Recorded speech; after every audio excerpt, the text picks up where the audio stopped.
You?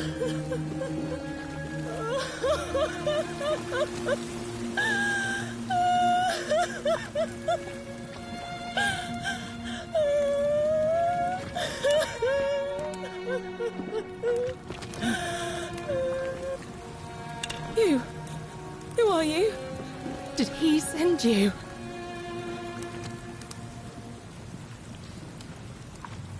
Thank Juno, you're here. You have to help me escape before that monster comes back. I'm Scintilla. I found a way out through the Gate of Horn, but it's locked. So I told him about it, and instead of helping me escape, he locked me up. He wants to keep us all here forever, or until we're turned to gold. He's a monster. You have to let me go so we can kill him and take his key. Sentius, my adoptive father. Furies help me. I'll castrate and crucify him. I don't know. He said the gods are on his side because they don't want us to escape either. Behind me, there's an aqueduct tunnel bringing water from outside the city, so it should lead us outside. The only problem is it's barred by a heavy locked gate, and he has the only key. I'm going to take that key from around his neck, even if it means cutting his throat to get it. I'm done caring about the Golden Rule. I just want out.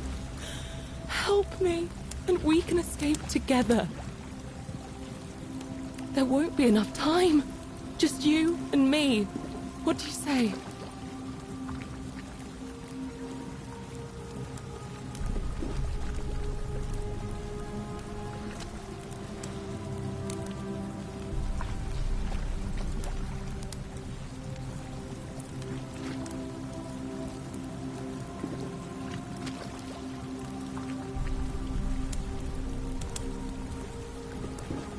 There's no time.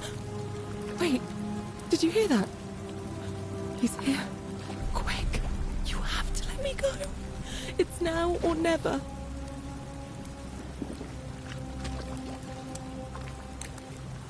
What?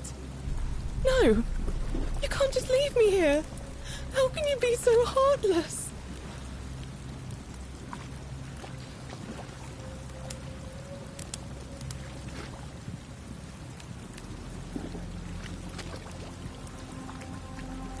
It's no use. You'll never persuade him of anything. I'm telling you, he's a monster. Please.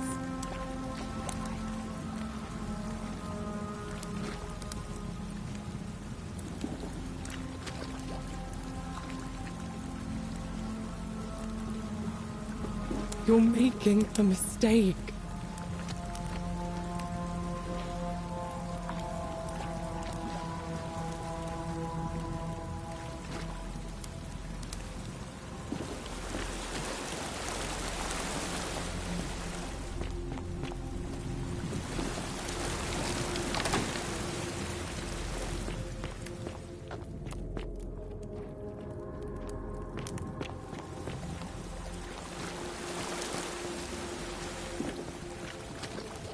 You're back. Have you come to let me go?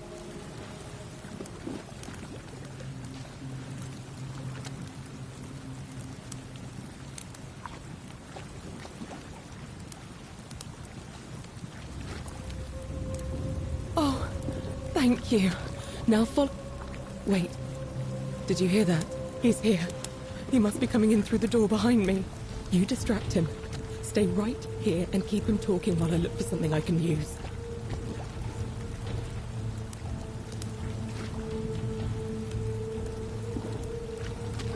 What did you do with Scintilla?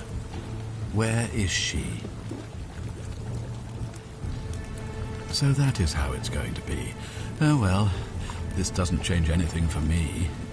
It's a shame, really. If you'd just done what you were supposed to, you'd have been looping through time forever until you gave up and killed yourself. Just like that soft-hearted pleb, Al. Come now.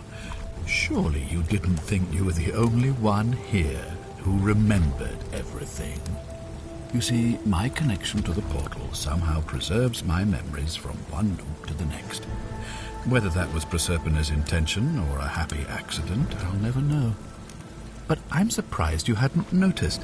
Here I was thinking you were a little bit sharper than Al was. Or perhaps you're just more willing to break the rules. He was a moralistic fellow, never once compromised on his principles. And because of that fatal flaw, he relived this day many thousands of times before we finally had this conversation. I watched him come through the portal each time, always a little older, a little more disheveled, a little more haunted. And when he finally saw the futility of it all, as you're about to, it broke him. He drank a jug of wine, tied a noose around his neck, and took his own life, just before he was shot with a golden arrow. The next time I awoke, you showed up, but you've caught up to where he was so quickly. I'd have preferred if you'd given me more time to enjoy the trappings of my success. How many extra days did you give me? Just the one? Not many. But don't worry, I'm sure there'll be another useful idiot who comes along after you're dead. In any case, there's no escape for you except the path that Al took, the path he wrote about on his tablet. What was it? Ah, yes. Better to end it all now than find out what awaits you beyond that portal. So, you discovered my secret. So what? What are you going to do about it?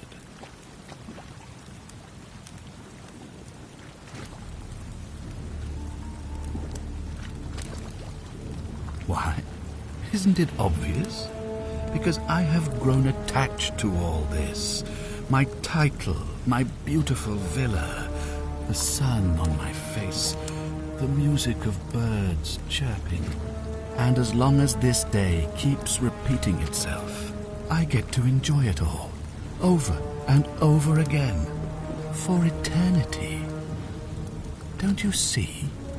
I have found a way to prolong my life indefinitely, to cheat death. I have become, in effect, as immortal as the gods. Can you honestly say you would not wish the same for yourself?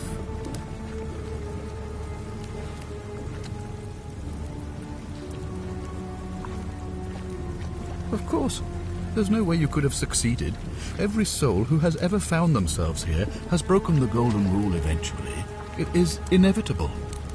Man will always sin sooner or later. Any idiot could tell you this. But where others might see tragedy, I saw opportunity. As I told you the first time we met, I found a way to cheat death. By reliving the same day over and over again forever. And I will continue living long after your dust.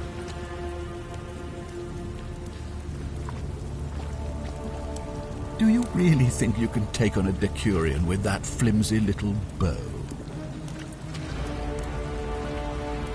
Who? Scintilla? Where is she? I'm right here, Father.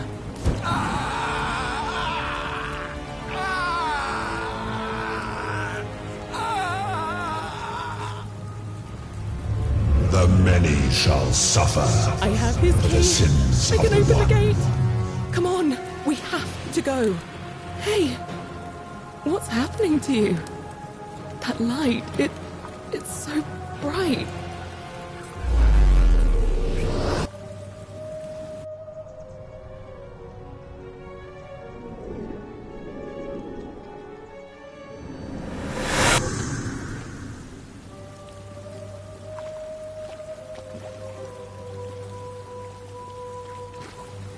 Hi there.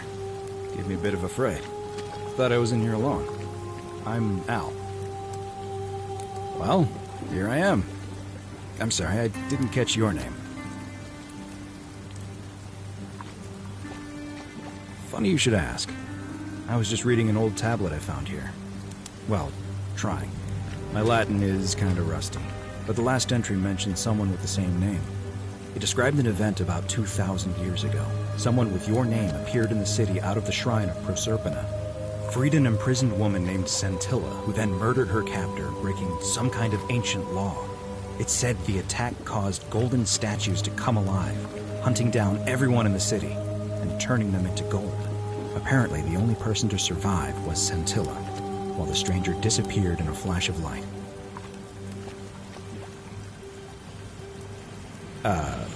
What? You're saying you were here 2,000 years ago? I'm not sure I understand. I'm sorry, come again? Let me see that. God, why does this writing look so familiar? I've spent a lifetime in this place going around and around in circles.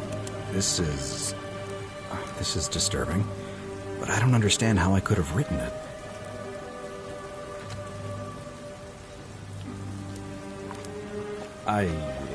I'm not following. So you're saying, because a man from 2,000 years ago is dead, he never created a time portal, so I never went through it, and that's why I don't remember any of this. I guess you saved my life then, as well as helping that poor woman to escape. That's a lot to take in. Maybe we can escape through the same aqueduct Scintilla used, if we can find it.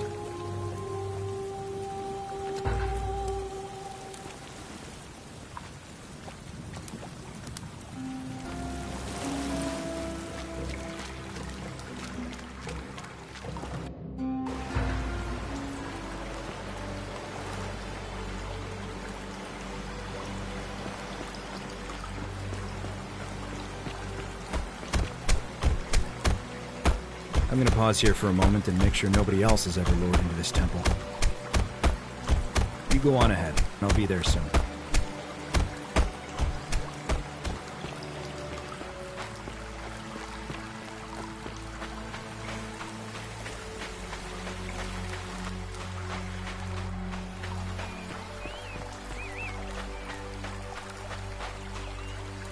You're back! But you're alone. Does that mean you didn't find Al? Ah, what a relief. Thank you so much. I was beginning to think you'd both become trapped in there. Why don't you tell me what you discovered while we wait? Really? Sounds amazing. And did you... Oh, look! Here he comes.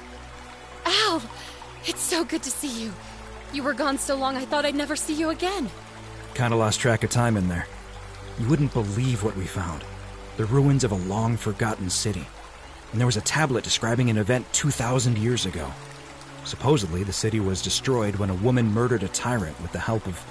well, my new friend here. I know how crazy that sounds. Maybe not that crazy. That woman. I don't suppose her name was... Scintilla? How could you... What? She left a tablet of her own. I stumbled across it while I was waiting here. I think she meant for you to read it. Here, take a look. I don't know what became of you, or if you'll ever read this, but I want you to know that I will never forget you, or what you did for me. It pains me that so many dear friends were not so fortunate. Ulpius, Sentia, Lucretia, Horatius, Galerius, poor Dooley, and the others. But please understand, their blood is on my hands, not yours. I will live with the consequences of my actions, and all I can do is move forward, trying to show others the same compassion you showed me. I promise you that saving my life will not be for nothing. Scintilla. Sounds like you meant a lot to her. I'd love to hear your story, but first, you two look exhausted. Why don't you hop in my boat and rest while I ferry you back to civilization? Sounds good to me. And you? Are you ready to go home?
You.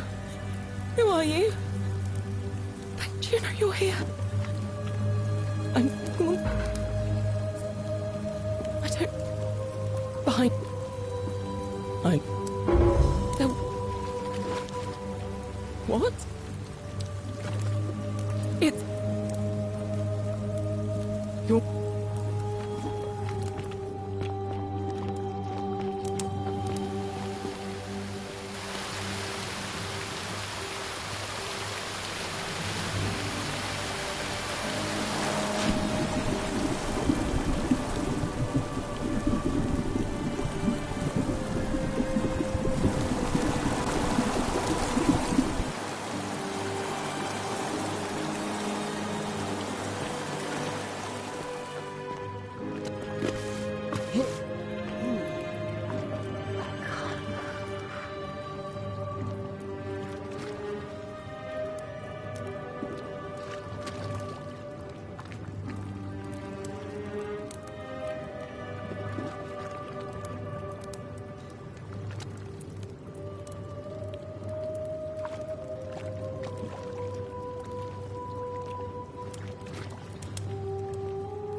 So you survived the system. Probably just a stroke of fortuna. Don't get cocky. Isn't the great temple majestic? Greetings and salutation. Hello again. I hope... Salve. Ah, a new face. Salve, and welcome to a little community. My name's impossible to pronounce for most people, so you can just call me Virgil. You arrived on a sad day, friend. What with Julia's death? I wish we could have met under better circumstances. Well, I'm an architect. Or at least I was back in Rome. That's probably too grandiose a term to describe what I do here. Help out with repairs and try to stop old buildings from collapsing on people, that kind of thing. But you probably don't want to hear about the ingenious architecture or mysterious history of this place.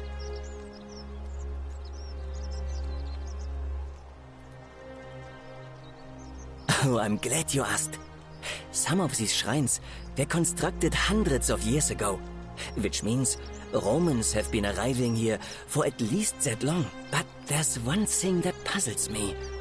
The oldest shrine in this avenue isn't Roman at all. It's Greek. I'm not sure. It could mean that the Romans, who first started building here, were just copying Greek architecture, which they do all the time. Or it could mean that there were Greeks living and worshipping here before the Romans arrived. Which begs the interesting question, who really built this place? And could it be far older than any of us imagine? If only there was a way we could talk to the people who came here before us. The stories they could tell. Gladly. Personally, my favorite thing about this place is the aqueducts. Those series of adjoining arches. They're an ingenious feat of Roman engineering with a very practical purpose. They take fresh water coming from outside the city and distribute it all across the chasm. It's funneled below the palace and into a cistern beneath the great temple. Some of it flows down into another cistern beneath the villas, and the rest is funneled to the shrine of Proserpina, where it fills the lake and allows us to fish and farm.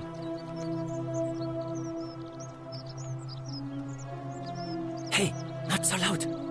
Just talking about that could anger the gods for all we know. I'm not saying it's impossible, but you'd have to find a way inside somehow. Just, please, try to be a bit more You mean the Great Temple? This one's a bit of a mystery. Given the way it's positioned so prominently, looking down on us, it's clear that whoever built it felt it was the most important temple in the city.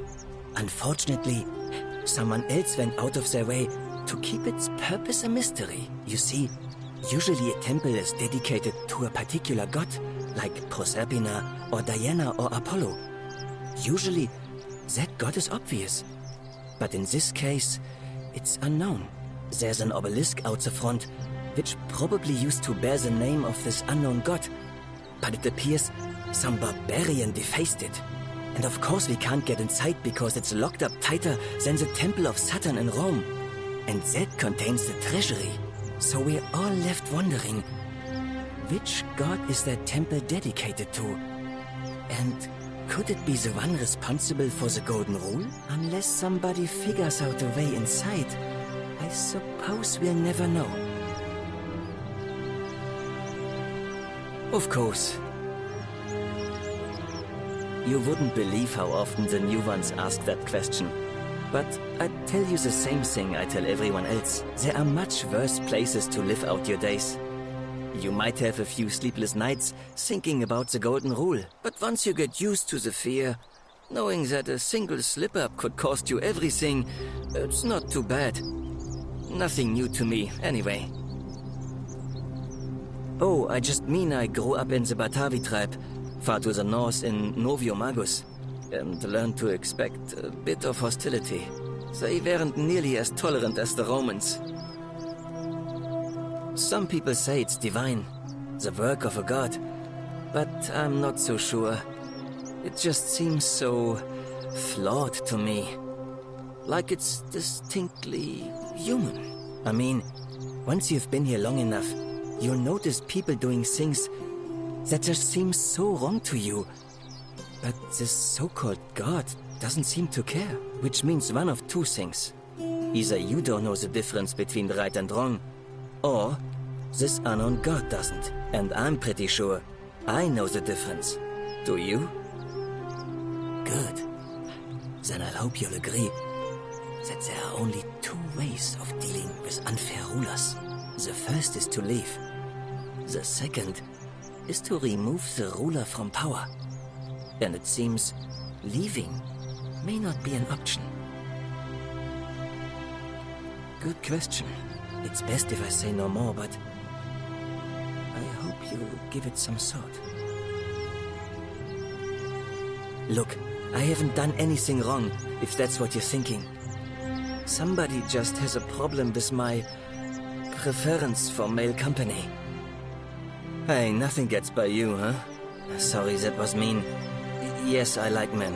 And when you grow up in the north, as I did, in the city of Noviomagus, you expect a bit of hostility. The Batavi are not known for their tolerance. I saw enough friends killed or driven away to know the cost of not keeping your personal affairs to yourself. So I hid who I was for, what was it, nearly 10 years?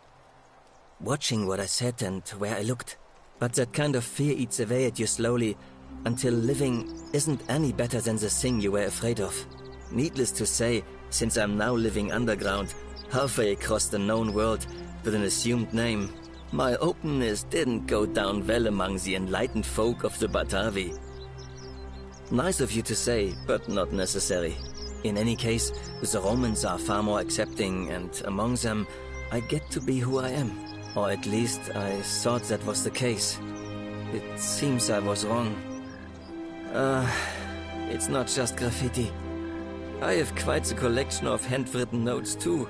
The strange thing is, I keep my personal affairs to myself. I've never really been interested in any of the men here. Not my type. So I'm not sure what I could have done to upset this person. If I had to guess, I'd say it's probably one of those cultists. Strange bunch. They insist there's only one god, and that he considers my nature a sin. Can you believe that? If there are any of them here, they won't admit it. Not since they supposedly burnt down half of Rome last year and went into hiding. All I know is if these threats keep escalating, eventually my secret admirer is going to cross a line and break the golden rule. Really? Who is it? You went snooping in his place? That was risky. We're lucky you didn't cross any lines. Have you spoken to him about it? I would talk to him myself, but I think that would just inflame the situation. It's probably best if you do it, if you don't mind. Well, Malleolus is talking about loosening some of the restrictions in this place. And while it's all a bit vague, at least he has a vision. My vote isn't for sale, if that's what you're asking. Nice to talk to you.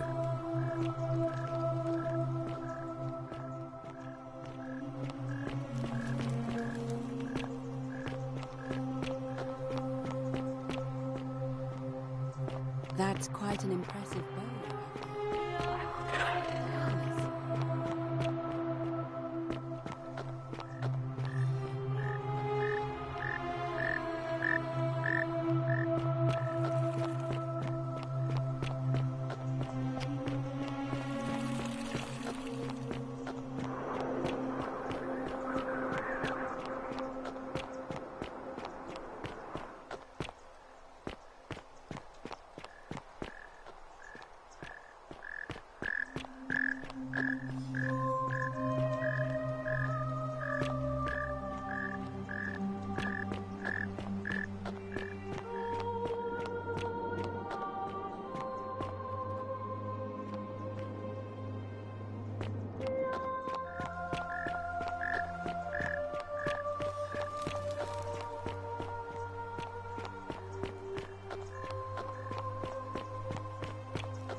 Ave.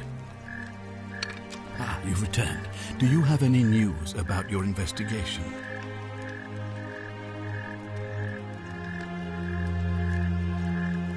Me? What are you talking about?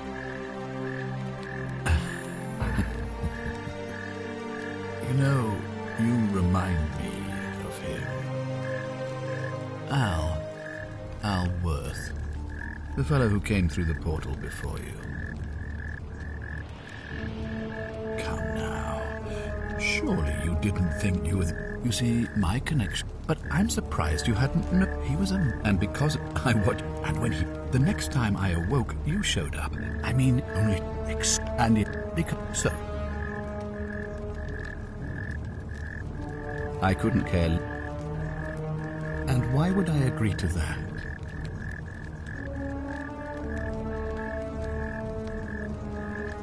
The only way you're getting this key is over my dead body. And if I die, I won't be able to open the portal for you again, meaning you'll have created a paradox.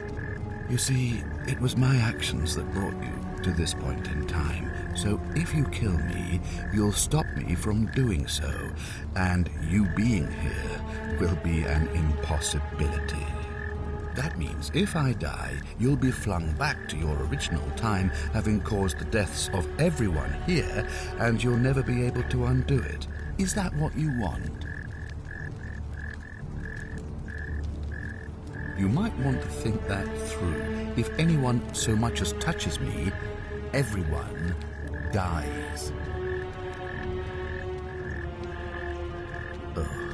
You and your pathetic morality. Nobody cares about your opinions or what happens where you're from. Least of all, me.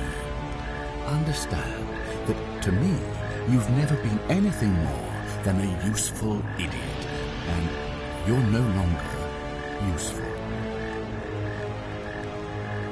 I certainly hope not. In fact, I want it to go on and on forever until you wither and die like Al did, and the gods send yet another useful idiot to extend my life for me. What are you going to do? Beg the gods for help? They don't care about you, and neither do I. Now, get out of my villa. I'm bored with you.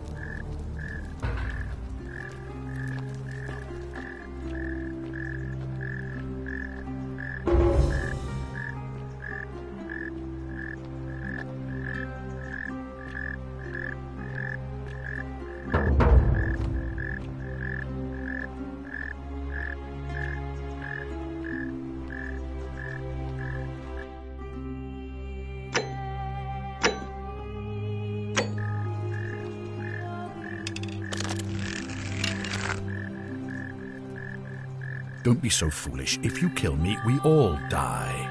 And if I die, I won't be able to open the portal for you again, meaning you'll have created a paradox. You see, it was my actions that brought you to that Now, get...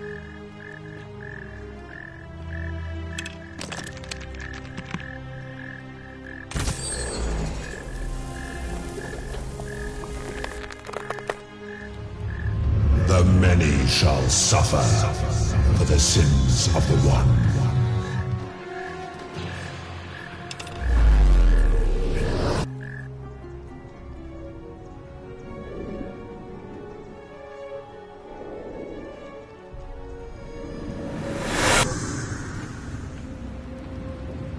Oh. Hi there. Gave me a bit of a fright. Thought I was in here alone. I'm Al. Well, here I am. I was just... It described it and murdered a local... It said that the parent... I don't... God, why? I've spent this... So you're... to let me... I can't... Seems like...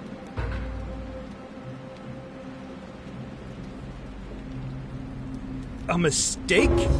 You murdered a man in cold blood, and now there's a city full of dead people. And it's only a matter of time before we join them. I guess all those old Latin inscriptions were right. Pro peccata unius multis dolabunt. The many shall suffer for the sins of the one.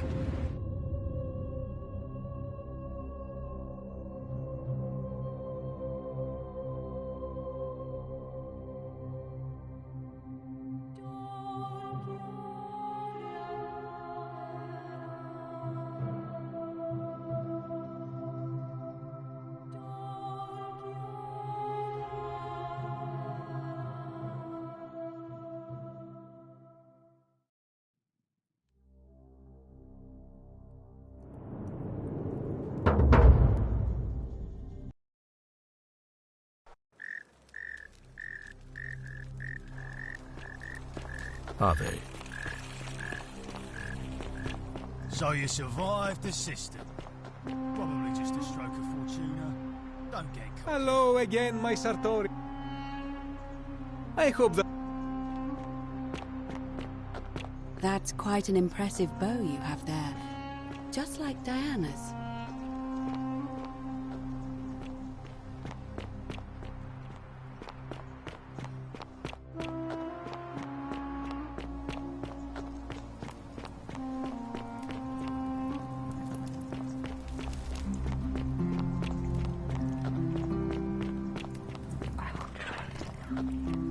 Galerius? Horatius? Looking a bit troubled there.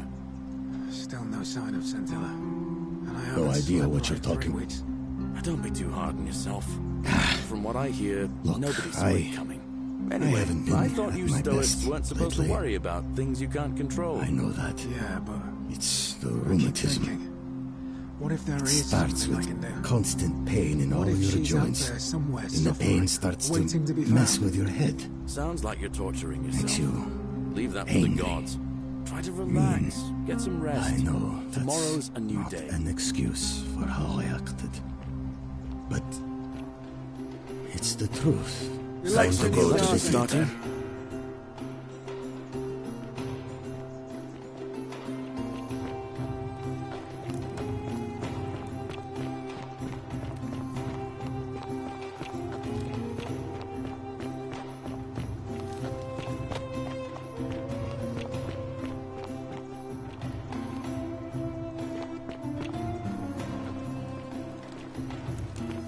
Hello? Hello? My friend Hannibal used to look after me. He said, if anything ever happened, all I remember is he said something about assistance.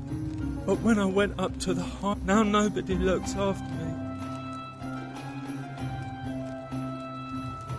My friend Hannibal used to look after. He said he gave me all I remember. Now nobody. Bye-bye.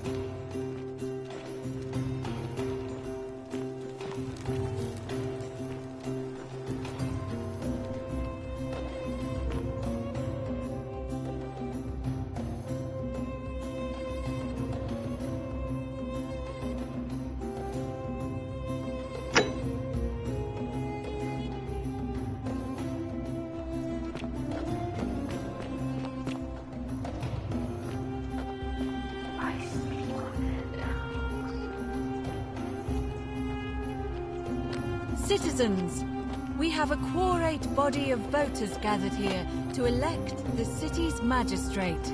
The candidates are Sextus Sentius Imperiosus and Marcus Malleolus Gurges.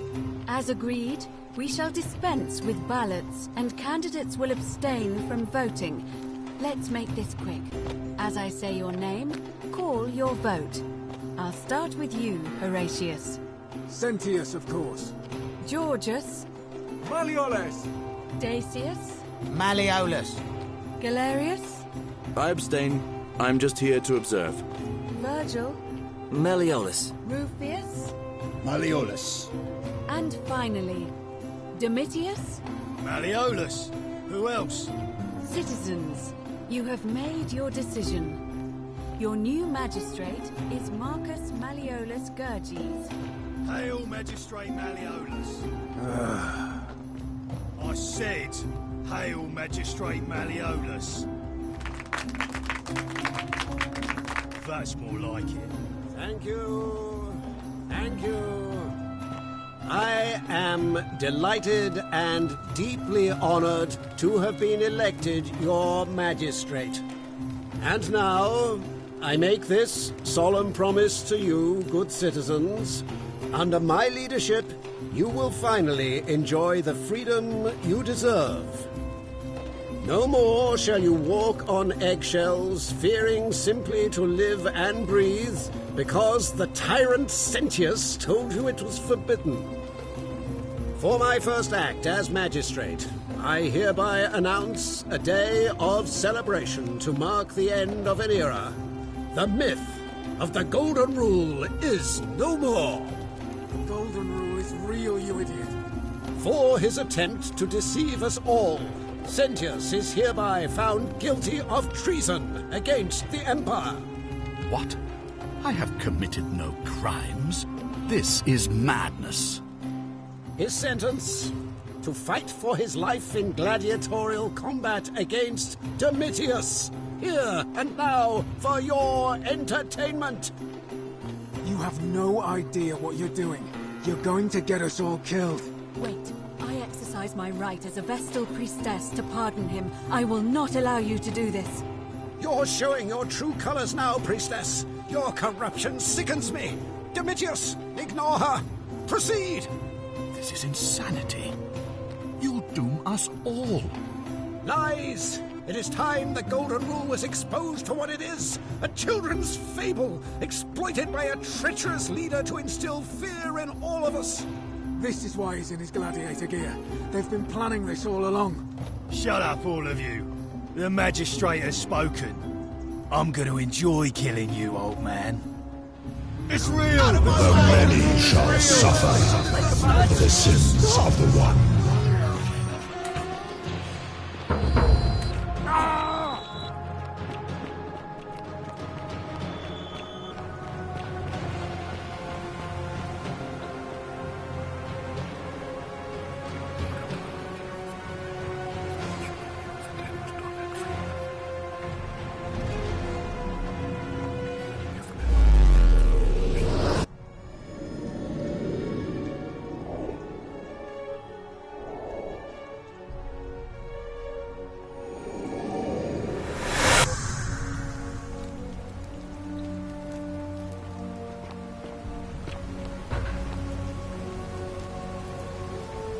Salve, friend. Mind telling me who you are? Oh.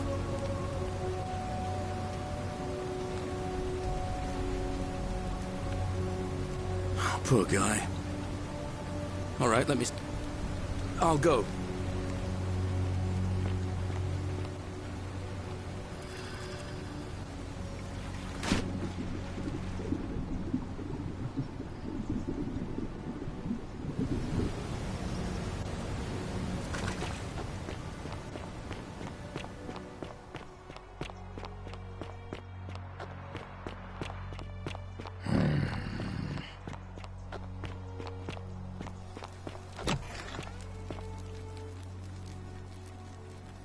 What are you doing in here? Can't you see this woman is dying? She needs the resin of a plant called Silphium, but that... What? Quick, Yulia, you need...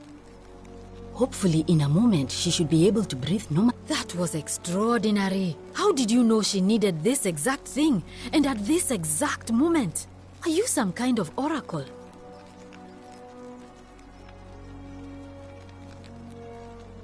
But how could you know she needed this exact medicine? And how did you even get it? You just saved a person's life, and you should be proud of yourself. She might even be able to thank you herself in a few moments. And maybe she can tell us who poisoned her, and who she meant when she was muttering about that snake's cruel black eyes. In the meantime, I'm happy to help you with whatever it is you need. A city without sin might sound good on paper, but whoever dreamt it up didn't think it through. Maybe it was an attack, but snakes like Decius will always find loopholes to exploit. And what can we do about it? Absolutely nothing. In some ways, we are worse off because we can't take the law into our own hands. That's a shame. Thanks again for saving Yulia's life. Apollo smiles up.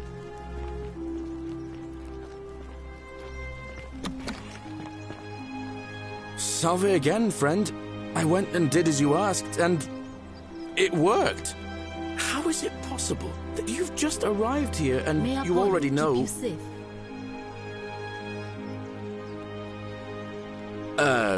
You're toying with me, right? Wait, you're a bit like... Sisyphus.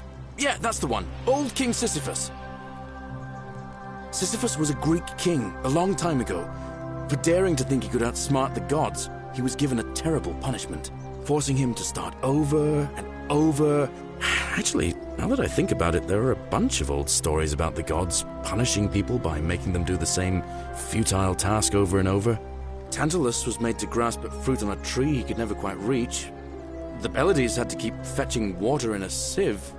Oh, and Ixion was strapped to a wheel going round and round forever. But on the bright side, at least you're not stuck in the underworld like they all were. Anyway, I don't know which god you managed to upset to get yourself into this position, friend, but you seem all right to me. So, I'll tell you what. I'll keep doing whatever I can to help you. And you just focus on finding a way to break the cycle you're in. Oh, that's kind of you to say. Now, I'm going to keep your secret. Although, it's not as if I'll remember this next time we talk anyway, right? Oh, and if our conversations ever start to annoy you, just tell me you're busy. I know when I'm not wanted. May fortune smile on you, friend.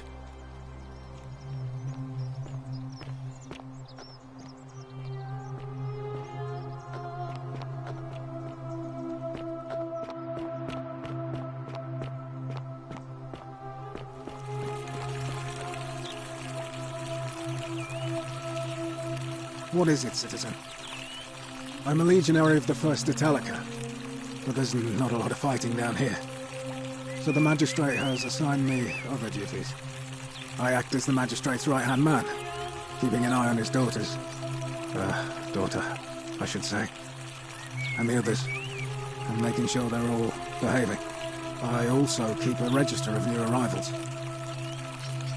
I'm from Liguria, up north originally. I was doing all right for myself, 12 years into my service. Had a nice girl lined up for when it was all over. Not anymore.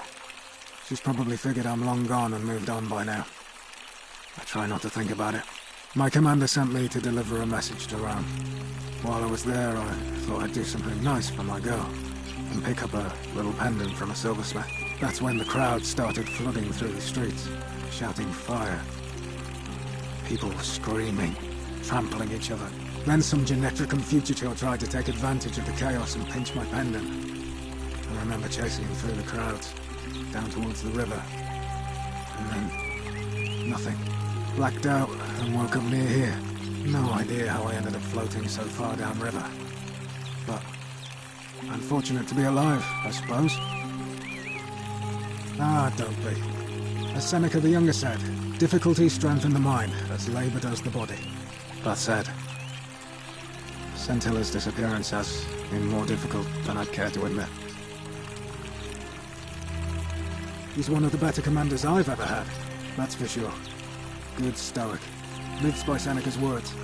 Treat your inferior as you would wish your superior to treat you. Can't ask for much more than that. I went around asking the same questions when I first arrived. Never did find a way out. But I learned how to accept my situation. To bear trials with a calm mind robs misfortune of its strength and burden. That's from Seneca the Younger, if you're interested. I don't see why not. Just make sure I get it back by tomorrow.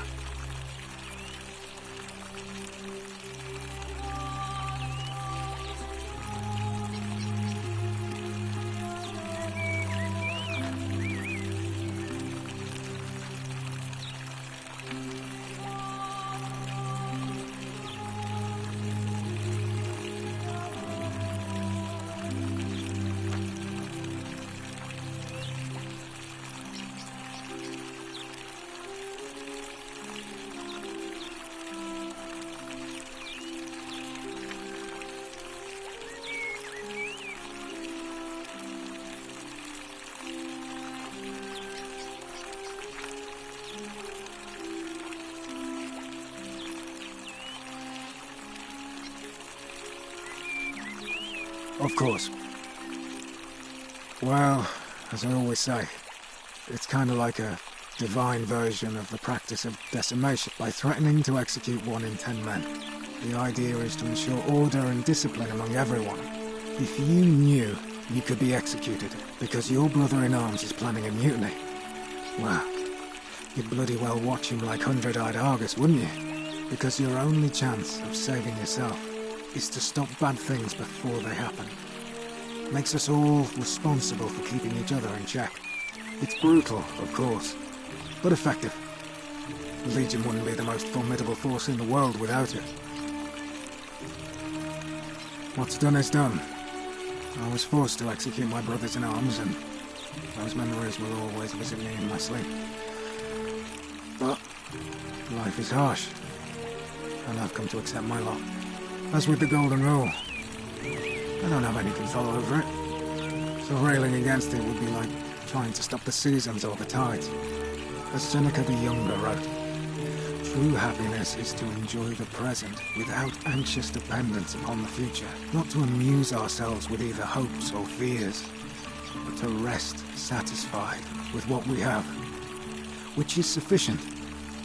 For he that is so wants nothing.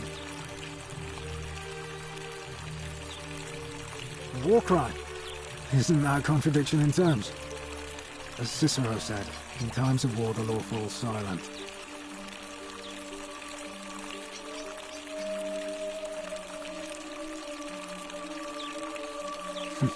Your sort wouldn't last a week in the... If you like. Not that it's any of your business, unfortunately. See, Domitius has been going around town, shoring up votes for Malleolus. The man's a savage. But he's a gladiator, so people fear and respect him more than they should. Sentius knows about it, of course, but he doesn't have the same rat cunning as Malleolus. This place will be different with that sleaze at the helm. But I try not to worry about things I can't change. I appreciate the thought, but you're new here, and I just can't see how you could make an impact in the time between. In any case, if you're interested in the election, go and have a chat with Equitia, the Vestal Priestess. All right?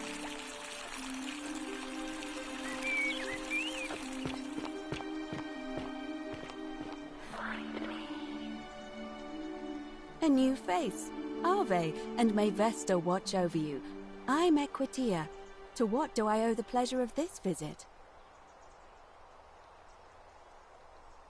Well, I suppose we'd first need to figure out which god that is, and I'm afraid even I don't know, although I have my suspicions. This might sound like a strange question, but please, humor me. How did you find your way here?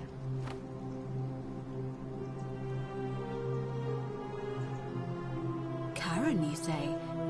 And nothing about that name seemed odd to you?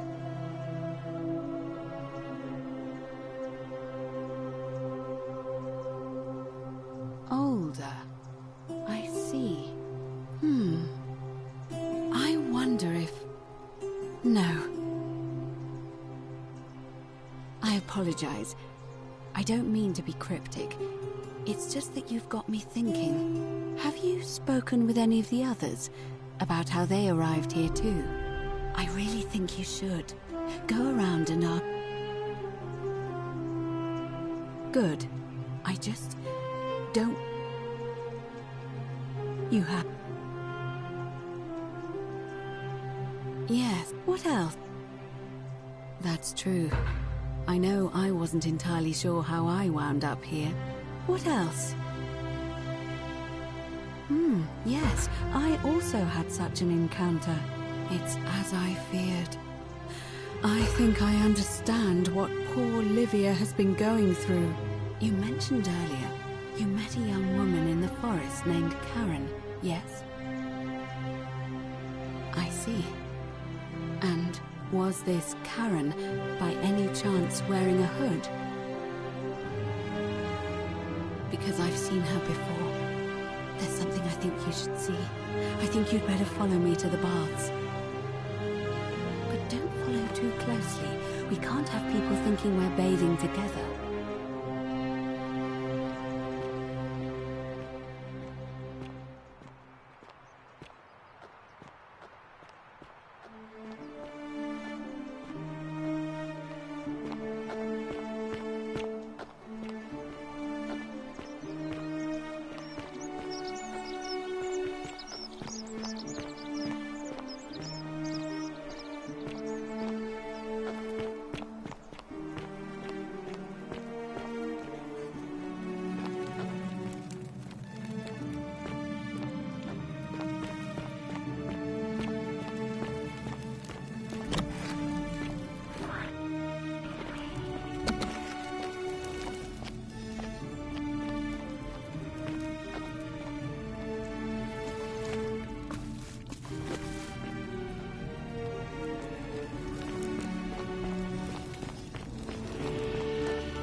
you're here.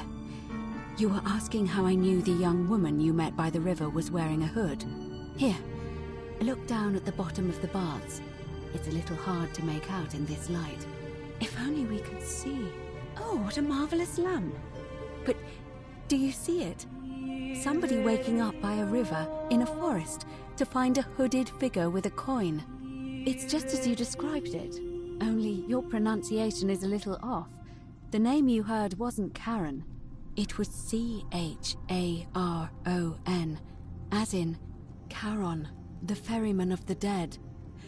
Charon, who, in exchange for the right coin, helps the souls of the newly deceased cross the Styx, the river that separates the land of the living from the land of the dead.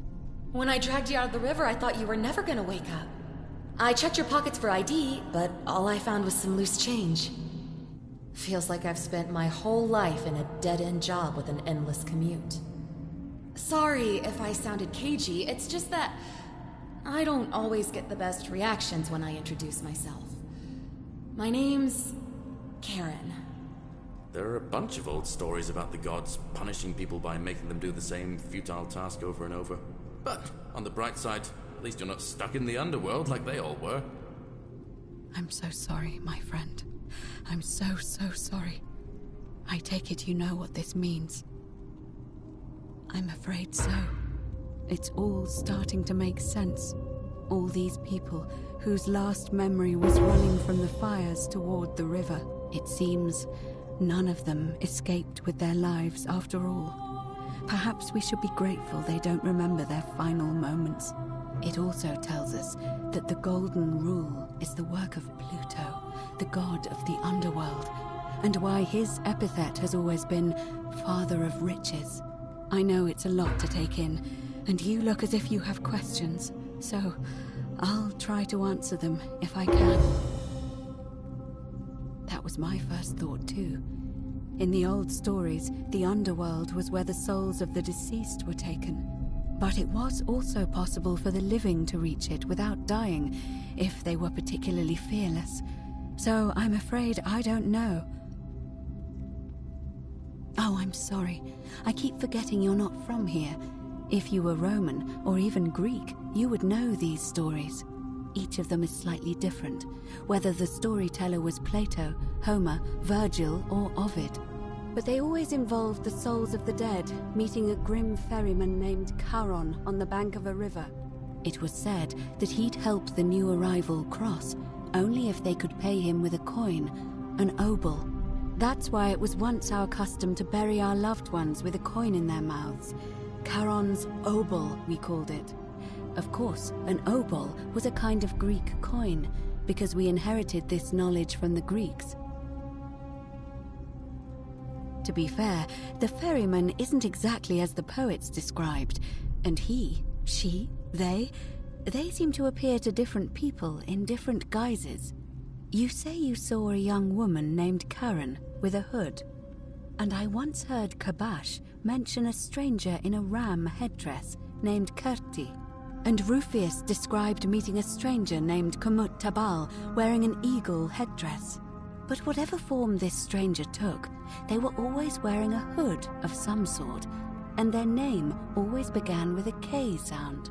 I suspect the only way you'll solve this riddle is if your paths cross again.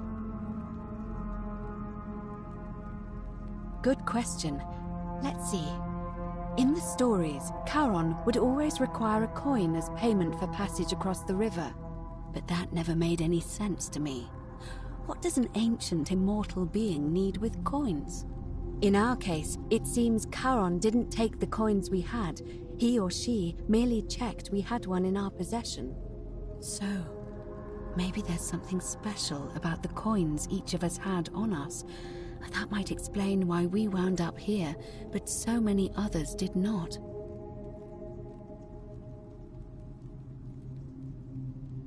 No. I mean, I had my suspicions, especially after Livia's ramblings, but I would never have figured it out without your help, I promise you.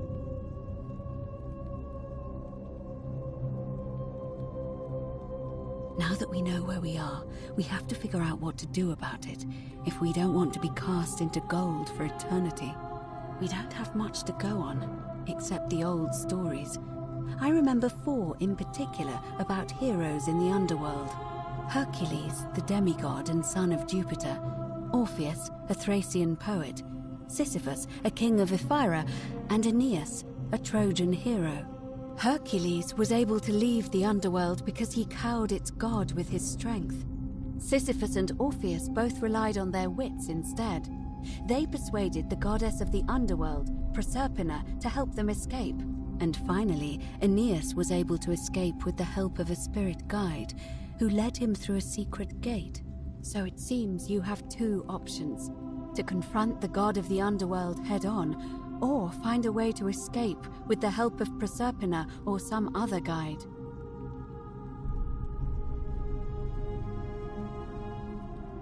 It's a reasonable question, but the problem is, this place is fairly well designed to keep us here.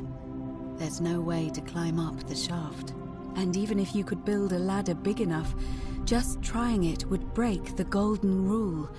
We know that, thanks to the writings left behind by those who've tried. All Romans try to avoid saying it, and the reason is quite simple. He might hear us. You may refer to him as Pluto, if you wish, but you'll only be calling attention to yourself. Do so at your own peril. Shh! Is everyone so blunt where you're from? Oh. That option would be the boldest, but also the only way to learn the truth about the Golden Rule, and maybe even put an end to it. As I said, Hercules managed to overpower the god of the underworld, but he was a demigod.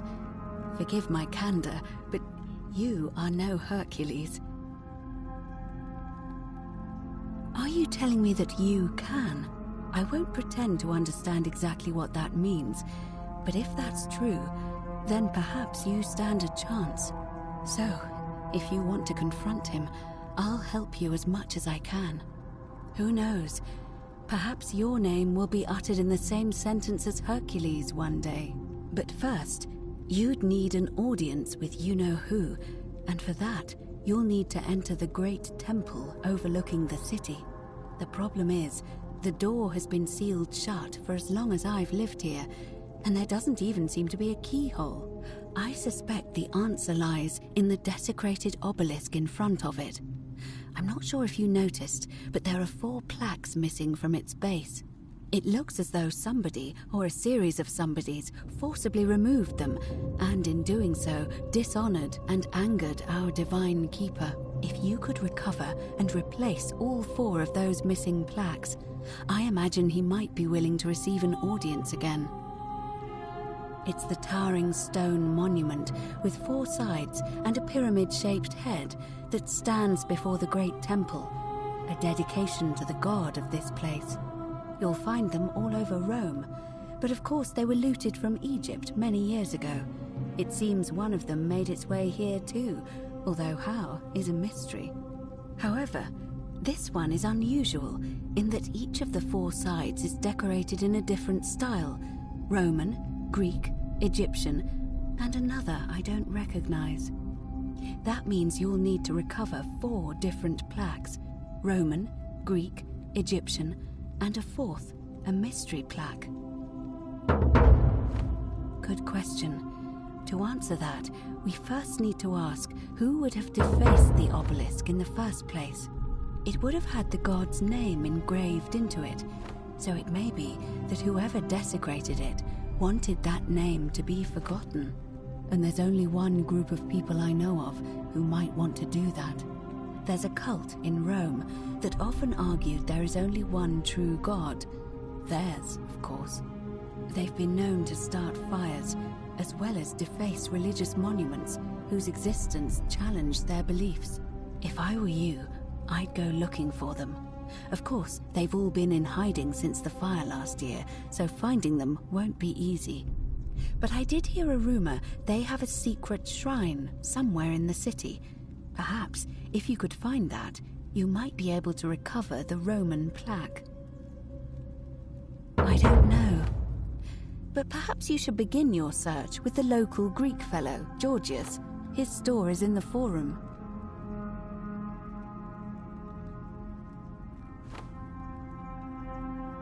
Perhaps Kabash, our Egyptian resident, would be able to tell us.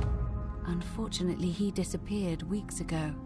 But I did hear Aurelia is peddling rumors about him at the tavern, so perhaps you could talk to her, or just take a look in his room. I'm afraid you're on your own with that one, but perhaps finding the other three will illuminate the way. As I mentioned, both Orpheus and Sisyphus were said to have persuaded Proserpina to help them escape, and Aeneas was guided to the exit. The problem is, those are the stories of a poet, a self-aggrandizing king, and a brawler about their own heroic deeds, so they should be taken with a grain of salt. First, Proserpina.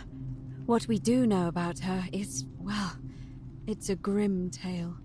It's said the god of the underworld abducted and dragged her here against her will, forcing her into marriage.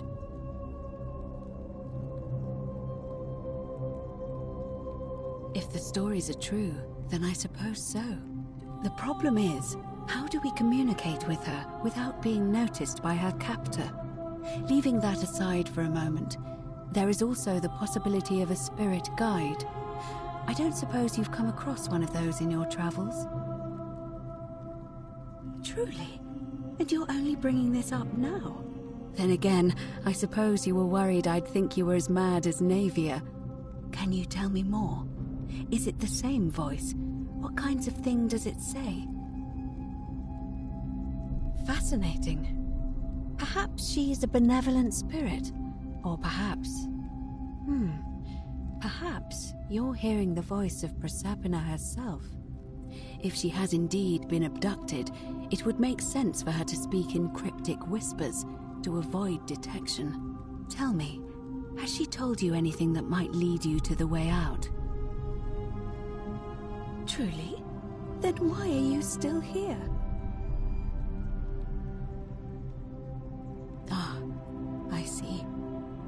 Then it seems you have made a great sacrifice for all of us, friend. I admire your compassion.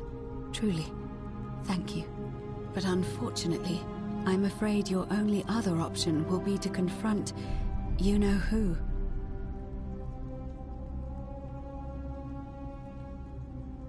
All right. I would suggest not discussing this with anyone. The best we can do for them is to let them remain oblivious for as long as possible. As for Livia, it seems she's been shouldering the weight of this terrible secret all this time. Perhaps it would comfort her to know she's not alone.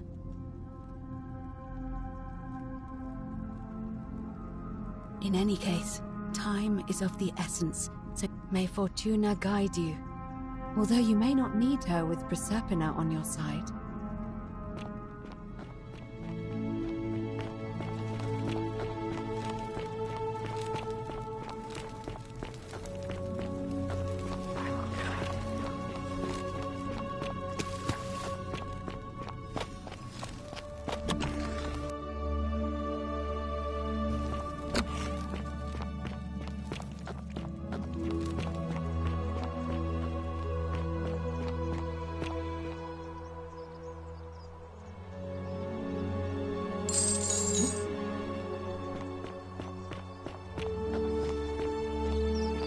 Wonder how much one of these statues is worth on the outside.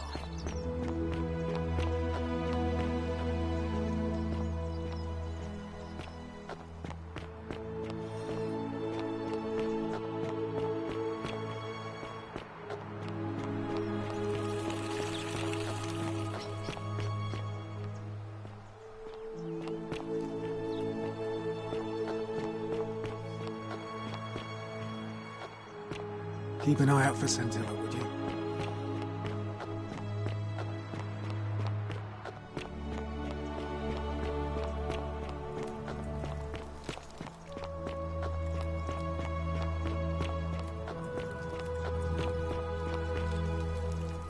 Just as the ocean accepts the rivers of all the world, So this place accepts all the souls, but it does not notice the crowds that come.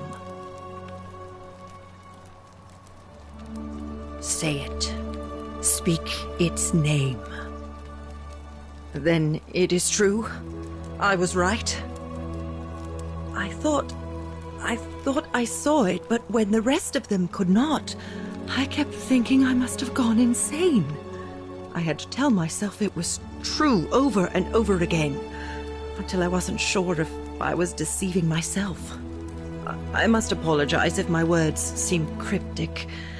I'd found comfort in reciting the Metamorphoses by our great poet Ovid. He gives such an uncanny description of this place. I cannot help but wonder if he himself came here. Would you like to hear it?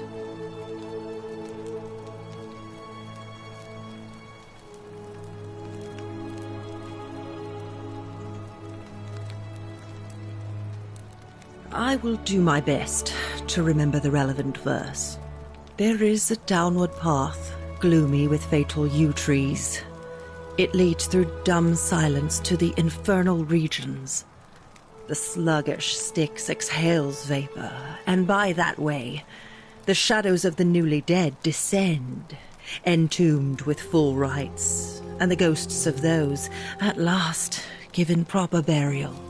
The wide, thorny waste is cold and pallid, and the newly arrived shades are ignorant of the road that leads to the Stygian city, where Black Dis has his cruel palace. As the ocean accepts the rivers of all the world, so this place accepts all the souls, and is never too small for any populace, nor notices the crowds that come. There the bloodless shadows wander without flesh or bone. Some crowd the forum, some the house of the ruler of the depths. Others follow their trades, imitating their previous lives, and still others incur punishment. I hope I have done it justice, and now we share a secret. It's as if you've lifted a great burden from my shoulders.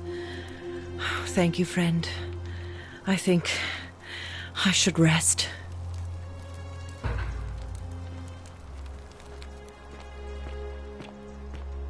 Handsome.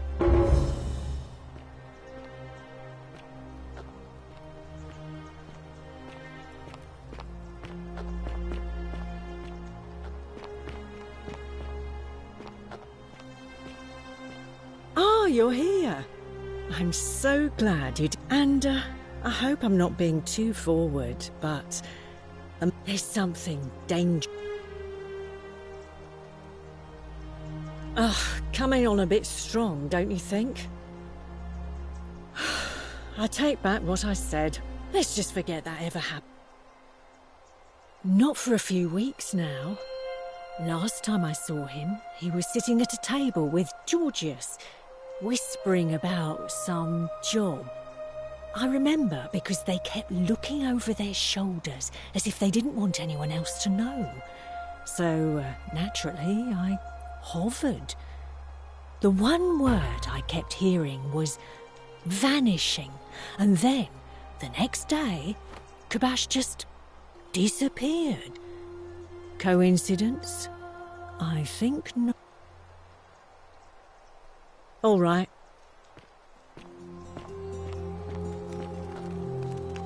Friend, you have given me hope.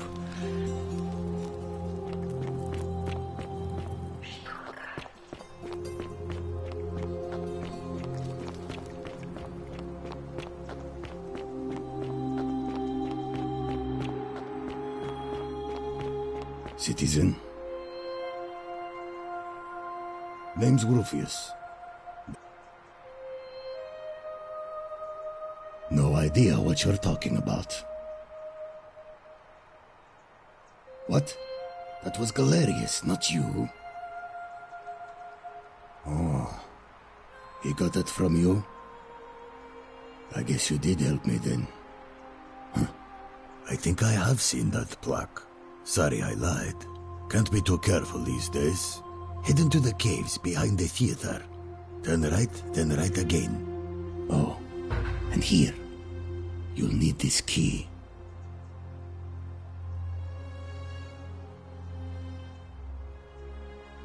You didn't get that from me. Sentius, military man. Fine. See you.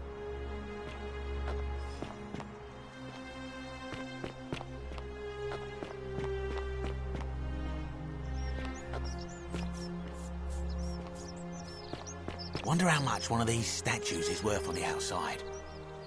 Hello there, Fred. Well, I'll take your word for it. Oh well. Malleolus. Not. Malleolus.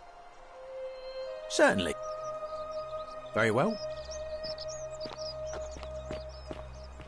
Salve, Dooley. How are you doing today? I'm sad. Am I going to die in here? I don't think so, my friend. It's election day today. Perhaps our new magistrate will be kinder than Sentius and let you out. I hope so. Galerius, what happens when you die? You're not going to die anytime soon, Dooley. My mother told me, when you die, a ferryman helps you cross a river and your spirit lives on in the underworld. Is that true? Well, yes, but... Is it true that if you were good, you get to go to Elysium, but if you were bad, you get punished forever and ever in Tartarus? Something like that, but... If I die and go to Tartarus because they say I've been bad? I'm not going to let that happen to you, Dooley. I promise. Thank you, Galerius. Thank you. Now, I have more work to do, but I'll visit you again soon, all right? All right, Galerius. See you then. Salve again, my Sisyphean friend. Now, I've bounced the idea around once or twice, mainly as a way of getting Dooley set free. God knows Sentius is never going to do it. But from what I hear, Malleolus has the election stitched up. Nobody's going to take him on and win. And maybe that's not such a bad thing. I mean, he talks a lot about freedom, so I'm hoping if he's elected, he'll release Dooley from his cell. And that's good enough for me. And how could you... Oh, wait. You've seen it in another time loop, haven't you? Well, in that case, we need to find a way to make sure Malleolus loses. Better yet, get him to withdraw altogether.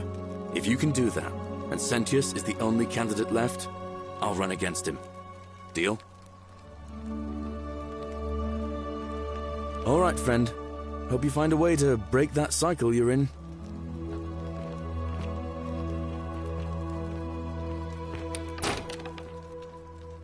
Hello. My friend he said he gave all our... Now not...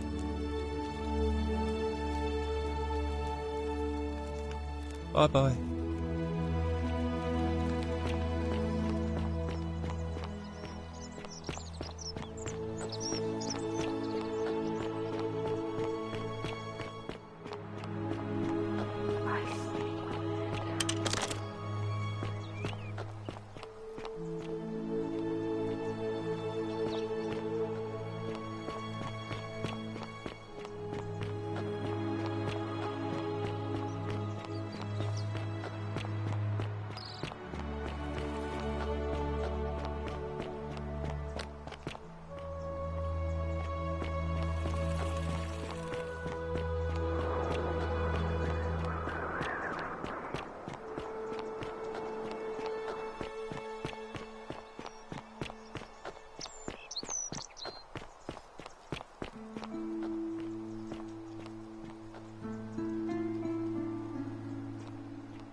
Salve, friend. Salve, friend. I'm Octavia. Welcome to life under the Golden Rule. It's a ghastly thing, is it not? How are you faring so far? Ah, another Stoic, perhaps. We all need something to help us through times like these. We've all been where you are now. I remember when I first arrived. I used to lay awake at night contemplating the big questions. Why am I here? Is there a way out? What is the Golden Rule, and who or what is responsible for it? I still don't have any of the answers, I'm afraid. I don't think anybody does. But I'm happy to share with you what I've learned. Here, in this place, the magistrate has me earning my keep by cleaning and pruning the gardens. It's not quite how I expected my life to go. I used to live in a lovely villa on the banks of the Tiber. I was even betrothed to a handsome young man from a prominent family. But long hours of menial labor for the good of the community has its own charms too, I suppose. Oh, much the same way as many of the others. When the fires came to Rome 7 months ago, my family and I fled for the Tiber, hoping to escape on a barge. We were among the fortunate ones with enough coins for passage, but unfortunately, there were a lot of desperate people, and they boarded before we could depart. A scuffle broke out, and I was pushed overboard. The last thing I remember was the water, rising up to hit my cheekbone. I woke up by the river, near that shrine, and stumbled across this place. Oh, that's all right. I'm sure it's all part of God's plan for me. Oh yes, of course. A slip of the tongue. If you like. I'm afraid not. Although, I did once hear someone gossiping down at Aurelia's tavern about a possible way out. I don't put a lot of stock in such rumors, but if you're desperate and wealthy, you could look into it, I suppose.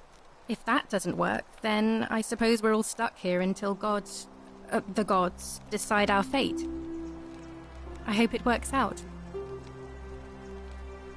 The many shall suffer for the sins of the one. I think about those words a lot. I'd like to think that if we all love our neighbours as ourselves and do to them as we'd have them do to us, then we'll all be fine. But on the other hand, I was always taught the intent of man's heart is evil from his youth, and that all of us are born with a tendency towards sin. And that's where I get stuck. Is it true? Are we born with a tendency towards sin?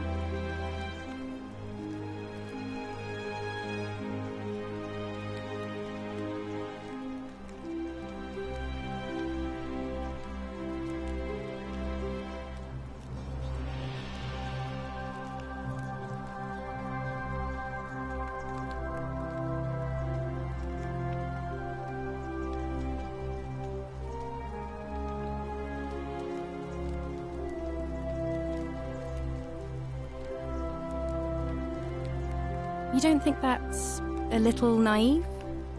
Innocent men and women, torn apart in arenas while thousands of Romans look on and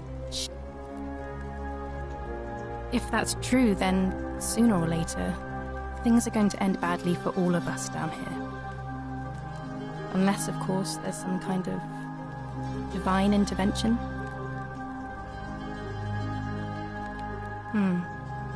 I wish I shared your faith.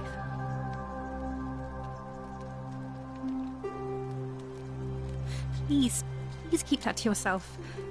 I know you're not from around here, but things are very difficult for us right now. There was a terrible fire in Rome last year, and our emperor decided to make us his scapegoats. There were executions. It was horrible. Oh, thank you. You have no idea how much I appreciate that. Even if I had seen it, and I'm not saying I have, I couldn't in good conscience give it to you. That's all I'll say.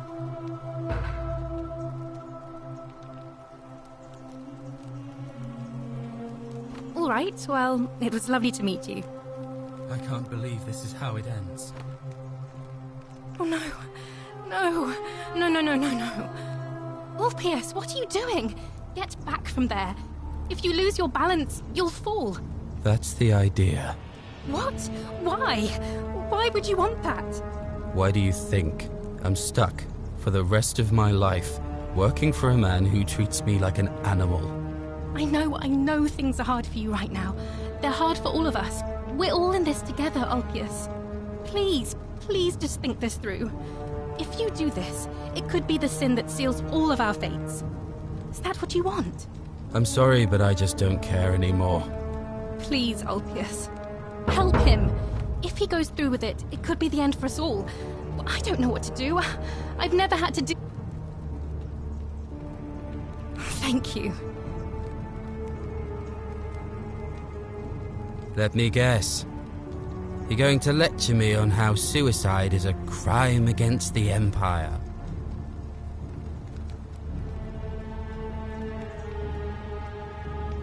You're not going to trick me. Like what? I'm stuck slaving away for that Culus Cumulatis for the rest of my life. What do I have to live for? You're just saying that to buy time. You must think I'm an idiot. I'm out. Wherever you are, Scintilla, my love. I'm sorry. Ulpius, no!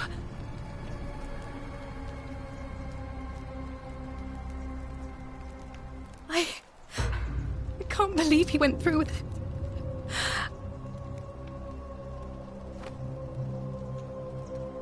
That was not your fault. There's no way you could have given him what he wanted, moments after you arrived. I'll have to let everyone know what happened. And I guess Malleolus will have to clean up the mess, and I'd best pray for poor...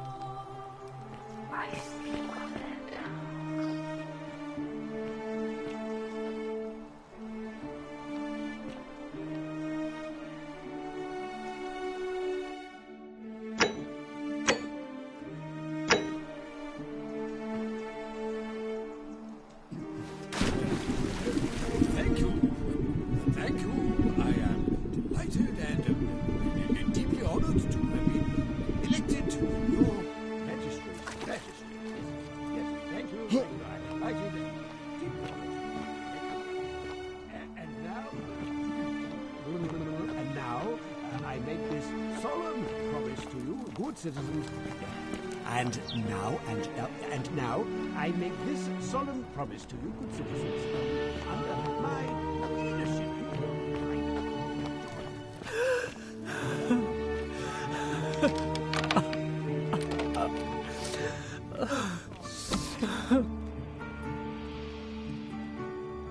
You're not supposed to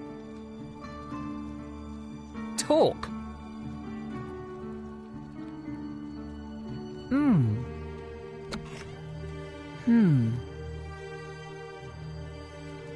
You know, sometime now but...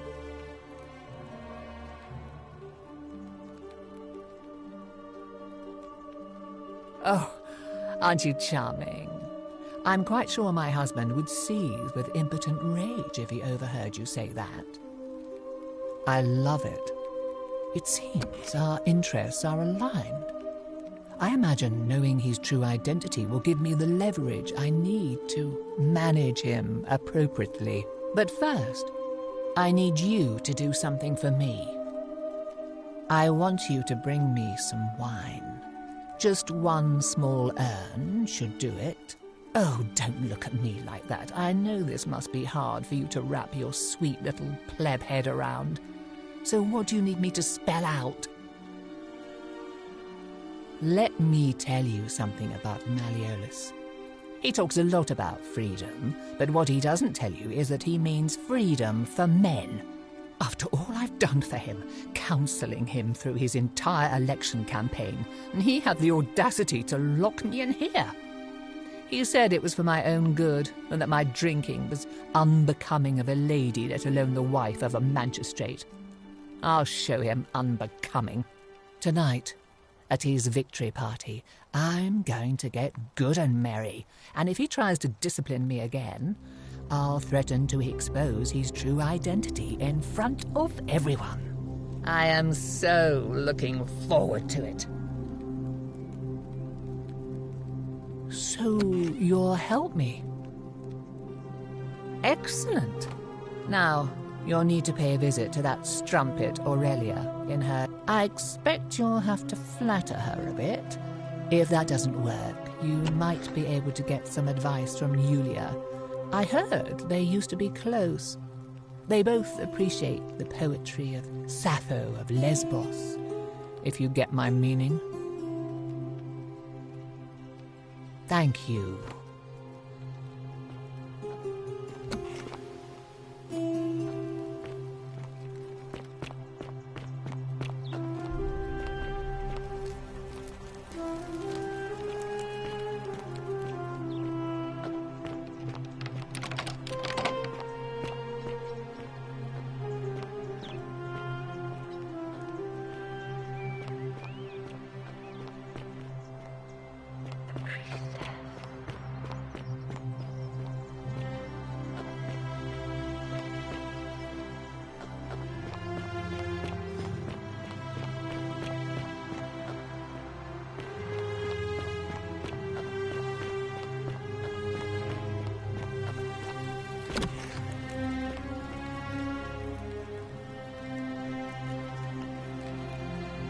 Oh, it's you. Sorry, I'm still a bit out of it. But was there something you wanted? As much as I'm grateful that you tried to help me, it's just not safe for me to talk about it. Please, no more questions.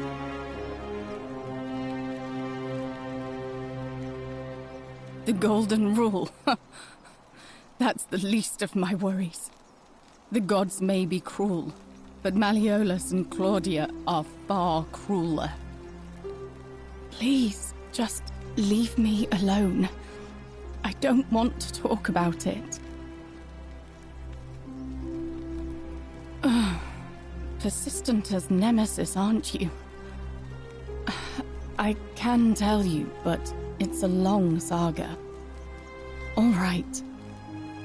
I'd been here about a week, when it dawned on me I'd be trapped here for the rest of my life.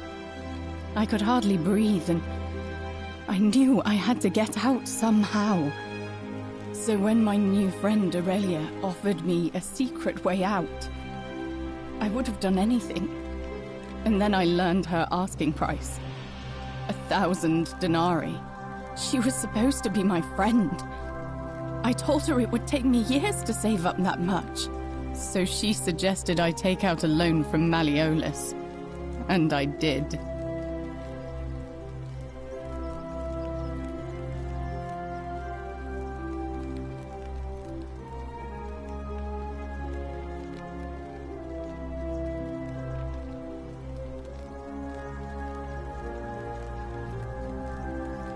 I had to sign an agreement, saying I'd work off the debt over 30 years.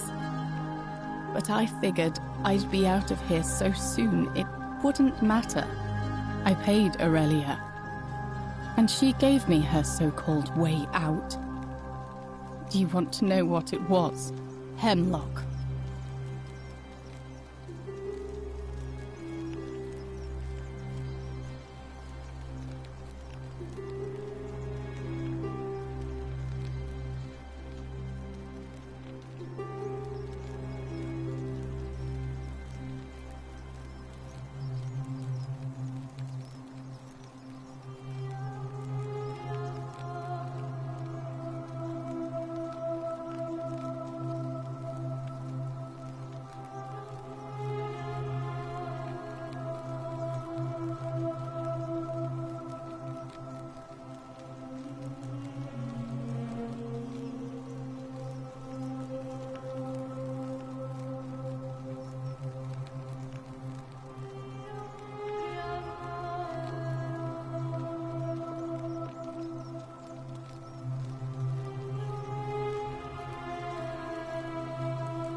Drink this, she said, and you'll be out of here in no time. Of course, I demanded my money back, but she refused.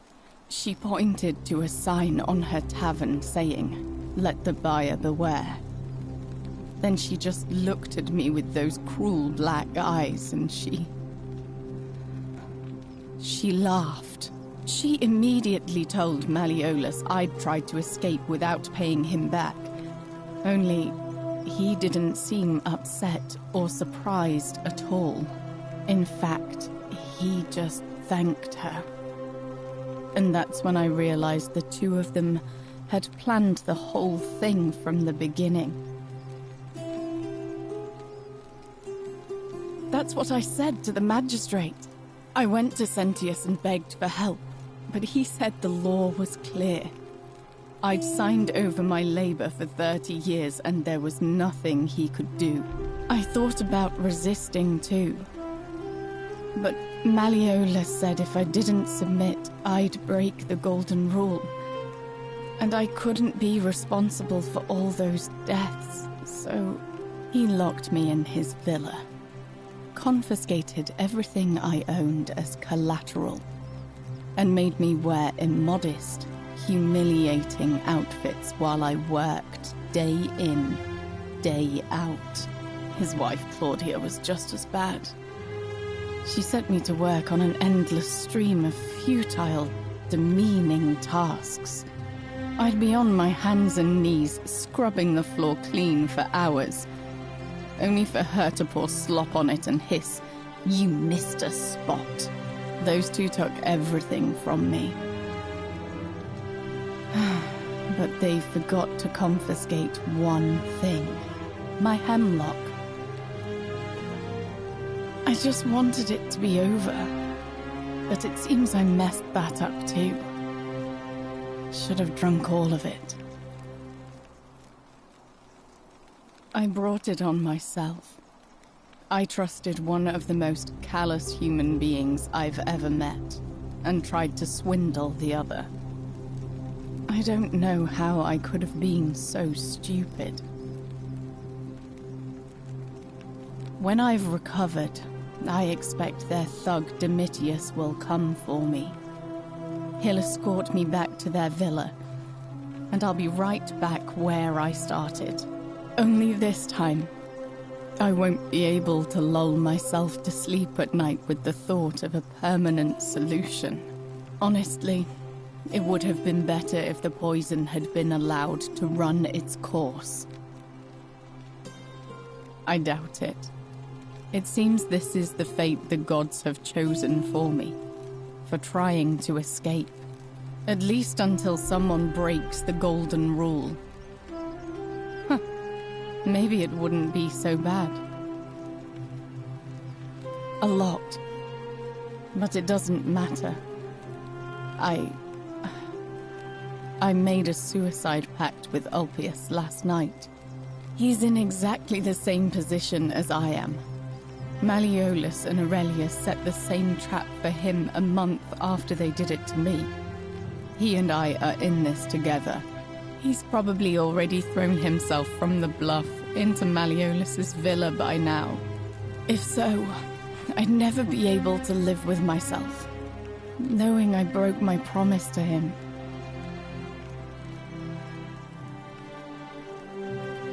I doubt you could make it up to the bluff in time. I don't know who you are, or why you seem so determined to help me, but thank you.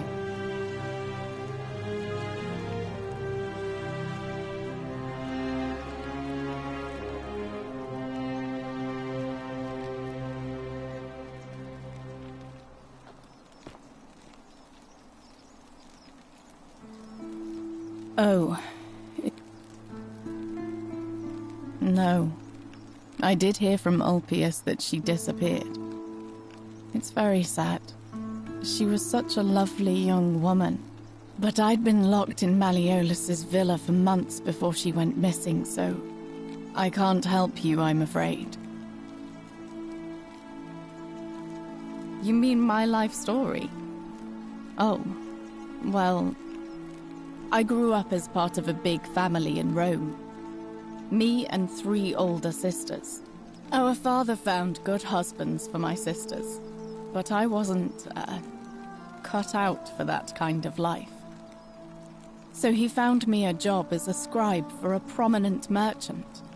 It was a good life for a while, until 7 months ago when the fires came. My colleagues and I worked desperately to try to protect our warehouse. We must have had 100 workers passing buckets of water, chanting prayers to Vulcan, but they fell on deaf ears. The fire was relentless, and it claimed everything and everyone. Well, almost everyone. My employer told me to grab what valuables I could and flee for the Tiber with the crowds. I remember diving into the river, and then the next thing I knew, I was waking up on the riverbank not far from here.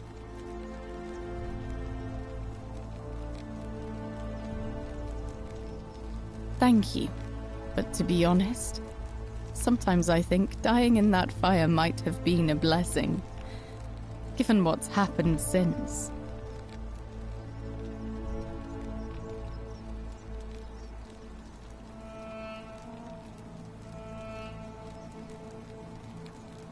You mean my life story? Oh, it was a... we must... But If that's your idea of a joke, it's not funny. Go away.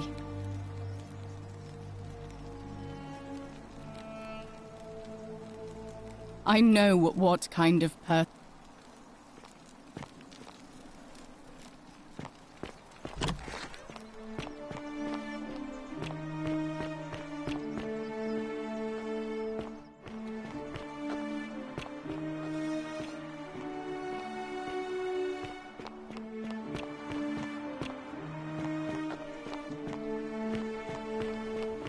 Citizen.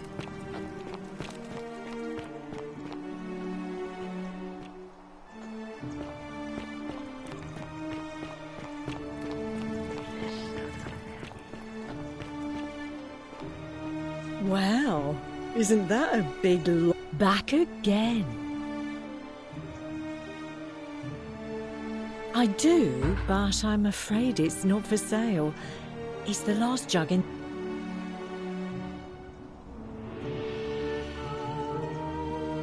Really? That's your move? Honey, I'll admit I was intrigued by you at first, but then you had to go and open your map. Unfortunately for you, nobody gets a second chance at...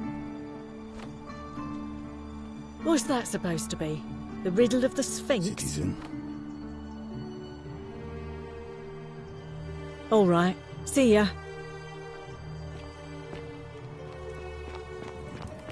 Salve.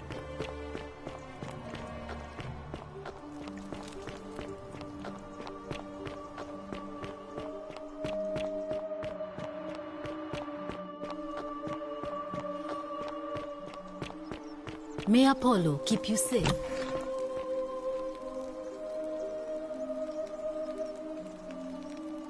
I know what kind of person you are.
Don't you just love springtime?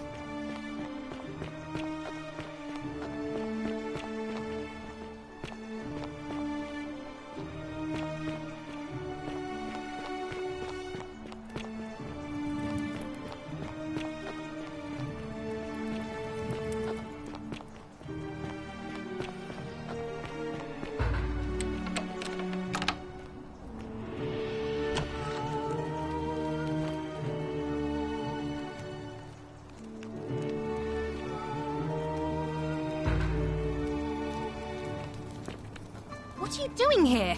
Please leave.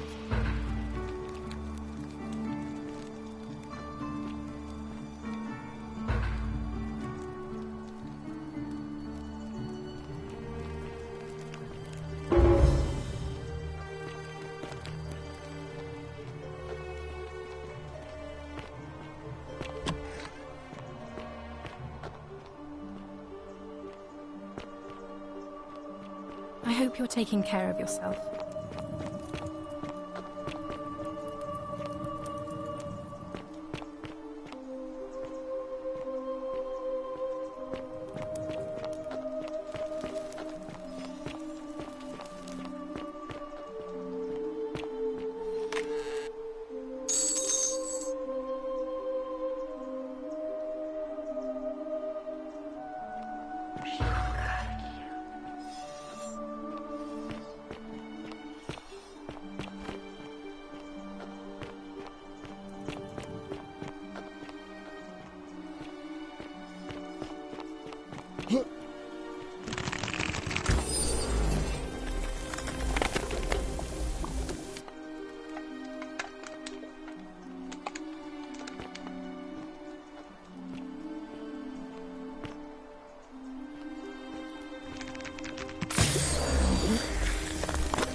Oi! How did you get in there, you cheeky little sturkers? If I cop an earful from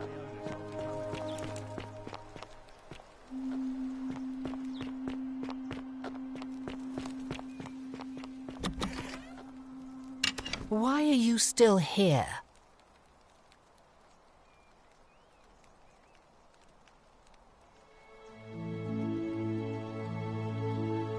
Thank you. Here's the letter.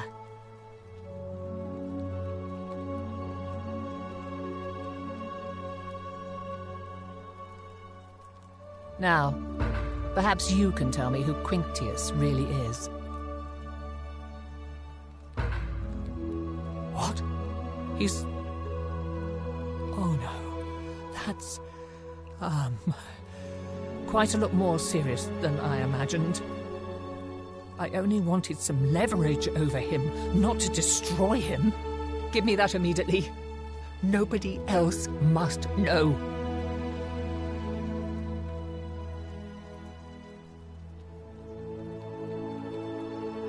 What? No. You tricked me, you mendacious little sturkers. It was a lie of a mission. You were planning this all along and you deliberately concealed it. May Jupiter cut you down. I curse you. I curse your life and mind and memory. May you be unable to walk or eat or drink. May this drag you to the depths. This is outrageous.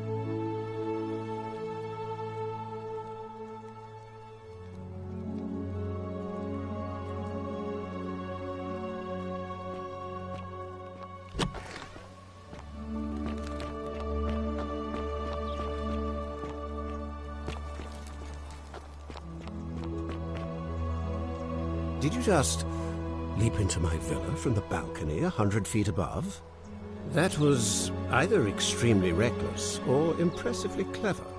Well, why have you risked life and limb to see me? Are you insane? You barge into my villa uninvited and then make outrageous demands?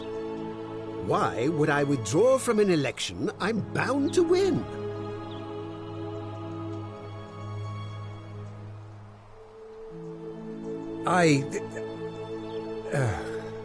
So, it finally caught up with me.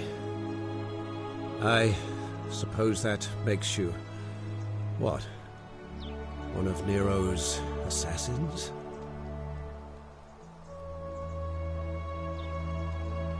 So, you're not going to kill me?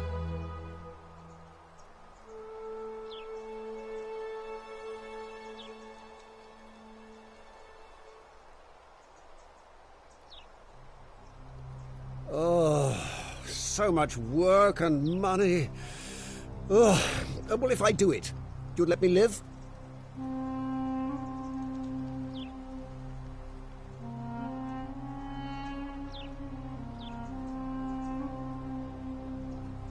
Fine.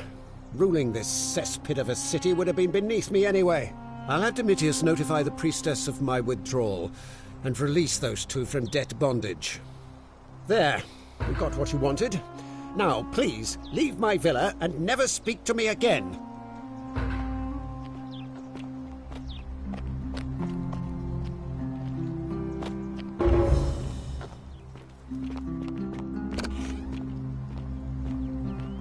Domitius, are you listening? Yes, sir.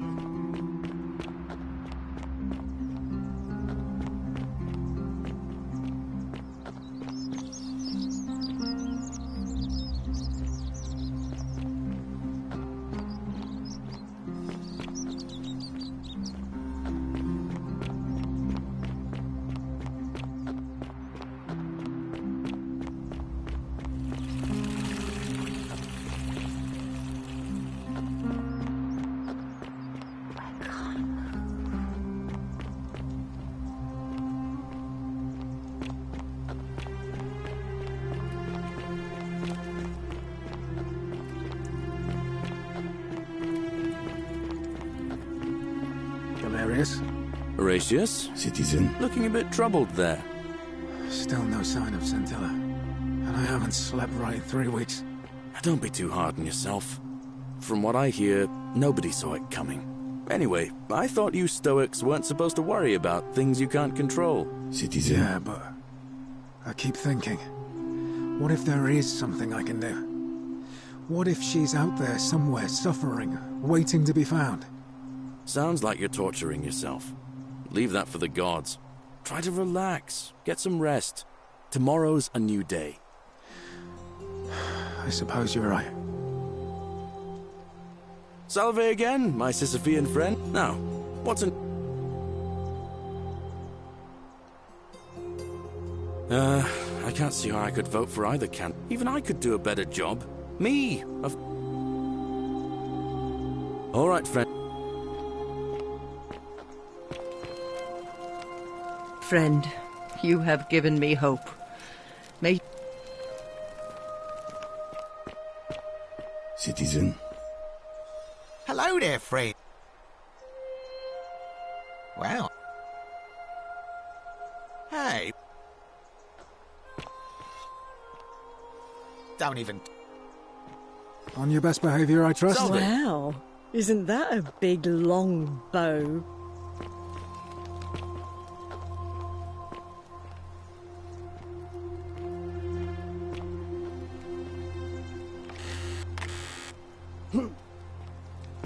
Galerius? Horatius?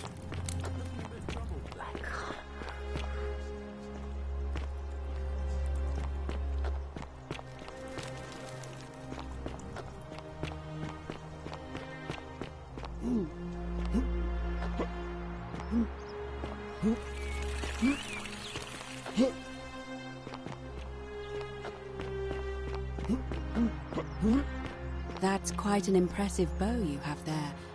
Just like Diana's.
a fellow traveler from a faraway land.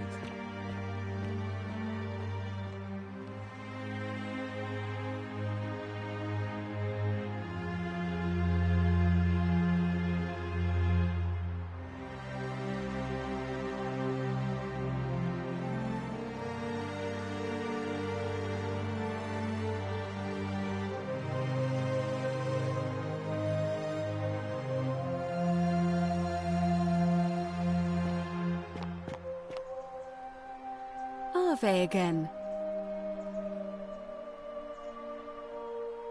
It must be completed by dusk. It'll be between... Why do you... I like the idea, but I know Galerius well, and his position has always been that he won't... It was only yesterday that he said to me he'd only ever run if it was absolutely necessary to make sure Sentius wasn't re-elected. So, I suppose if you'd like to see Galerius elected magistrate, you'd need to persuade Malleolus to withdraw somehow.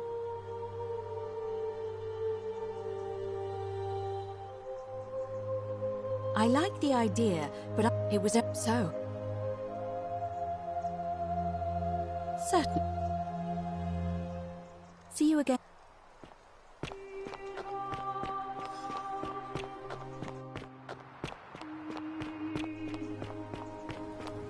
Greetings and salutations.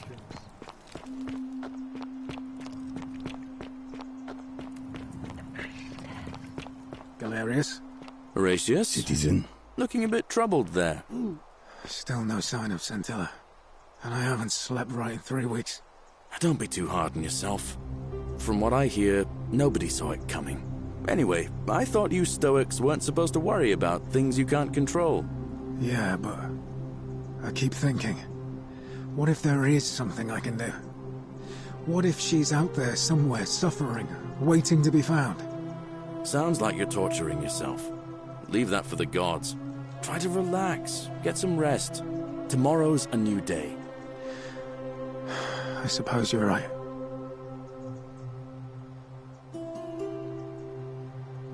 Salve again, my sister. Now, what? I can't see it. Even I... Oh. Well, even... What? All right.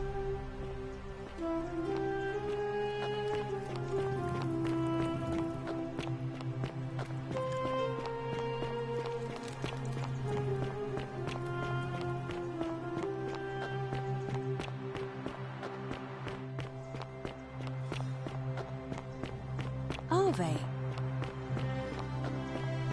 How come you're allowed a weapon and I'm not?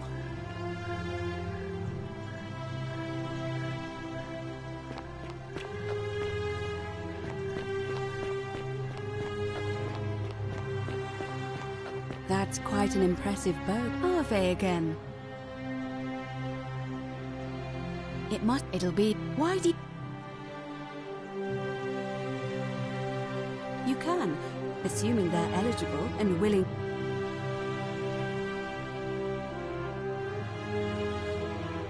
As I said, I'm planning to hold it before dusk. Well, A fellow traveler from a faraway land. Yes, I have overheard some rather... Very well. Citizens, it is time. Let us meet to elect our magistrate. It's time! The election's on!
Citizens, we have a quorate body of voters gathered here to elect the city's magistrate. The candidates are Sextus Sentius Imperiosus and Marcus Malleolus Gurges. As agreed, we shall dispense with ballots and candidates will abstain from voting. Let's make this quick. As I say your name, call your vote. I'll start with you, Horatius. Sentius, of course. Georgius. Sendius. Dacius. Malleolus. Galerius. I abstain. I'm just here to observe. Virgil. Malleolus. Rufius. Malleolus. And finally, Domitius. Malleolus. Who else? Citizens, you have made your decision. Your new magistrate is Marcus Malleolus Gurges. Hail, Magistrate Malleolus. I said, hail, Magistrate Malleolus. That's more like it. Thank you. Thank you. I am...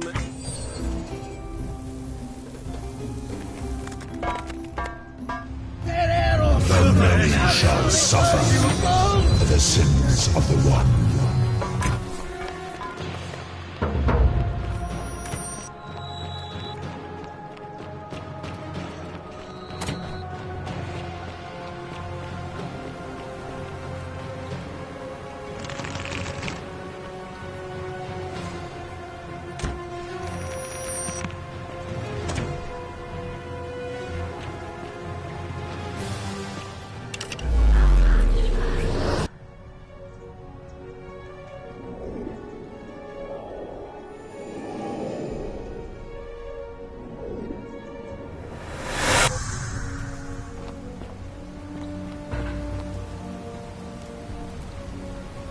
Salve, friend. Mine? Oh. Yulia. Poor...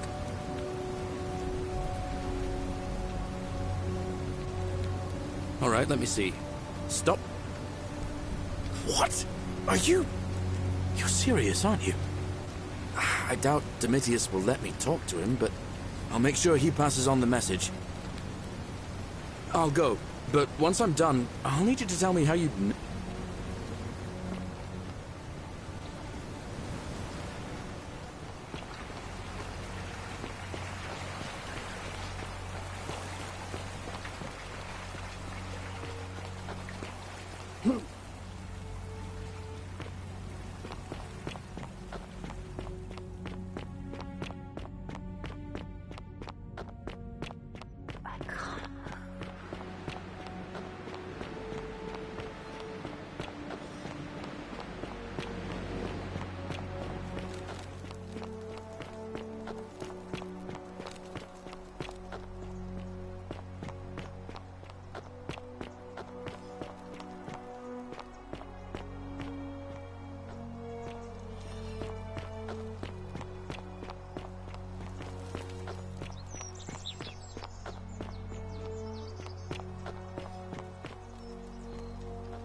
Salve, friend.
Not a good time.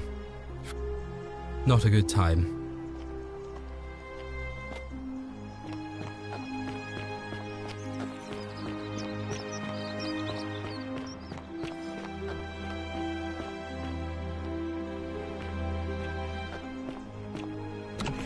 Lucretia, no time to explain. I'm supposed to give you the Sylphium resin for Yulia. What? Quick, give it here. I'm just going to help her swallow this. I think she's going to be all right. Galerius, you're amazing. How did you know? I was just doing what the new guy told me. I don't understand.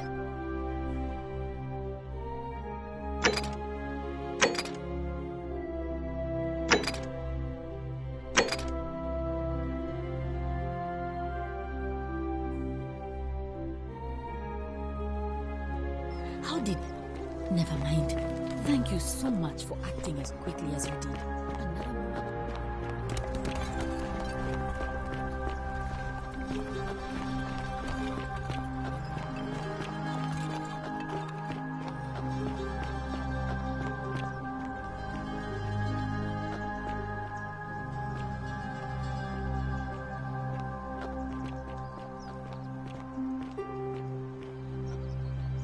Salve, Rufius. I hear you've been suffering from rheumatism. I'm sorry to hear about that, friend. What? My condition is nobody's business but mine. There's no need for that. I just wanted to give you this willow bark to help you treat it. A treatment? Really? Thank God. Finally, some relief after all this time. You're a good man, Galerius. Appreciate that. Now, I've got to run.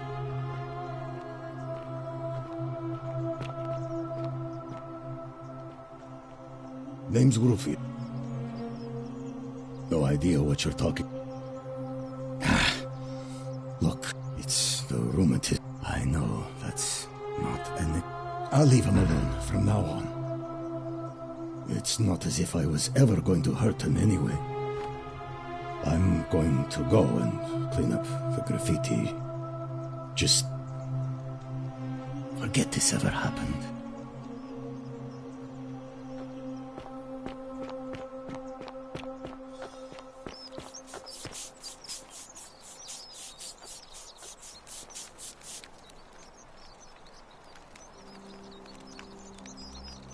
Ah, a new face.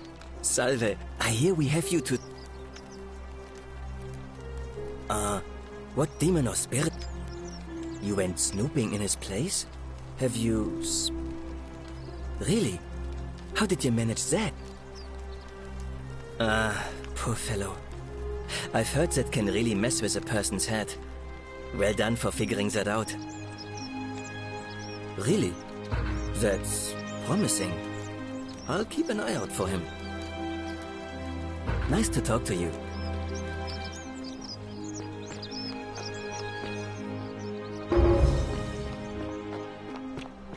Citizen.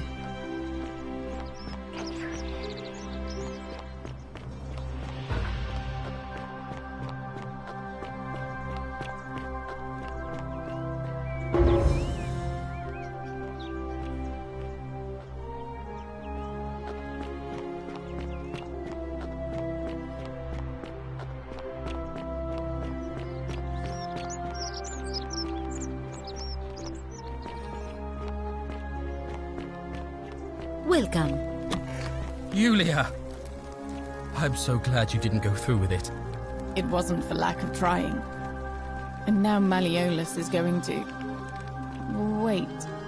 Why do you look so happy? We're free. Malleolus just released us and we never have to set foot in that villa again. What? How? Galerius arranged it somehow. Really? That's incredible. Oh, what a relief. I don't know what to say. You don't need to say anything. Just rest up, get your strength back, and we'll celebrate properly when you're ready. I will. Thank you, Ulpius. I will. Shalom, friend. You mean where am I from and all that? Judea, originally. But when I was a child, I moved to Rome with my family, Romanized my name and spent most of my life in the Jewish district of Trans-Tiberim, across the Tiber from the main city. That's where I was when the fires broke out. Everyone was running toward the river and I, listening to my inner contrarian, ran the other way. Every road leading out of Rome was in chaos, full of people with all their belongings in carts and brigands preying on them. Several hours down the Appian Way, I saw another Jewish family being attacked by 3 opportunists. So I picked up a branch from the side of the road and went to defend them. I can only assume they got the better of me because the next thing I knew, I was waking up in a forest, by a river not far from here, with no memory of how I got there. It's strange though, because I still had my purse on me. Why would a robber knock me unconscious and throw me in a river, but not take my coins? A lot of good it did me, and that family. I sometimes wonder what happened to them. I don't. But even if I did, I'm not going anywhere. I have unfinished business. Well, neither of us have a couple of hours to stand around talking about theology, law, and collective punishment, so I guess you're looking for a pithy summary? You remind me of an old story from my people about Hillel the Elder. He was approached by a Gentile and asked to explain the entire Torah while he stood on one foot. Obliging, he replied, "What is hateful to you, do not do to another. That is the whole Torah. The rest is commentary. Go and learn." Of course, what I want to know is, what kind of a god sees a young woman abducted and does nothing about it? Not my god. That's for sure. Thanks. I just wish there was a way... Galerius. He saved my life. I have a feeling he can do a lot more if given the chance. All right, Fred.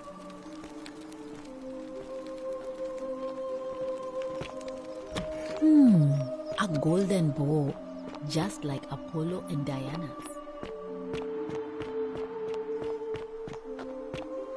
How come you're allowed a weapon and I'm not? Don't believe a word they tell you.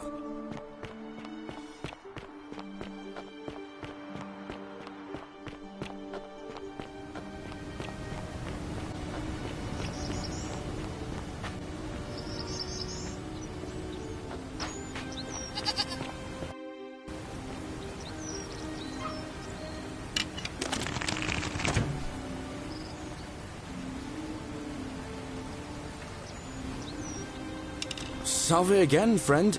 I went and did as you asked, and how is it possible that you've just arrived here? You're a... Sisyphus, he was forcing... Tantal... Oh. Anyway, I don't know which... So, oh, and I'm in the running for magistrate. Feeling kind of nervous.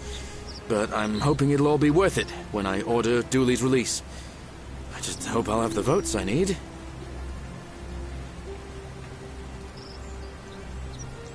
Oh, that's kind of... Now, I'm going to keep your secret. Although, it's not as if I'll remember... Oh, and it...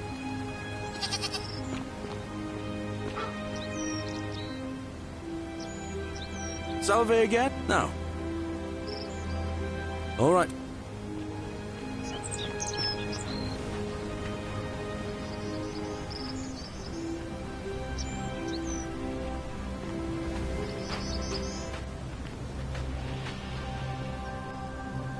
don't believe a word they tell you.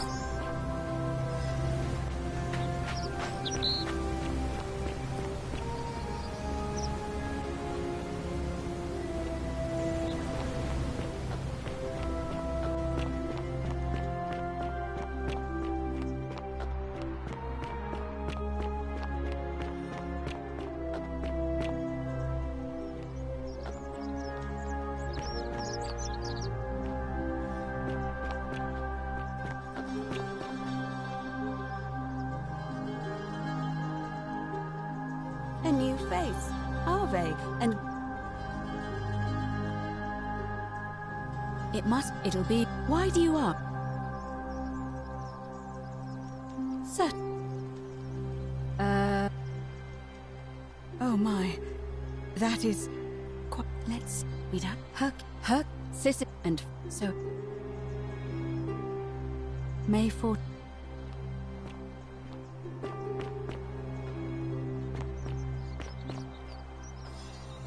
Ah, a fellow traveler from a faraway land. Shiny. Salve and well. All right. How'd you do?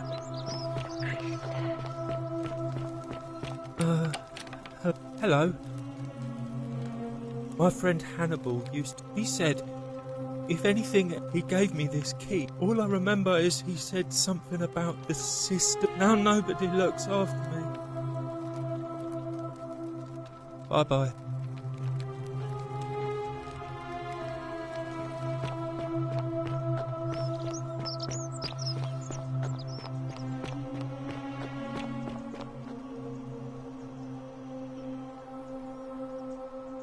Arve again. It'll be... Why do you... As I said... Well... very... Citizens, it is time.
Voters gathered here to elect the city's magistrate.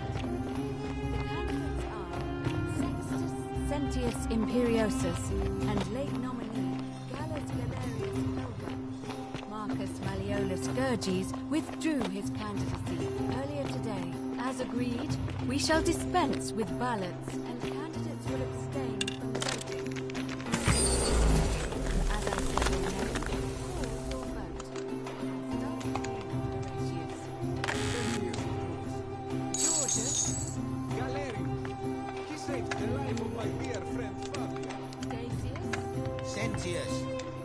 your vote.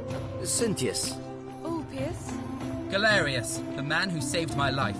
Rufius. The man who treated my rheumatism. Galerius. Citizens, you have made your decision. But it seems we have a draw. In the absence of a clear consensus, Sentius shall continue as acting magistrate until a new election is held, 1 month from today. My fellow citizens, today you have sent me a message, and I want you to know I have heard it loud and clear. I vow to spend the next month winning back your trust. Thank you for this opportunity, and may the gods watch over you. You and your rival, whatever your name is, you're responsible for this, aren't you? Nobody likes Caput Murday foreigners interfering in an election. Shut up and let the magistrate speak. Malleolus is going to be magistrate by the end of the day. You have no idea what you're doing. You're going to get us all killed. Just stay out of our way, and we won't have a problem. Wait, I will not allow you to do this. You're showing your true colors now, priestess. Your corruption sickens me. Domitius, ignore her. Proceed. This is insanity. You'll doom us all. Lies! It is time the Golden Rule was exposed for what it is. A children's fable, exploited by a treacherous leader to instill fear in all of us. The Golden Rule is real, you idiot. Shut up, all of you. The magistrate has spoken. I'm going to enjoy killing you, old man. Everybody The many shall suffer for the sins of the one.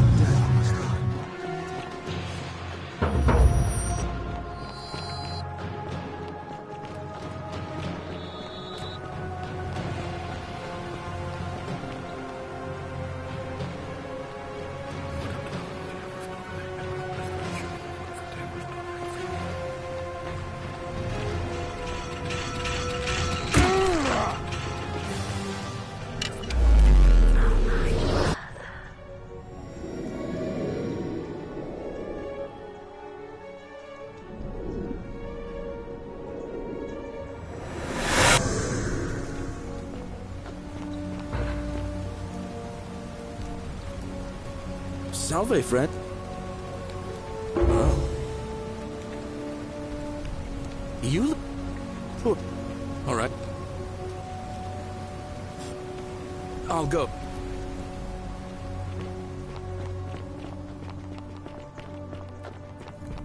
Vote for Malleolus for a free drink at my tavern.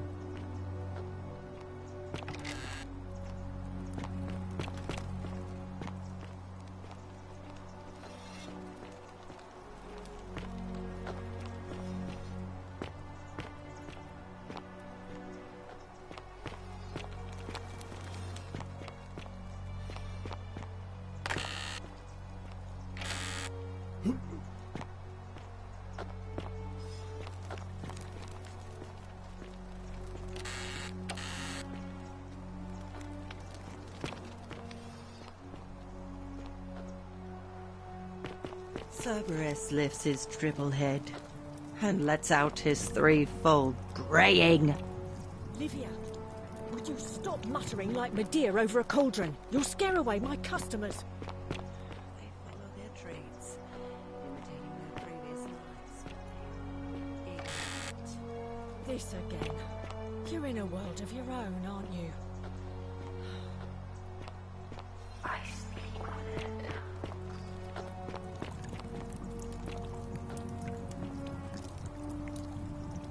Just as the oath, but it... Say it. Then it... He get...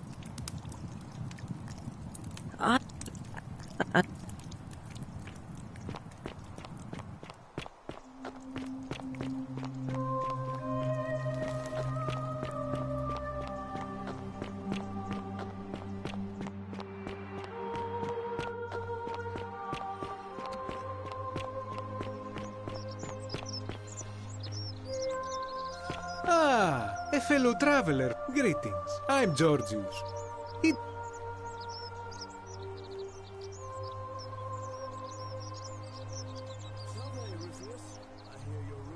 My friend, your words intrigue me more and more, but... I knew this day would come. I do not wish to lie to you, my friend. Please, Let us leave the live coals safely beneath the ash. Very well, but the magistrate would not look kindly upon this, so please keep it to yourself. For several months now, I have been sneaking out at night to worship the gods of my ancestors in the Temple of Demeter. Each day, I leave offerings of food in the hope that we may have a bountiful harvest, and yet the next day when I return, the food is missing. So I ask, who or what is devouring the food in this temple? Stranger still. Once I sat in front of my shop like the 100-eyed Argus until dawn to see if I could spot a thief going in. But do you know what I saw? Nothing! Nobody entered. And yet when I went to take a look, when I told my friend Kabash of this at the tavern, he offered to help investigate. He went in, and to my dismay, he was never seen again. It is the only Greek temple in the city. Head towards the baths, and it is the last building on your right. But you do not strike me as a kind of person to be deterred by such warnings. Hey, my friend. Ah. And in a city full of Romans you are asking me? Because I am Greek. Let me tell you something about Greeks and Romans. My name is Georgios, yes. But the Romans, they do not care. They hear me say Georgios, and they think, ah, he must mean Georgius. Good Roman name. They do this all the time. They see us worshipping Zeus, they copy us, but call him Jupiter. They take Hades and call him Pluto, Persephone, Proserpina. I am flattered that they copy our ideas, but why must they change the names? Do they want credit for making it all up? Do they want to forget where it came from? At first, I pull my hair out. After a while, I give up, and I become Georgius the Roman. I accept the world is Romana. Plus, I have no hair left to pull.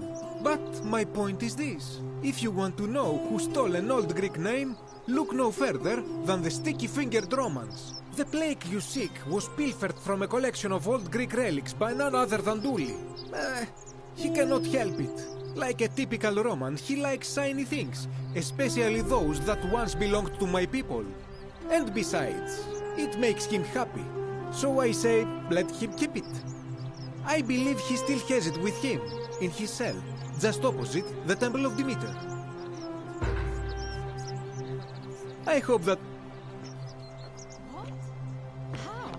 Whatever's in that great temple up there on the bluff. Hello? Hello? Do you like it? It's shiny, innit? It makes me happy just looking at it. But if I gave it...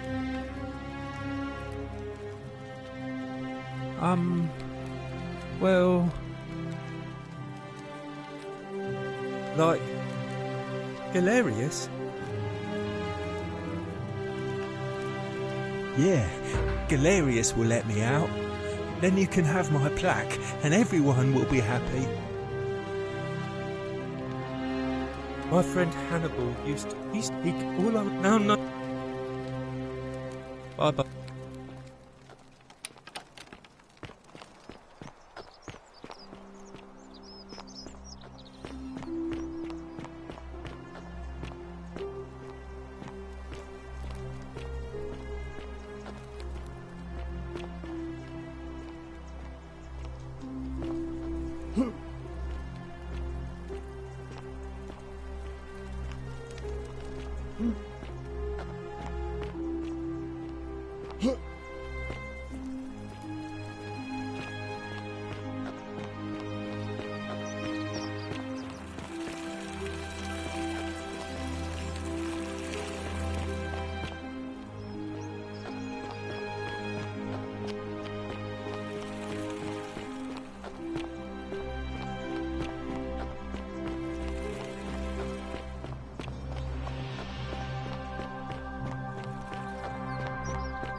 come and join me by the fire. Welcome, welcome. May I ask your name? It's a sincere pleasure to meet. Tell me, what brings you all the way down here? Ah, yes, that cursed thing. I know exactly where it is. I will tell you everything I know, but first, a request. I have been living down here alone for many years, with nobody to talk to but myself. The one thing I long for above all else before I die is a good philosophical argument with somebody astute. I'm hoping that person is you. Let us find out with this simple question. Have you deduced the name of the god responsible for the Golden Rule? Excellent. I see you are indeed quite astute. Very few come to that realization before their time in the sun is over. Now, will you join me in a friendly Socratic dialogue?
Wonderful. Then let me begin with a question.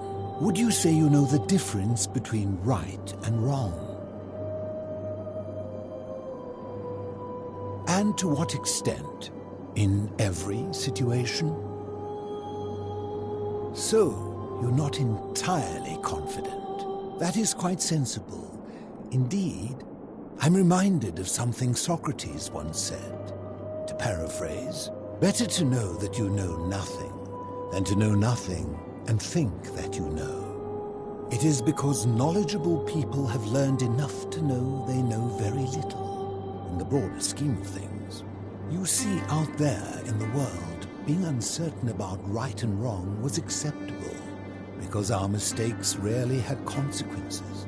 So we would tell lies and bend rules and turn a blind eye and rationalize, and yet still find a way to think of ourselves as good people. But under the Golden Rule, morality matters. The slightest wrongdoing could result in a mass execution. So to navigate this maze, we would have to be certain about the difference between right and wrong. Wouldn't you agree? That is an excellent question, and it leads directly to my next line of inquiry. So let me ask you this. Is there one system of morality which is always perfectly correct, which you could follow in every situation and always do the right thing?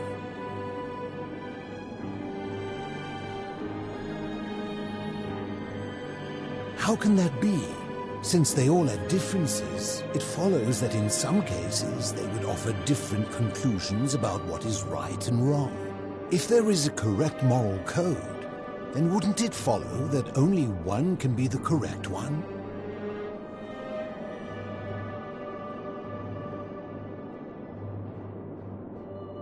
Ah, you know, I think you'd find an ally in Herodotus.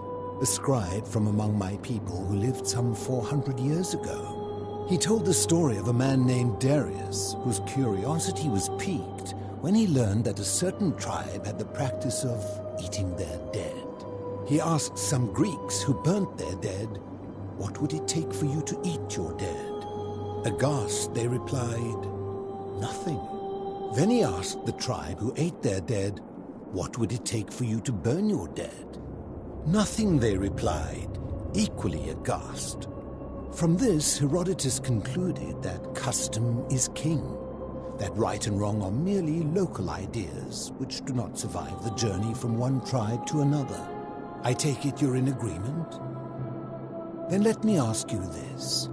If you visited a tribe where they ate each other, copulated with the dead, and drank wine from cups made out of human skulls, would you still maintain that within such a tribe there is nothing wrong with such conduct?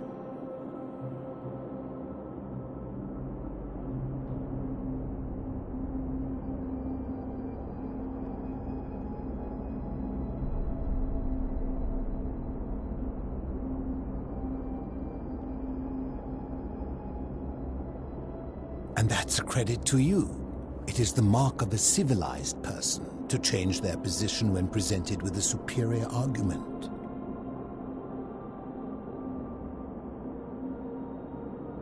My point is this. I don't think anyone alive truly knows any hard and fast rules about right and wrong.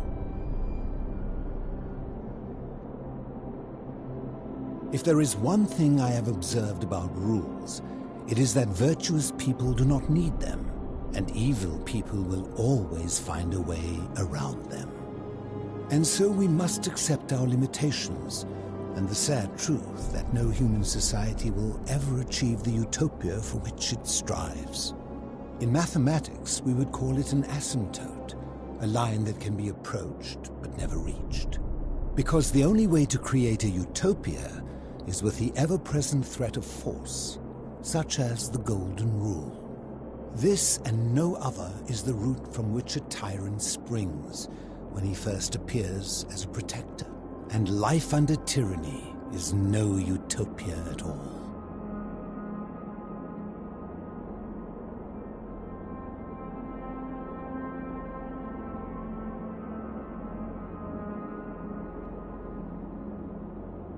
I'm glad to hear that. In any case, thank you for humoring an old man.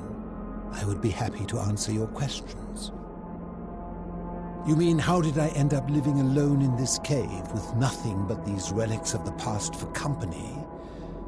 It's a long story. I was a quarrelsome young man. At 19, I left Corinth for Rome to study rhetoric at one of her finest academies, so I could argue more forcefully. Back then, I used to enjoy verbally sparring with everyone I could, and I was good.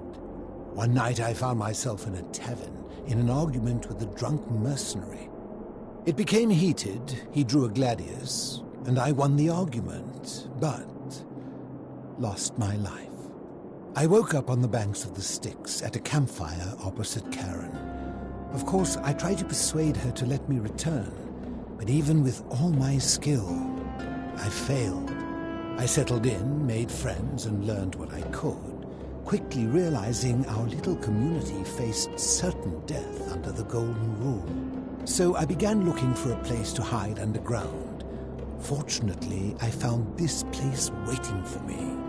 You see, I was not the first to take refuge here. I returned to my friends above, persuaded them to join me, and 12 of us descended for the last time to live out our days hidden from Hades' tyranny. They are one and the same. The Romans call him Pluto, but long before that, my people called him Hades. My generation was wiped out, turned to gold, many years ago. My friends and I were able to avoid the same fate by hiding down here. I think it's safest to assume that if I was to return, Hades would realize that his furies hadn't finished the job, and he'd send them after me again. I fear that if you were to utter my name in the city, even by mistake, that Hades would hear you and know I am still alive. I'm afraid I am the only one left.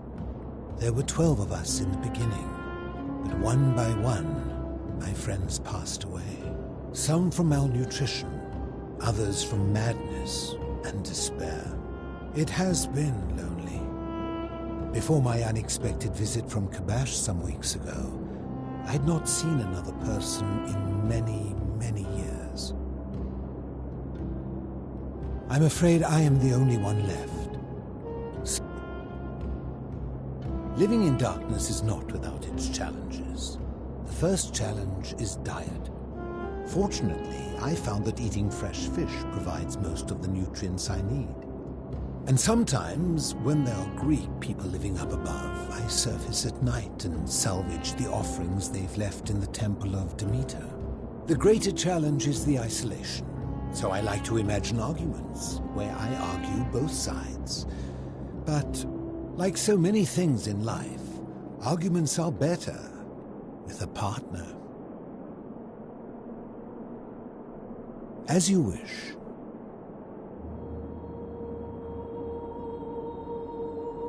You seek the plaque bearing the Egyptian inscription. It is a cursed object, and I would be happy to give it to you if Kabash had not already taken it. I will tell you, but you may find him hostile. To prepare for your encounter, there are certain things you must know. Very few know this, but before the Romans came to this city, it was once entirely Greek. The architecture, the temples, and the people.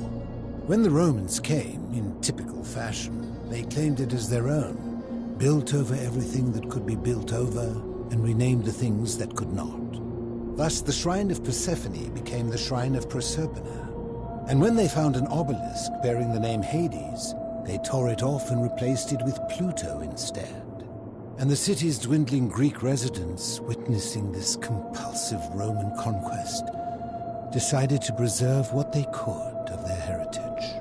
They gathered their art and valuables, secreted them away through the Temple of Demeter, and hid them here, out of reach of the Romans. However, there was one thing that always seemed out of place to me, and it is the very thing you seek. An even older plaque bearing an Egyptian inscription. We had no idea until years later when the first of my friends began to die. As a result of their deaths, we began to dig catacombs branching off from this cavern to lay them to rest. We extended the tunnel so far that we accidentally discovered another, an even older tunnel, which somebody had gone to great lengths to keep hidden.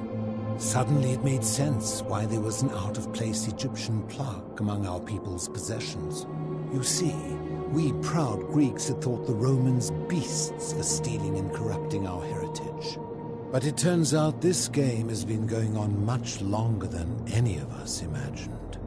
I think it is best you head through the catacombs and follow Kabash's trail. There are certain things you must see for yourself. Take this key. You'll need it.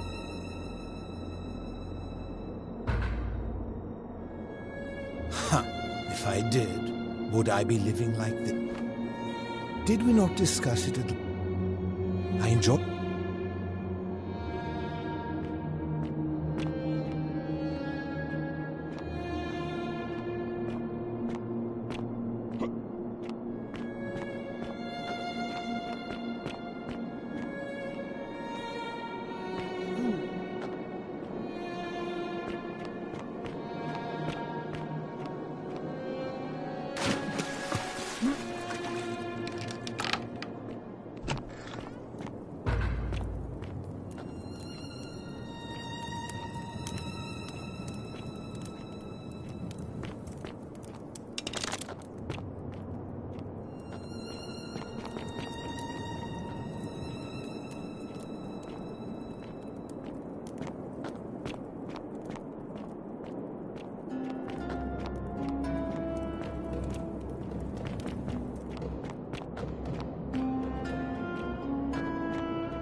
Stop! Do not come any closer. Who are you? I am Kabash. And let me guess, another Greek or Roman come to loot and plunder the resting place of my ancestors,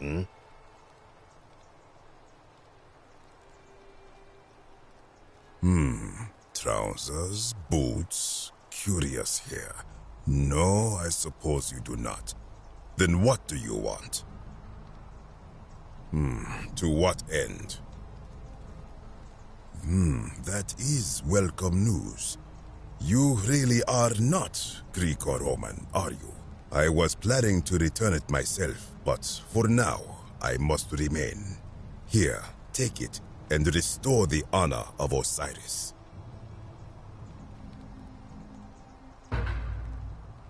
Now, as for the other plaque.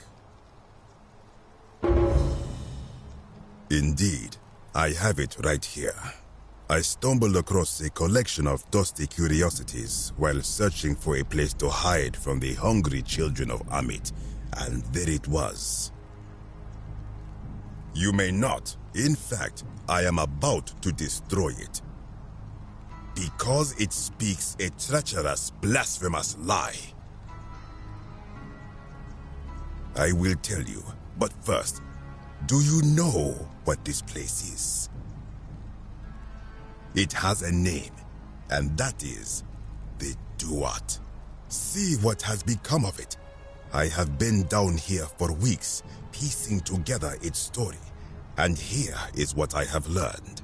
As Egypt declined and the Greeks had their turn to flourish, their souls came here in great numbers, but instead of adopting our ways, they copied and corrupted them.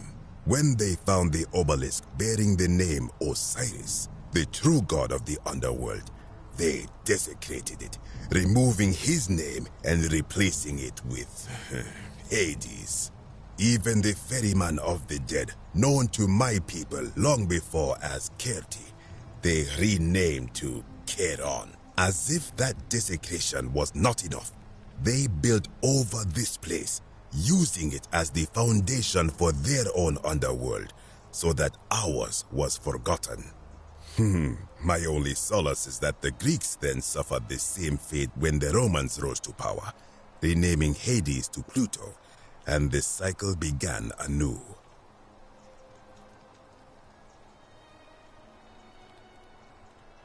I am glad to hear it, which brings me to this other, fourth plaque. It is inscribed with a script I do not recognize, but it is ancient, almost as if it is older than the plaque bearing Osiris's name. But if that is so, it would imply the gods of Egypt are mere imitations too, copied and corrupted from an ancient people who prospered even before us, and that my people did to them what the Greeks and Romans did to us. But this, I cannot accept. I sense a deception. Perhaps it is the work of Set, the usurper, seeking to undermine Osiris once more.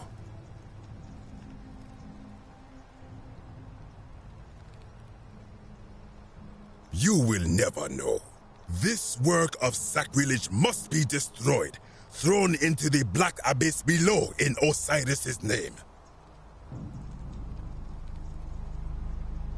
You are too late. It is done.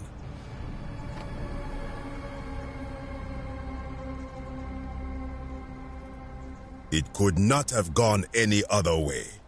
It was Osiris's will. Now, the thing of evil you sought is gone. Why are you still here? I am from Rakotis, which you may know as Alexandria, the name of the city the Greeks built over it.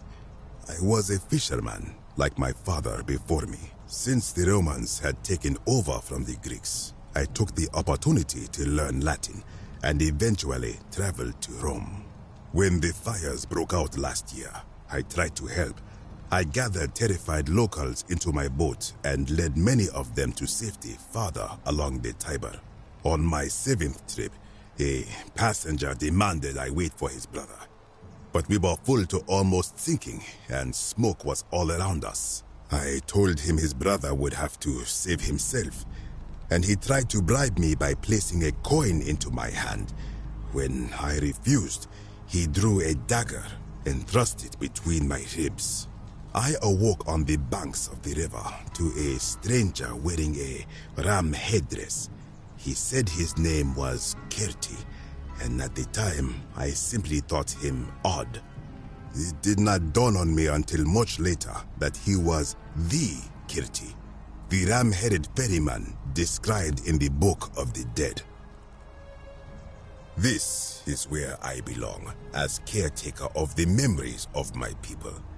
If our ways are to be remembered, it falls to me.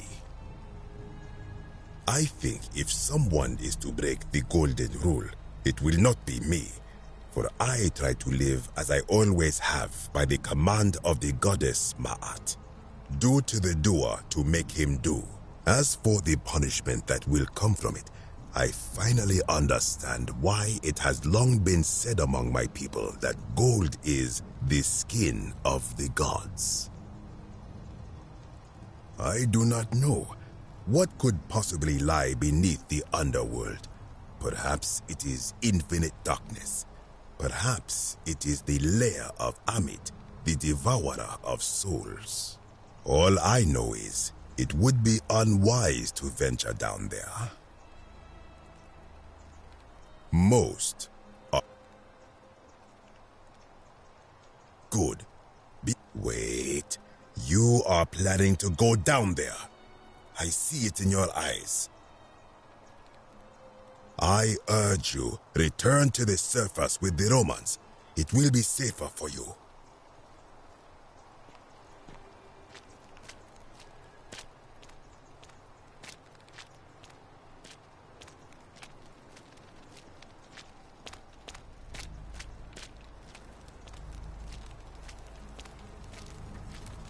You are still here.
When I told you that you would not find a way back up, that was not a prediction. That was a promise. You will die here.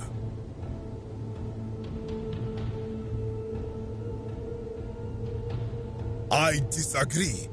I warned you against coming down here, against perpetuating this sacrilege, but you persisted. You have undermined and dishonored the true god of the underworld. How did you think this would end, if not with bloodshed?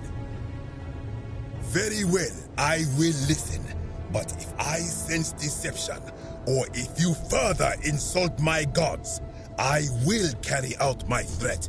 So tell me, why should I let you live after you salvaged this instrument of blasphemy?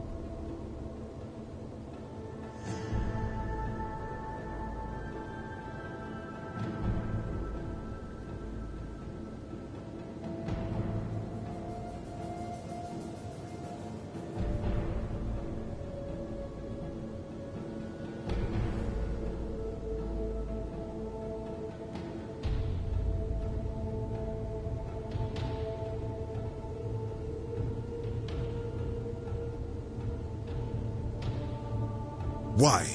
To what end? But why? What business could you have with Osiris?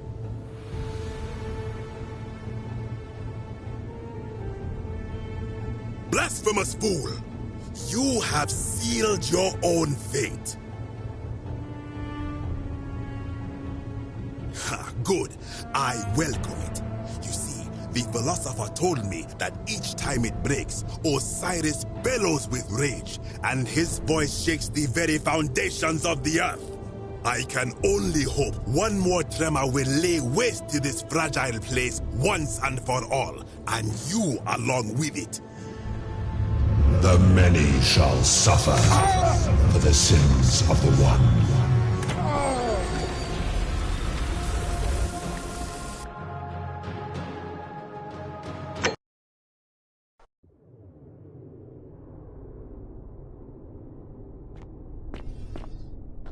When I told you that you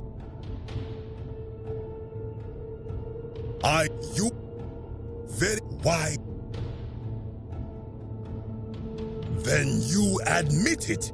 You wish to many of my... We prepare to have our hearts weighed on Anubis' scales and to swear ourselves innocent of sin before the 42 assessors of Ma'at. And yet, I arrive here to find the Book of the Dead contained only a seed of truth. And now, I ask myself, did our priests steal and embellish the stories of an older people and feed us lies all our lives simply to trick us into obedience?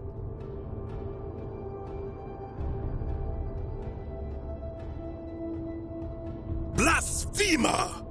You have sealed your... The many shall suffer for the sins of the one.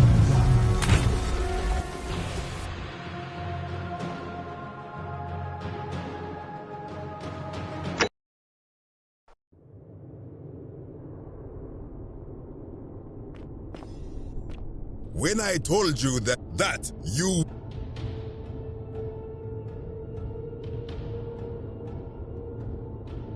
I disagree. You have undermined and Why? Why? To what? But what? Blasphemous fool! You... The many shall suffer for the sins of the one.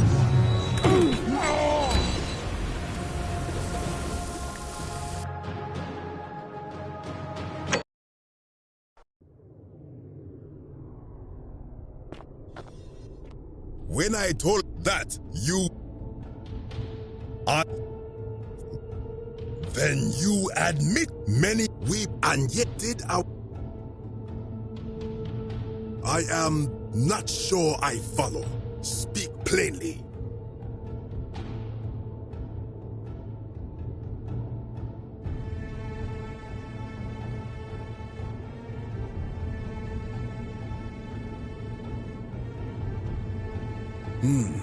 Perhaps there is some truth in that.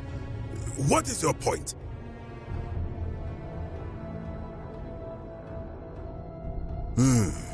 You are persuasive. Very well. I will let you live, and you may do what you will with that plaque.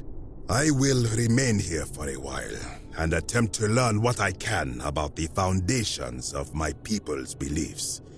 Go.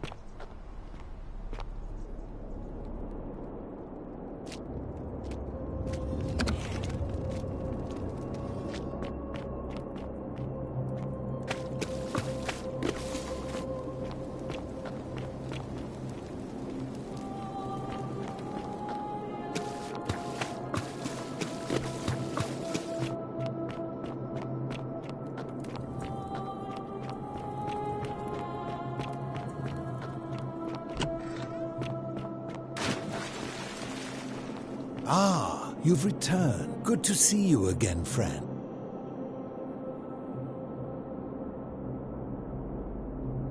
I enjoyed our chat.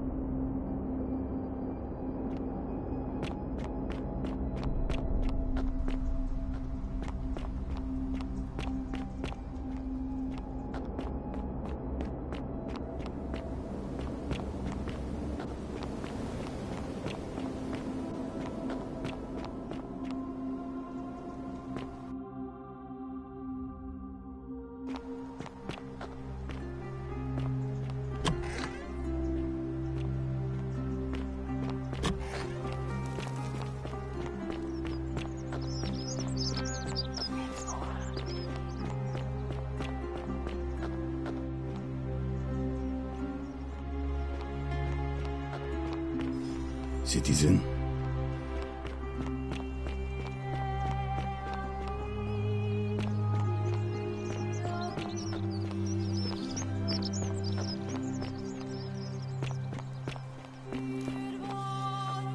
Salve again, friend. How is it possible? You're a... Tandem... Oh. Anyway, so... Oh,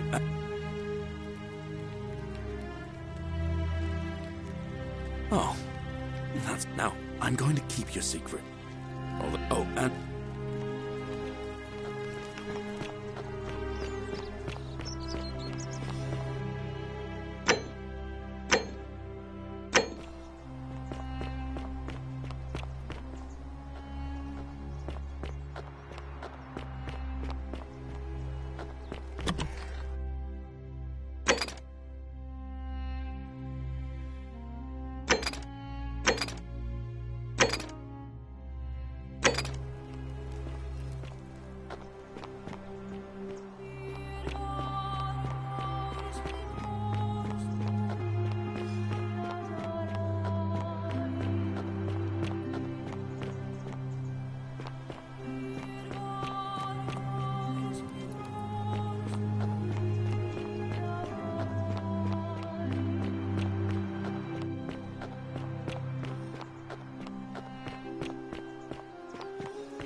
Wonder how much one of these statues is worth on the outside. Hello?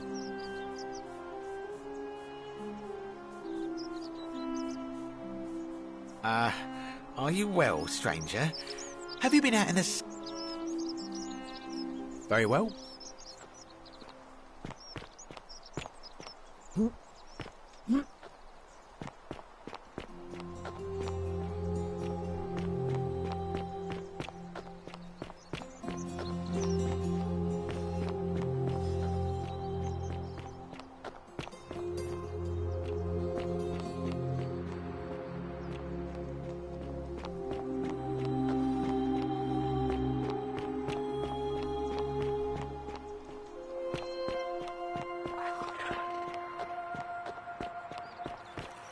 citizen.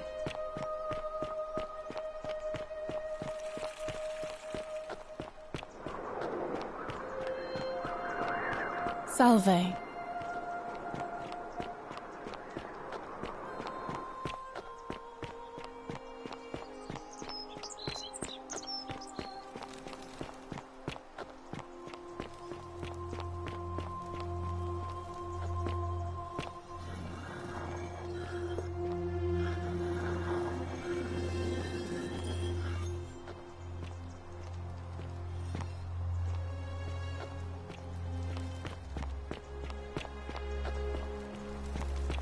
Salve, friend.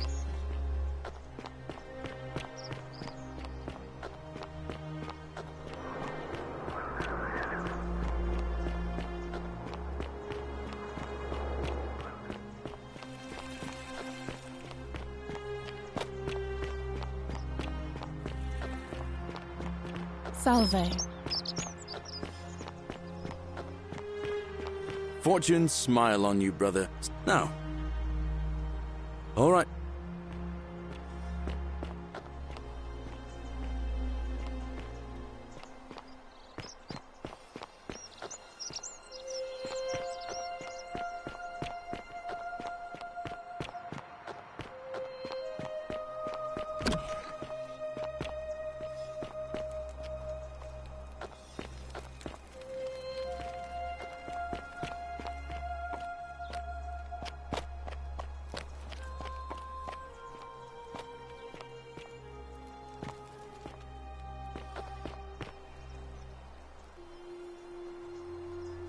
A new face. It must be... It'll be... Why do you ask? As I said, I'm planning to hold... Well...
candidates are Sextus Sentius Imperiosus and late nominee Gallus Galerius Clover.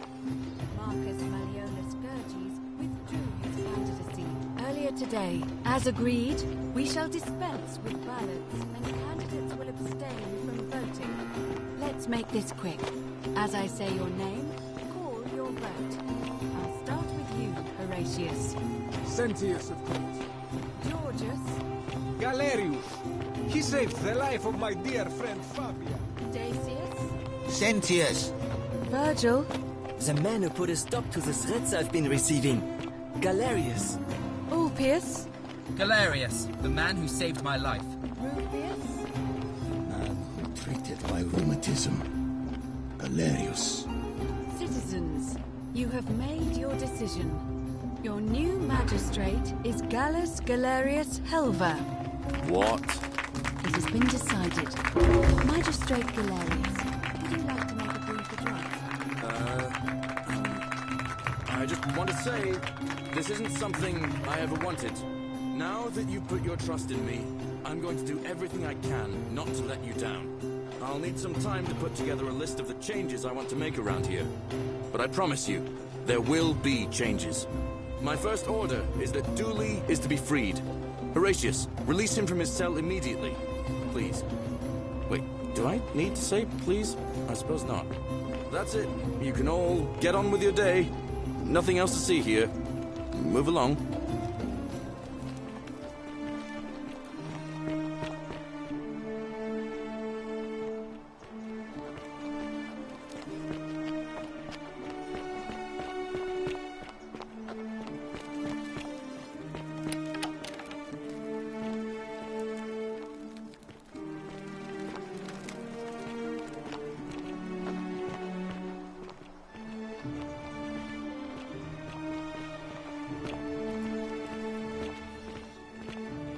Fortune smiles on you today, Julius.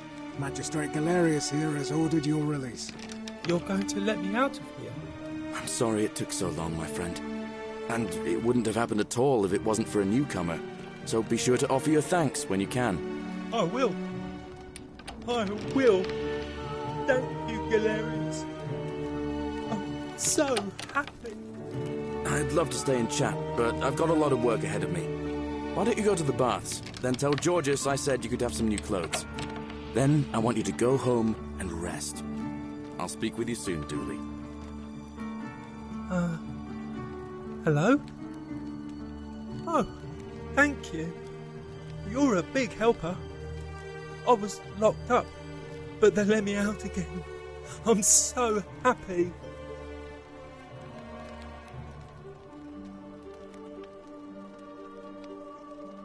You can have my shiny plaque if you want, and maybe you can help me find my treasure. My friend Hannibal used to look after me, and he said he always would. But then he died. But before that, he told me, he gave me a key to the cisterns, and told me to keep it safe. Please help me find it. Please. I had to keep it a Oh, thank you.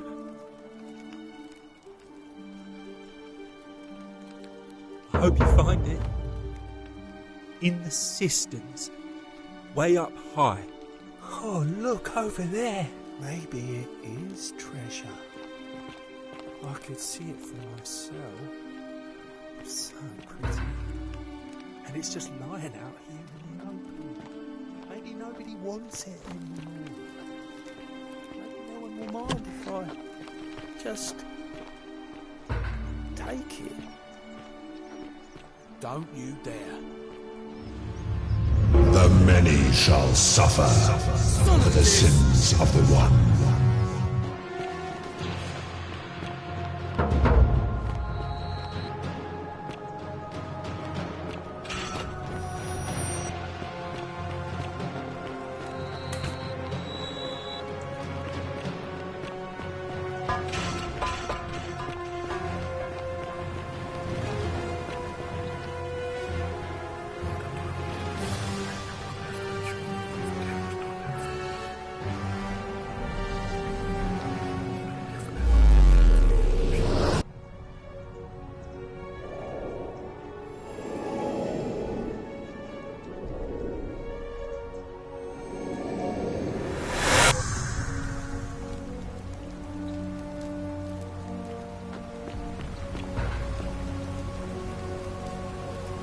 Salve, friend.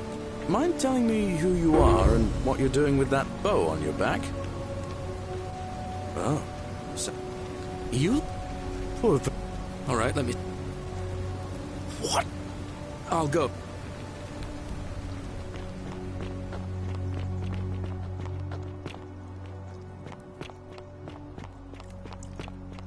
you, Sisyphus.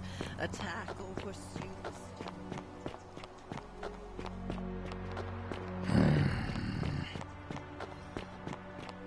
Ah, a fellow traveler from a far away.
And here you are.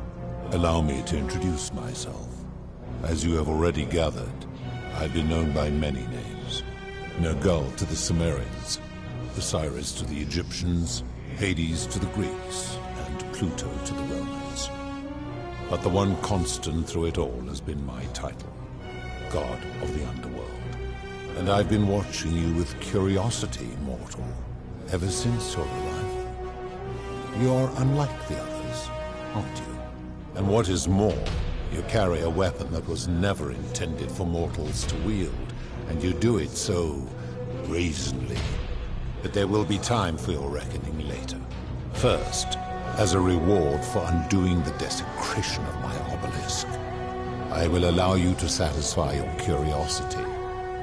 Ask what you will. My story is many thousands of years long. You will need to be more specific. What do you wish to know? It is a matter of perspective. God is a label I was given by you mortals, not one I gave myself. Your ancestors revered me because to them, my knowledge and technology made me incomprehensibly powerful, just as you might seem so to an insect. But despite all that, there are rules even I must obey. My kin and I all adopted this form long ago, so that we might better understand and communicate with your kind.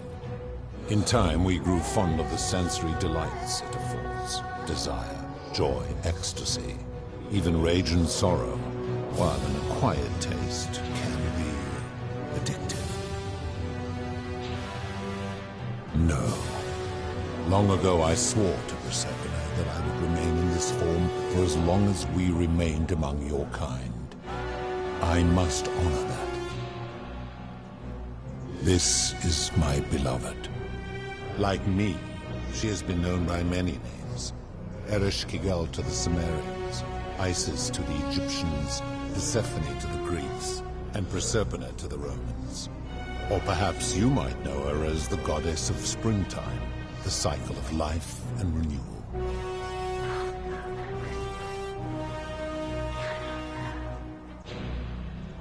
Your gaze lingers too long. That is my servant. You would have met by the river, though she wears many faces and goes by many names.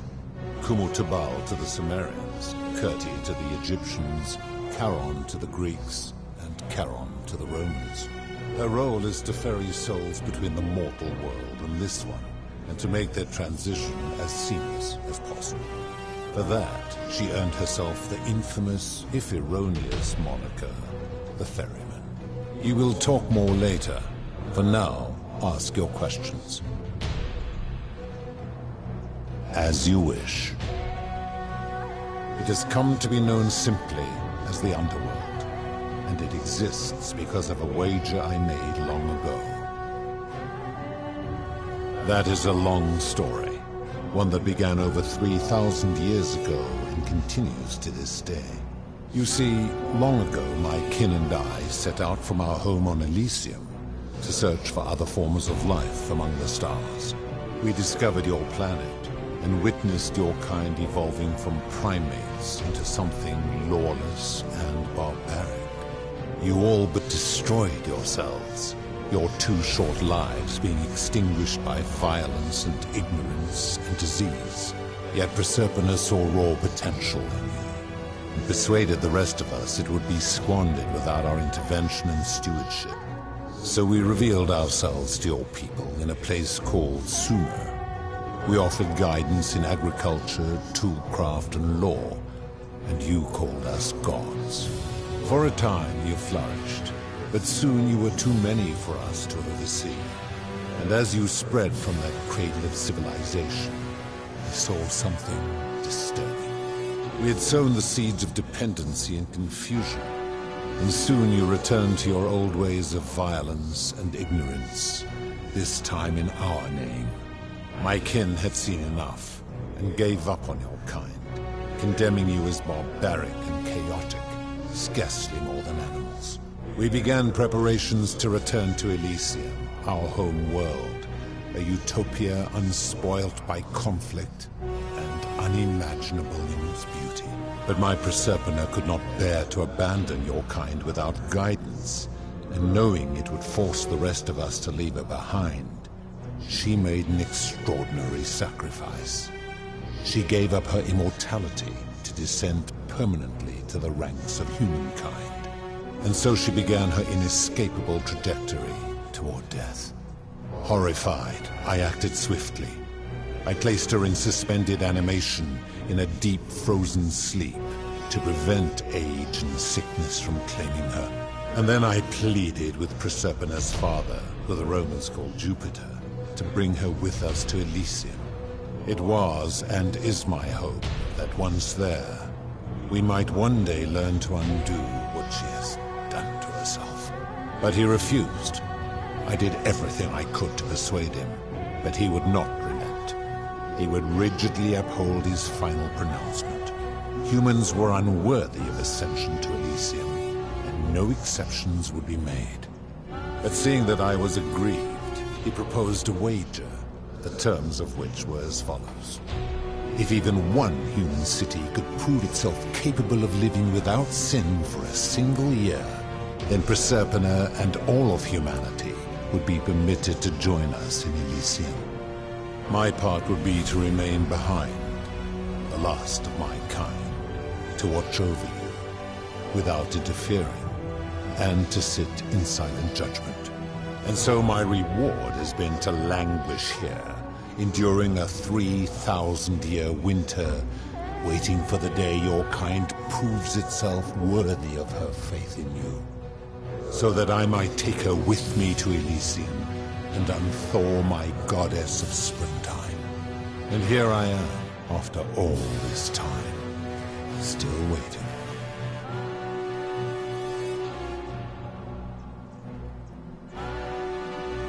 There were also gods who, like me, have been known by many names, but perhaps you knew them by their Roman names. Our leader, Jupiter, as well as Neptune, Saturn, Juno, Minerva, Mars, Venus, Apollo, Diana, Vulcan, Vesta, Ceres, and of course, my beloved Persephone. As the first wave of your kind arrived from Sumer, I had them build a city in their own fashion, so that they might be comfortable and recreate their lives here. I had them build the entrance as a vertical shaft leading to baths, to cleanse them of the sins of their former lives, and to prevent escape. I watched wave after wave of Sumerians arrive, and as their civilization declined over the centuries, they were replaced by Egyptians. Of course, believing themselves to be the superior civilization, the Egyptians promptly built over what had been built before, and made all the same mistakes. After another 1,000 years, the Greeks began to arrive, and then the Romans, and they all did the same thing. They built upon the underworlds of their predecessors, renamed their gods, and ensured their foundations were forgotten. To ensure the wager was fair, it was important that my subjects were chosen at random. To this end, I had my servant distribute 1,000 tokens fashioned from silver, a rare element at the time, across all of Sumer. Whoever died while in possession of one of them would be located by my servant and ferried to this place, with no memory of how they arrived. As the tokens were discovered, they were traded, smelted, and fashioned into trinkets, and eventually coins, spreading to Egypt like seeds on the wind. Later, when they spread to Greece, they would come to be known as Charon's obol, or as coins for the ferryman. Some placed coins in the mouths of their dead, hoping they would awaken here, though they had no way of knowing which coins were fashioned from the original tokens. In fact, almost all of the tokens are accounted for, only 2 remain. And so after this wave destroys itself, as it is destined to do, your kind will have squandered the last of its potential to ascend beyond this rock, and Persephone's along with it.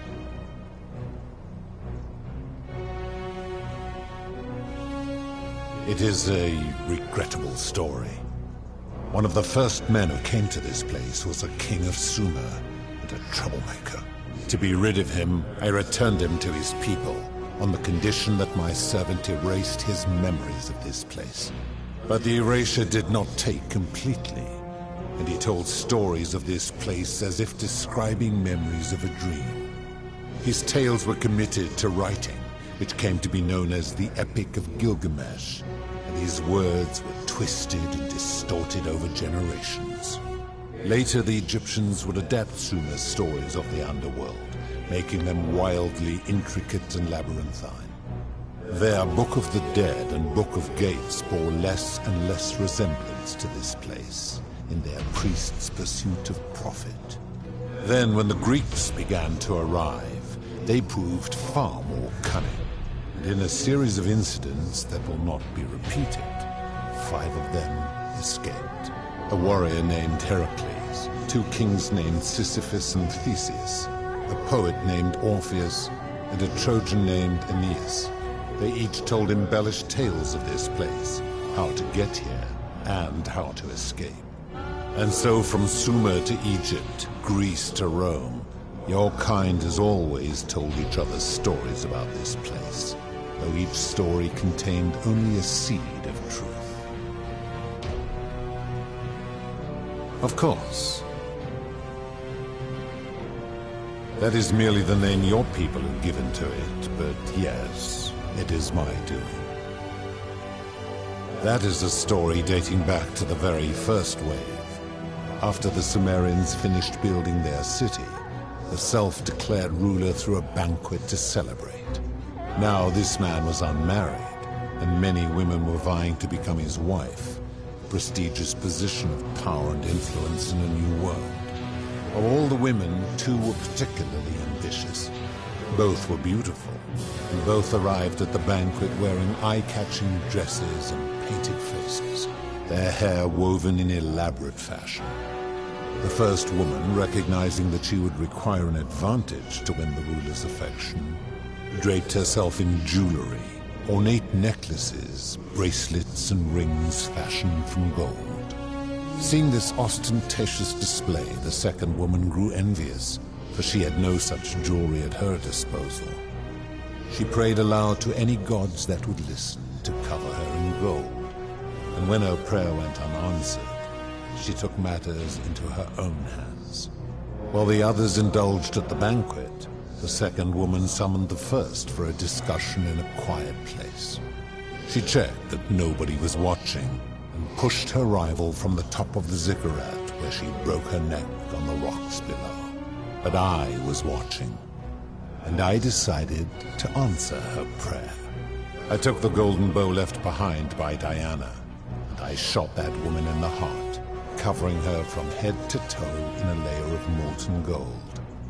And I left her to stand there, that she might serve as a grim reminder of what befalls those who sin in my domain.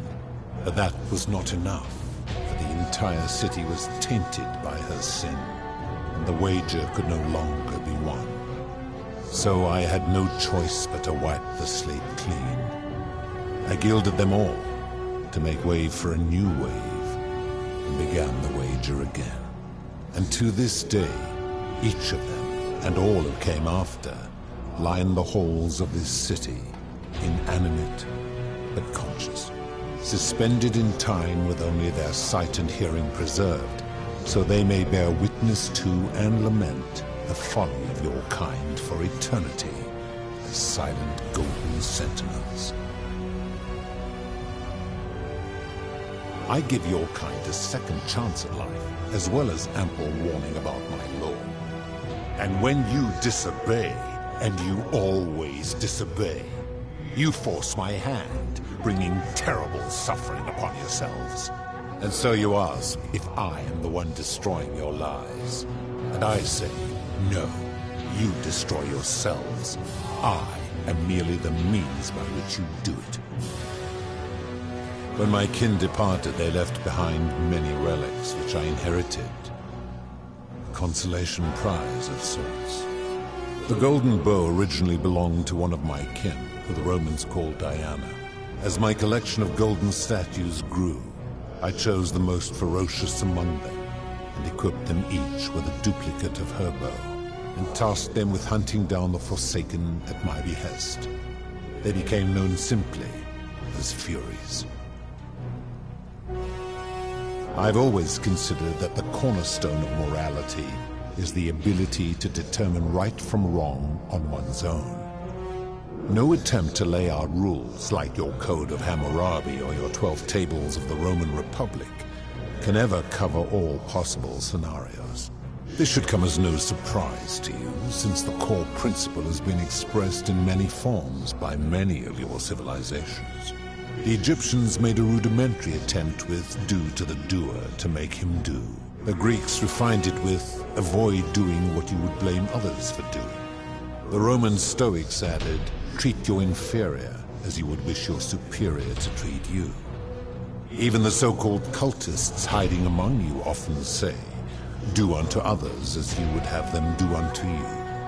It is the simplest of concepts, and each one of you is born with the faculties required to apply it to any situation. Yet none of the peoples who expressed this rule were able to uphold it. Curious, is it not?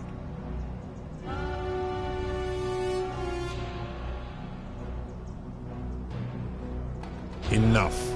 You clearly know nothing.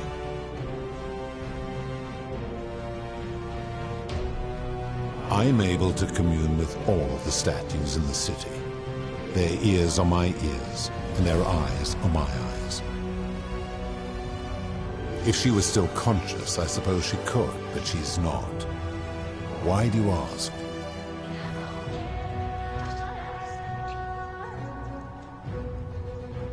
Then what an odd question.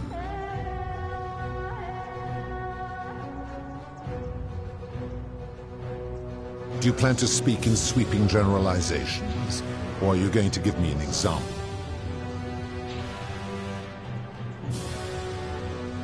I have seen no such thing, but in any case, it Taking one's own life is a self-directed act. It is not one that is done to others, however they may be affected by it. Therefore, it cannot be said that one who commits suicide has done anything unto others. Applying this rule always requires us to interpret the meaning of the words. A literal interpretation helps to minimize the ambiguities of your primitive language. Supposing you're right, and my law has been broken, and I should turn you all to gold immediately. Is that what you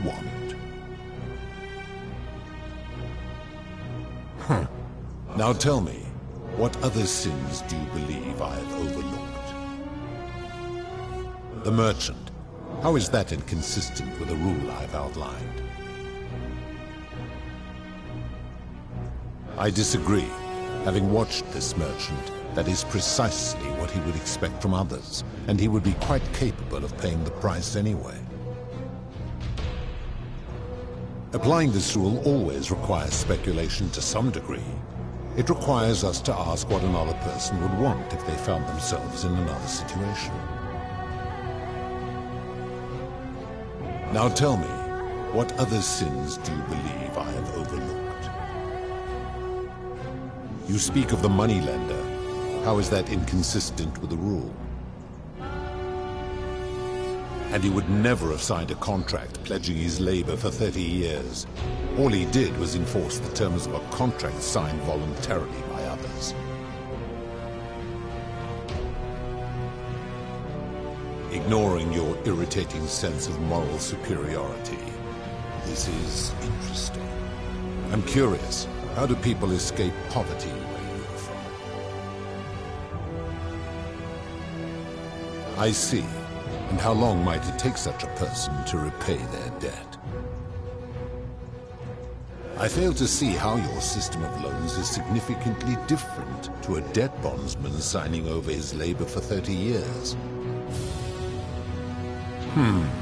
Supposing you're right, and my law has been broken, and I should turn you all to gold immediately. Is that what you want? Now tell me, what other sins do you believe I have overlooked? The midwife and the palace, yes. How is that inconsistent with the rule? The rule is do unto others, meaning other people. Those statues are something else now. Bloodless shadows, mere shapes of their former selves. They are forsaken. What happens to them is no concern of mine. Now tell me, what other sins do you believe I have overlooked? Abduction? You mean the magistrate imprisoning his daughter in the cistern, I take it. He did so because she sought to escape, a sin I take particularly seriously. Better that he stops her from escaping, albeit brutishly, than I have to wipe out this entire city to punish her. Wouldn't you agree? Now tell me, what other sins do you believe I have overlooked?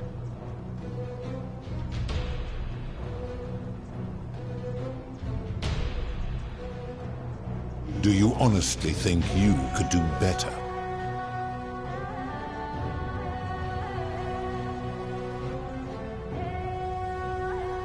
I should strike you down for that. Now, did you have any other questions before your reckoning?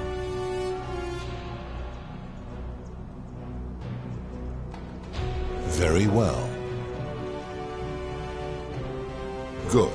Then now it is time for your reckoning.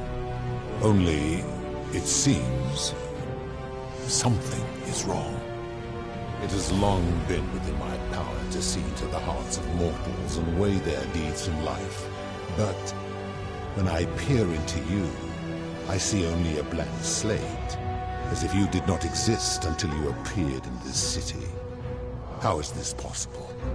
Charon, where did you find this one? I do not remember ferrying you. How did you come here?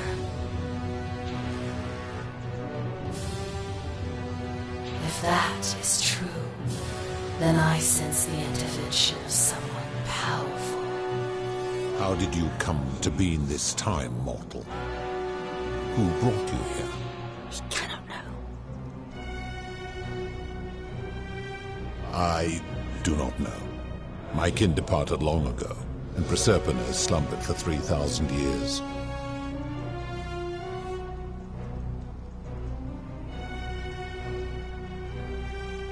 Tread lightly, mortal. Enough of this. It seems I will need to put your reckoning on hold for now. But answer this. Why have you come here? What is it you seek?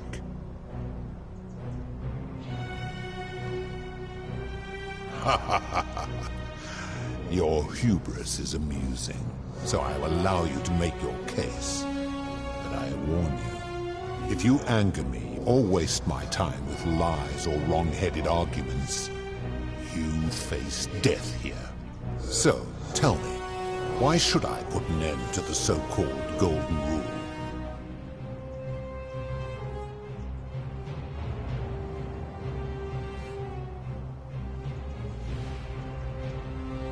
How so? And be specific. You have made a grave allegation, and I expect you to back it up.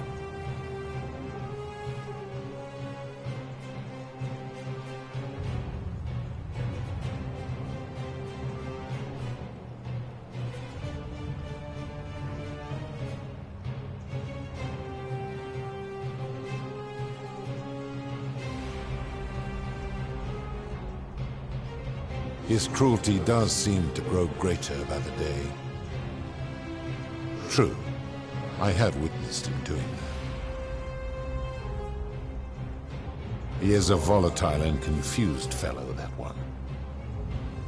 Pathetic. You will need to do a lot better than that.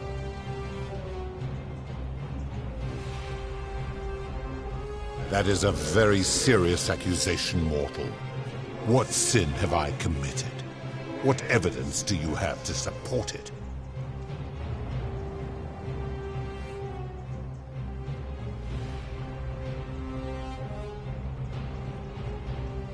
Every one of those people was guilty of failing to ensure their peers lived virtuously.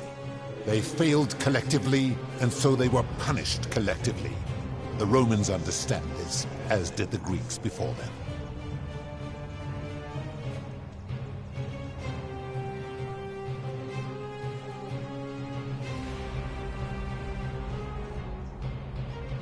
Ah, but I am a god, and you are a mortal. Why would you expect me to treat you as I treat my own kind? You are not a peer. You are not a respected equal. Let me ask you this. Do you treat insects as you wish to be treated? Do you care for their well-being as you would your fellow man? Do you ensure they have food and shelter and protection from predators? Do you give them rights? I warned you not to lie. You will make a fine statue. Do you really think you can wound me, a god, with that primitive weapon?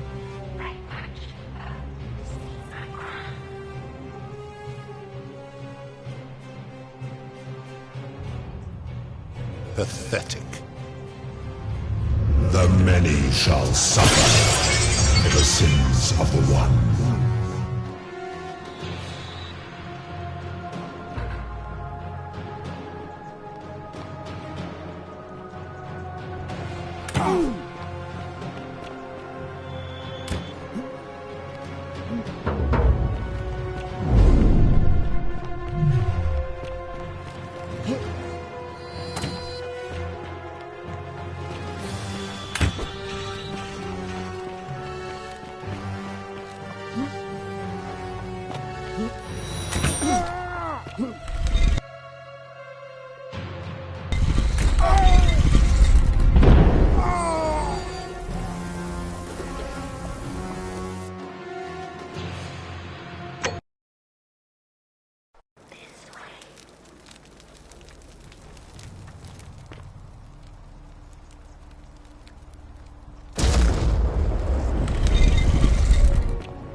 And what?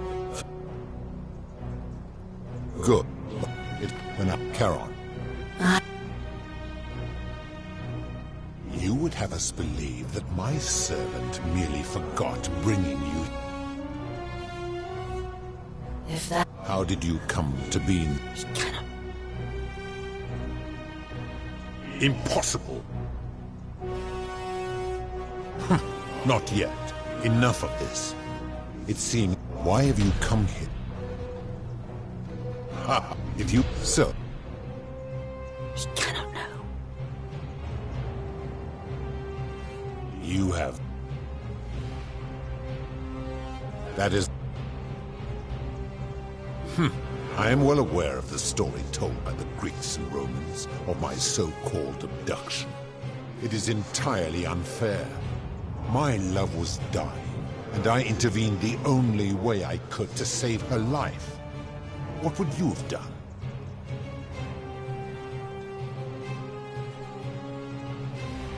It was an act of rebellion against the others. She knew I would have to act to save her, and I did because I loved her. I love her still. Accordingly, I reject your argument.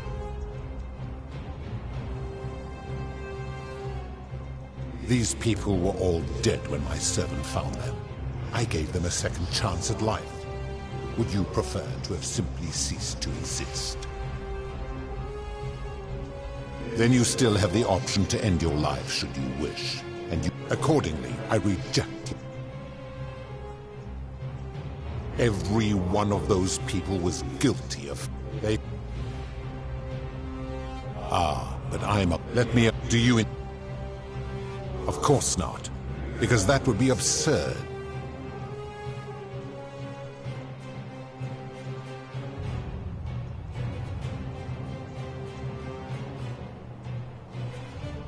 My love for her does not mean I am not superior, now that she is mortal.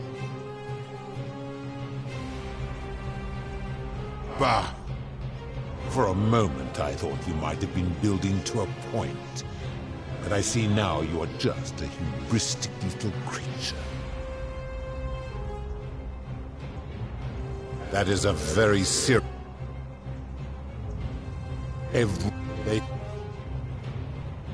let me... Do you... Of course... Where to begin? Our lifespans exceed yours by thousands of years, in which time we accumulate vast wisdom and a mastery of technology you cannot begin to imagine.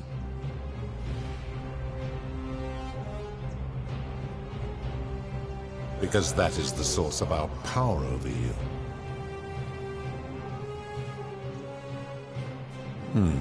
You could say that.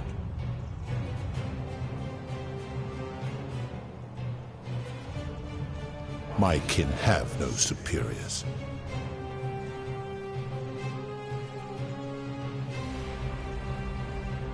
I suppose there is a hierarchy among my kin, with Jupiter at the top. Make your point, mortal.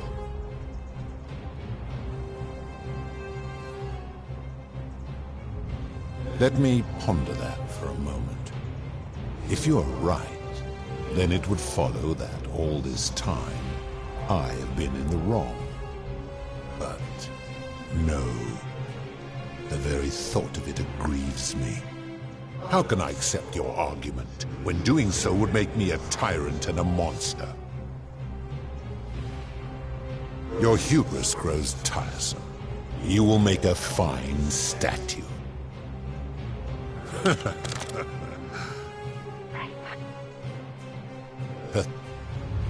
The many shall suffer for the sins of the one.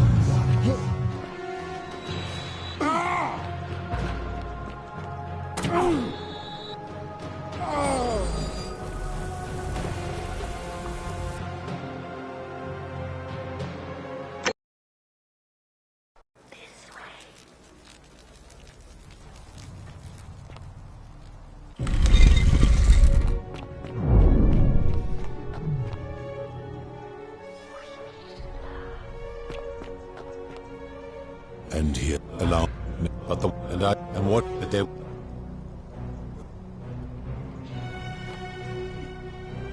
Carol. That is... Why? You know far too much now. You will remain here as my servant until the wager is won. Going. You know far too... You will remain...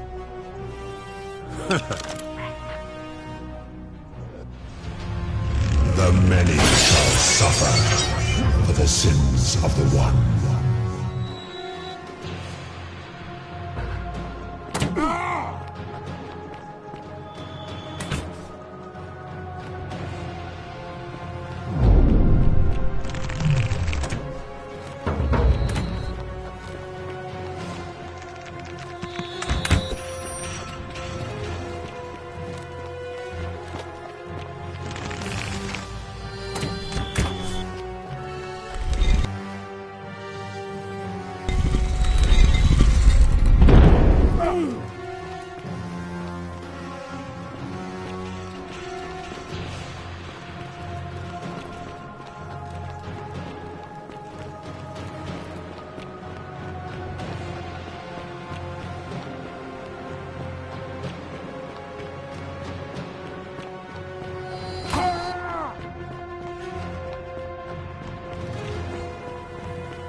Salve. All right. I'll go.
And here you are. Allow me to introduce myself.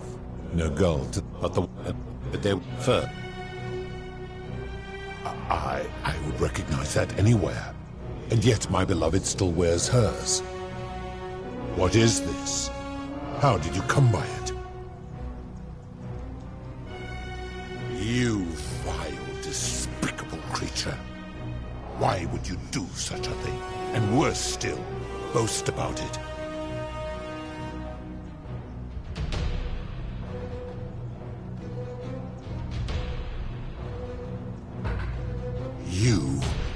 You have put me in an impossible position.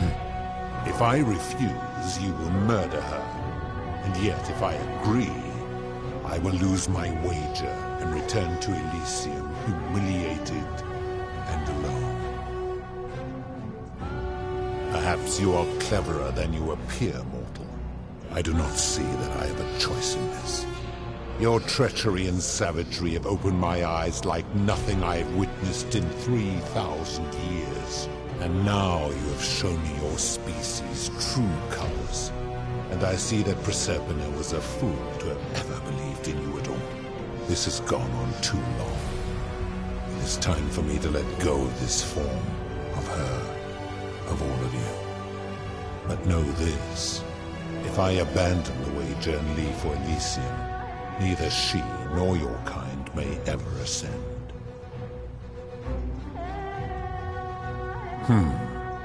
Very well. I will have Charon make arrangements to ferry the others. But as for you, be aware you will be separated from the rest.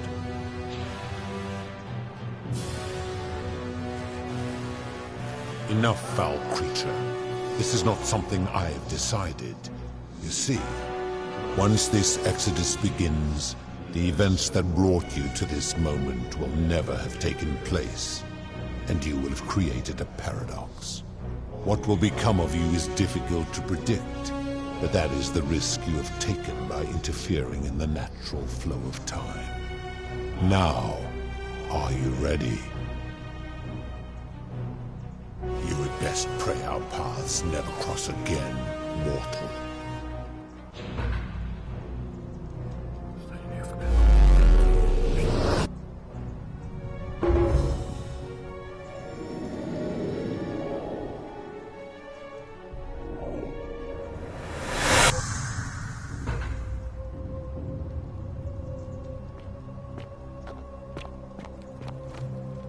Oh!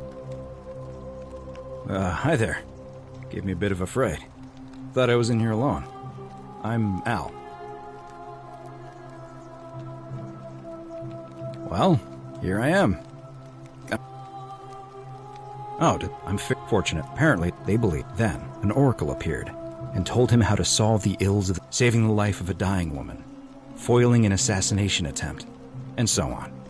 Meanwhile, the oracle walked up to the temple of the mysterious god, this one right here, and demanded an audience. And the doors just opened up to him.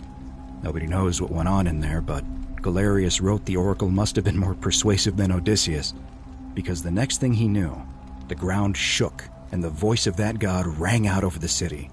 The many have suffered long enough. Unfortunately, Galerius' account just sort of stops after that, leaving a lot of questions unanswered. What became of him, and the other people who lived here? What happened to all the golden statues? And did this mysterious oracle single-handedly undo the curse that had terrorized people for hundreds of years? What? Oh, anyway, I think I found a way out through the aqueduct that brought...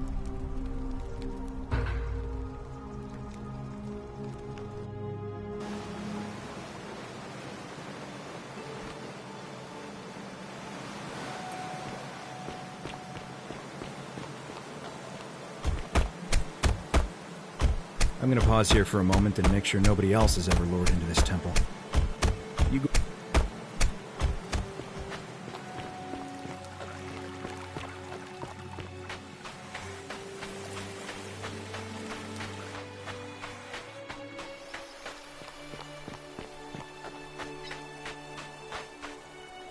You're back! But you're alone. Ah, what a relief. Thank you so much. I was beginning to think you'd both become trapped in there. Why don't you tell me what you discovered, while we wait?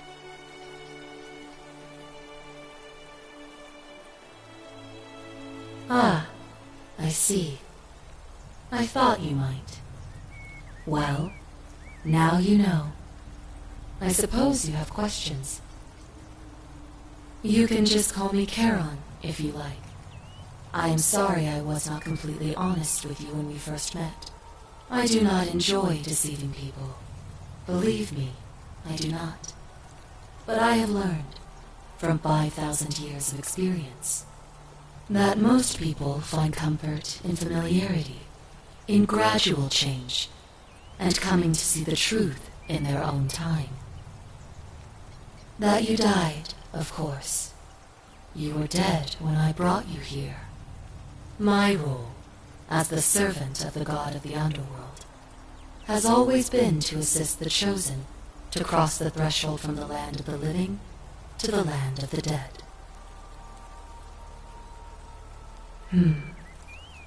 Usually, when people do not remember how they died, it is because they suffered a terrible trauma. Most souls would rather not remember. Ask yourself honestly, do you really want to know? As you wish. You were murdered. You were falsely accused of a terrible crime, and fled into the wild to evade your accusers. On your final night, you were offered sanctuary in the cottage of a stranger who gave you food and money, including, by accident, a coin of ancient origin. Unfortunately, you were apprehended and attacked by authorities. Your host leapt to your aid. You both fought bravely, but your assailants were armed, and you were not. There was nothing you or your ally could have done. He died instantly at the scene, and you followed a few hours later. That man's name was Al Worth. You were each in possession of a sacred coin, called Charon's Opal by some, and so it was my duty to bring you here. Perhaps you have heard the tales of the Greeks and Romans burying their dead with a coin in their mouths to pay the ferryman for passage across the river. Well, those stories contained a seed of truth, but not any coin would do. A long time ago, my master created 1,000 silver coins and had me distribute them across the world. My orders were simple. Whenever a person died in possession of a coin, I was to locate them and ferry them here. That is a question you would have to ask him, if I am just his servant. Only now, I find myself bereft of purpose. You see, the coins on you and Al were the last of the 1,000 in existence. There is nobody else to ferry here. Nobody to keep you company.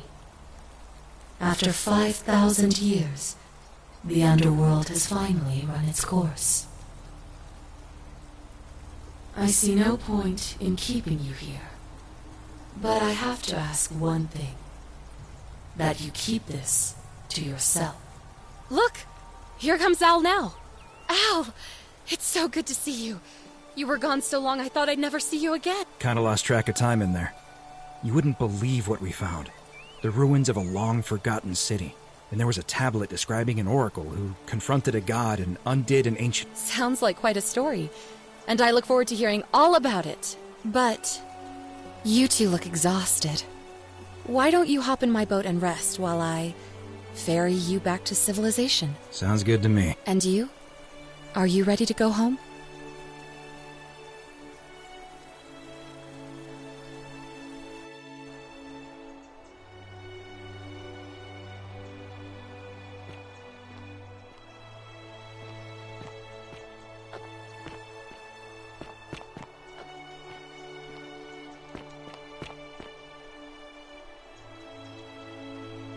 Hey, you made it. It's great to see you again. After everything you've been through, I thought you might appreciate some good news. So after we got back to the real world, I started doing some research into the people mentioned in Galerius' tablet.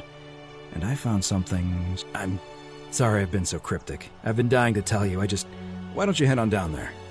I'll catch up with you at the other end.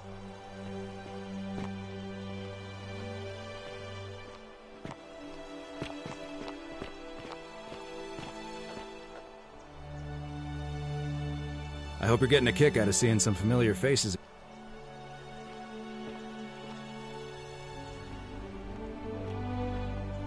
You're finally here. Remember me? It's a crazy story. After you disappeared, Charon appeared and told us she was returning us to the world. Even gave us some coins to help us start our lives over. Only, for some reason, she returned us to your world instead of ours. Anyway, I know we only ever had that one conversation, and I wasn't even sure if you'd remember me, but I wanted to say thanks for freeing us from the underworld and giving us a second chance at life. Oh, I used Charon's gift to buy a farm in Umbria. Got a villa on it too, with enough room for Dooley, of course. It's hard work, but I sleep soundly every night. I'm finally my own man, and I wouldn't change it for the world. I know! I can't believe my luck either. But we're engaged and living together. We're planning to get married next spring. If you're going to be around, we'd love to see you there. Of course, there's a whole museum full of people waiting for a chance to thank you, so you better keep moving. We'll speak again soon, my friend. Oh, hello. You're here. It's lovely to finally meet you. Galerius told me all about it. So, you're the hero who somehow vanquished the last of the Roman gods. As I'm a priestess, you realize you've put me out of work. I'm just teasing.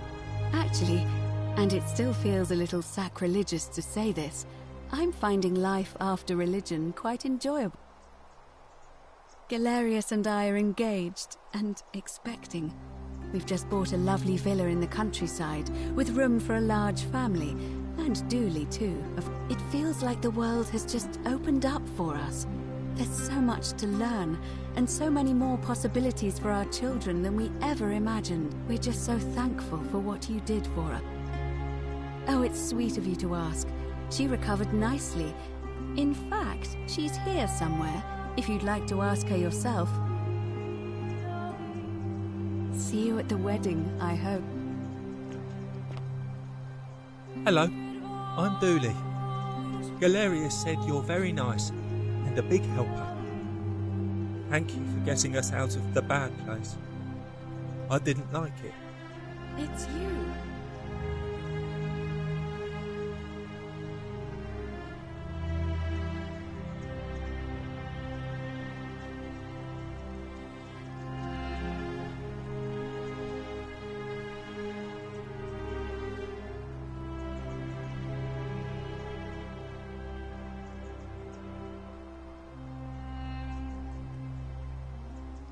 I live at Galerius and Equitia's house. They look after me now and help me remember when I forget things, like brushing my teeth. Treasure? Oh, I forgot about that. I like my box now. Galerius got me a box that tells stories. It's my favourite thing. Bye-bye. There he is! Hey. Hi there, I'm Horatius. I understand we have you to thank for giving us a second chance at life, and reuniting Centilla with us as well. I'm living up north, and studying in the military academy in Modena. I'm going to be an officer one day. The world's changed a lot. But some things stay the same. Would you believe we're still studying military tactics from my time? Alexander the Great, Caesar, Hannibal Barca. Still, I have to keep challenging myself to let go of old ways of thinking and embrace the new. As Seneca wrote, the ones who pioneered our paths aren't our masters, but our guides. Ah, you remembered that. Thank you. I grieved for a time, but that's done. In the words of Epictetus, as those who rode behind, remind yourself your precious one isn't one of your possessions, but something given for now, not forever. Thanks. He's not my... Oh, I see what you did there. Good one. He had more trouble adapting than most. He got himself disqualified from the UFC. So he started some kind of underground blood sport tournament, like we had in Rome. Suppose it appealed to people's baser instincts. And they say he made some good coin, killing a bunch of men like that. But his luck finally ran out, and his life along with it. You know what they say. Live by the sword, die by the sword. You're not wrong. And you, farewell. I take it you're the Oracle. Thanks for coming. Actually, I changed my name to Cynthia. I didn't want to be associated with Sentius after what happened. I'm not sure if you heard, but after you drove Pluto off, Proserpina emerged from the Great Temple. She knew right away what none of us had figured out about that psychopath. He'd been keeping my little sister locked up in the upper cistern all that time. But he's been dealt with. You know what? The important thing is, we'll never see him again. Anything I want. I'm a woman of means in a vast new world. I can go wherever and do whatever I please. Of course, I mostly just stay in my villa and have my servant Alexa summon things for me, because it's just awful out there. Barbarians everywhere. He's still there, all alone. The last golden statue in the underworld. Trapped in a metal shell, slowly losing his mind until the end of time. Eternal torment. Just what he deserves, if you ask me. You too. See you around.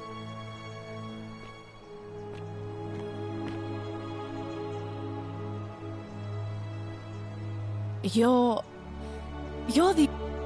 Oh, of course, sorry. And I never got a chance to thank you for telling Galerius how to save my life. And of course, getting me, and all of us, out of a terrible situation. Oh, I barely recognize myself. I'm living in a house share in London with my wonderful girlfriend. And I'm studying English at university. Eventually, I want to travel the world and write about it. Turns out, it's about 30 times bigger than the Roman Empire ever was. Did you know there are entire continents Rome never knew existed? And you can travel almost anywhere in an aircraft, which is rather like flying on a Pegasus, but much more comfortable. Oh, sorry, you already know all that, of course. I'm just so excited. I have noticed people from your time have no idea how fortunate they are. I hope to change that. One day. Last I heard, Malleolus kept insisting he was the last rightful ruler of the Roman Empire, and wound up being committed to a psychiatric hospital. As for Claudia, she was always so viciously unhappy. Someone said she'd blown all her money on wine, trying to drink herself back to the underworld. After the horrific way they treated Ulpius and me, I can't help feeling a sense of... what's that German word? Schadenfreude? Thank you. You're very kind. Ugh. Someone told me she was boasting about getting her claws into some rich prince, and how she was going to be living the high life from now on. Even in your time, life still isn't fair. Apparently, he'd proposed before they'd even met. And last I heard, she'd bought herself a first-class one-way ticket to join him in some exotic place called... what was it? Nigeria? Some people have all the luck. Well, you are the Oracle, so I suppose I'll take your word for it. Huh. I feel better already. Thank you. You too! If you're ever in London, let me know. We can go to bars and drink wine and listen to the stories of the 9 million people who live there. I hope so.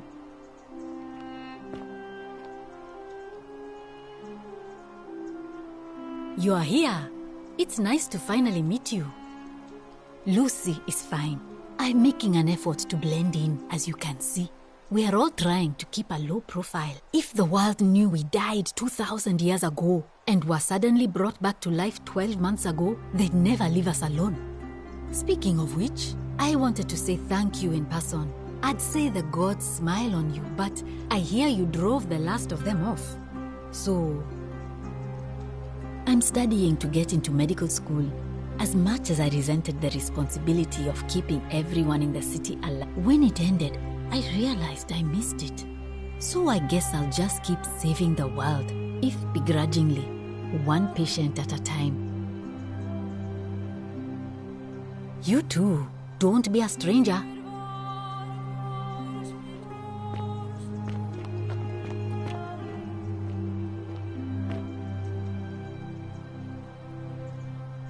I take it you're the Oracle everybody's talking about. It's a pleasure to finally meet you. We have. I'm sorry, I don't remember. In any case, I'm Philip. I never thought I'd leave that cave, let alone the city. And now I'm living in the 21st century. What a time to be alive! And it seems I have your Catabasis to thank for it. I'm working as a consultant to the Faculty of Classics at Cambridge University, helping fill the odd gap in their knowledge. Not that I need the money, but I do love being around enlightened minds again. My sincere thanks. Hello. Greetings. You must be the legendary Oracle. It is a sincere privilege to finally make your acquaintance. I am told we have you to thank for freeing us from Hades, and for that I am most grateful. I am reacquainting myself with Greece. It has changed so much over the last 2,000 years, I barely recognize it. This is at once heartbreaking and thrilling. Perhaps one day, once I have seen all of this new Greece and sampled her delights, I will settle down in Santorini in a villa overlooking the Azure Aegean Sea. I hope you will join me there and regale me with the story of how you faced off against the fearsome god of the underworld and won.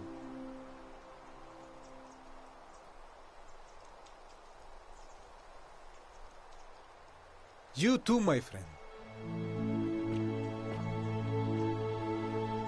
You're the one we've been waiting for. I'm Fabia. I wanted to say thanks for sending Galerius to save my life. I don't know how you knew, but I would have been crushed by that shrine for sure. I'm just so happy to be here, with you and everyone, together again, even if it's just for one more night.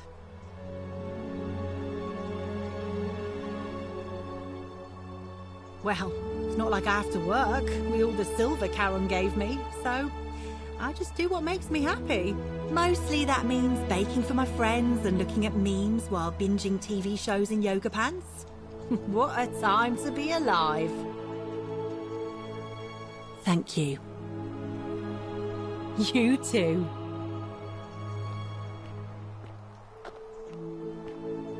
Good evening. Oh, hello. It's lovely to meet you. I've heard so much about you. I'm thankful that you're here. I was sure the person who drove off the last pagan god would have more important things to do than visit the likes of us. But thank you for coming and for saving our lives. What you did was extraordinary, and I'll never forget it. I'm living in Rome again, in a charming little flat by the Tiber, not far from my old place. Oh, and I'm training to be a crisis counselor. After you sent Galerius to persuade Ulpius not to take his own life, I was inspired. I just want to spend the rest of my life helping people, like you helped him. Thank you. That means a lot. And you.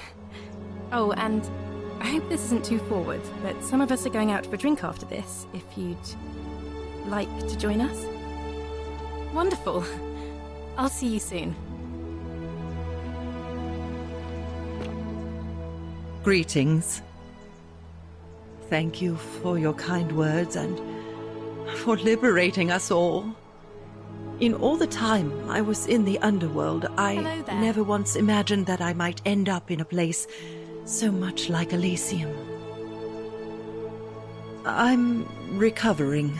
Octavia was kind enough to let me stay with her for a while, at least until I'm well enough to be independent again. Ah, you remember that. I'm a little tired of Ovid, but that's all right. I have 2,000 years' worth of poetry to catch up on now. I'm already up to the 19th century, and am quite enjoying the work of a fellow named Poe. I think I may have found a kindred spirit. Men have called me mad, but the question is not yet settled whether madness is or is not the loftiest intelligence. And you, farewell, friend. Some soiree, innit? Ah, Hello at last. You must be the Oracle I've heard so much about. Listen, I wanted to express my sincere appreciation for what you did. If it wasn't for you, I'd never been able to sell all those useless old relics I accumulated. Whatever you did in that temple made me a very wealthy man. Thank you. Such acerbic wit. I love it. I took the money I made from selling my trinkets and started investing in the stock market. That's where the real money is now. In fact, I was hoping to ask your advice, you being the Oracle and Future Seer and all that, on which stocks I should invest in next. I can't decide between fossil fuels, tobacco, gambling and arms. What would you recommend? Oh, don't be like that. You can tell your old pal Dacius. I won't take no for an answer.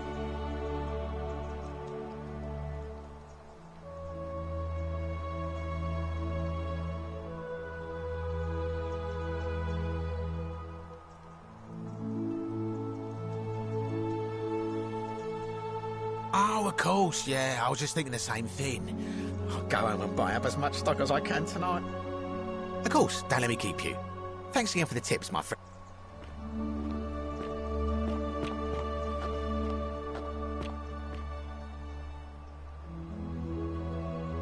It is an honor to finally meet you, Oracle. You know my name? Oh, of course. You are an Oracle. You know many things. I too would like to offer my thanks for releasing us from that place, and for your role in bringing us here. This world is truly wondrous.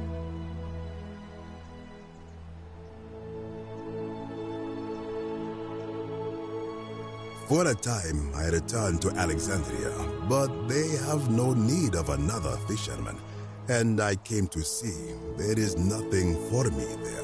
Instead, I have decided to follow the custom of your youths and backpack the world. It is a great adventure, and I have met many people from many cultures. I spent the first 25 years of my life avoiding the 42 sins that would deny me access to the afterlife. Now, I think it is time I had some fun. Indeed. Thank you, Oracle. Hi. Hello there. Oh, I go by Gabriella now. I didn't want to be reminded of that monster every time I heard my own name. After you drove Pluto off, Proserpina came and released me, and that monster got what was coming to him.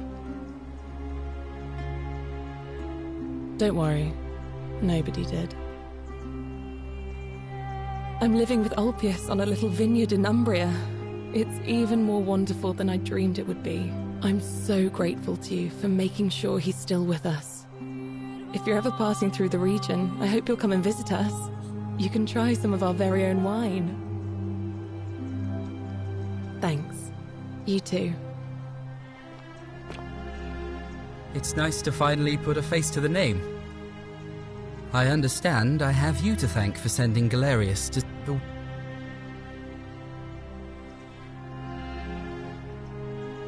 I'm living with Gabriella in Umbria.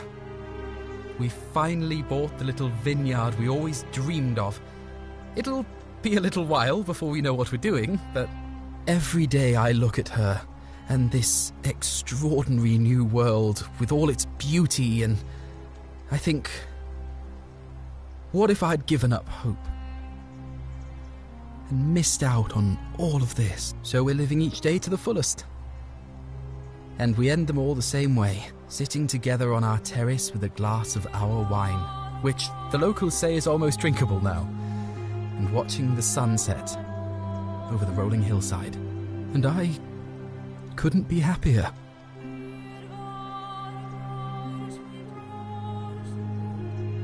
Thank you. I wouldn't be here without you. You too.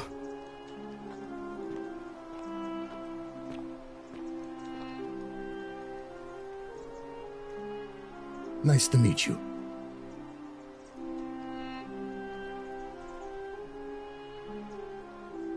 I go by Rufus now. New start, new name. Oh, and Thanks, by the way, for what you did. Sorry, I'm no good with the mushy stuff.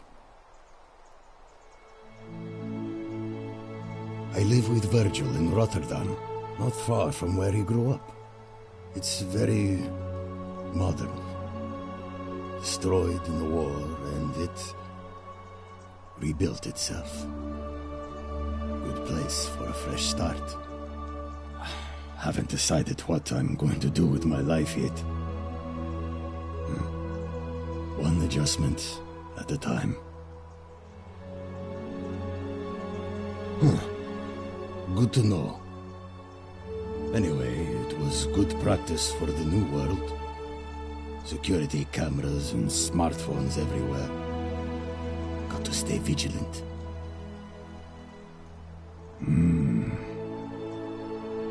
You too. Look us up next time you're in the Netherlands. We're grateful.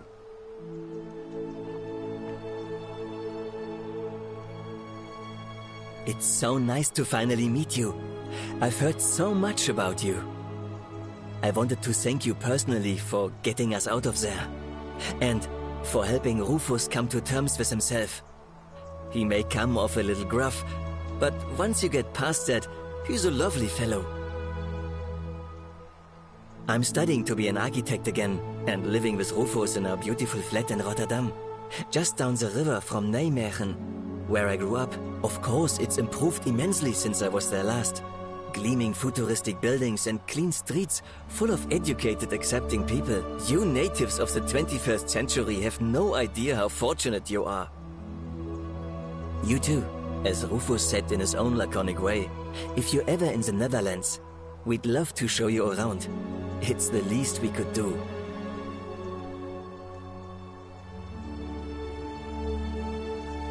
Evening.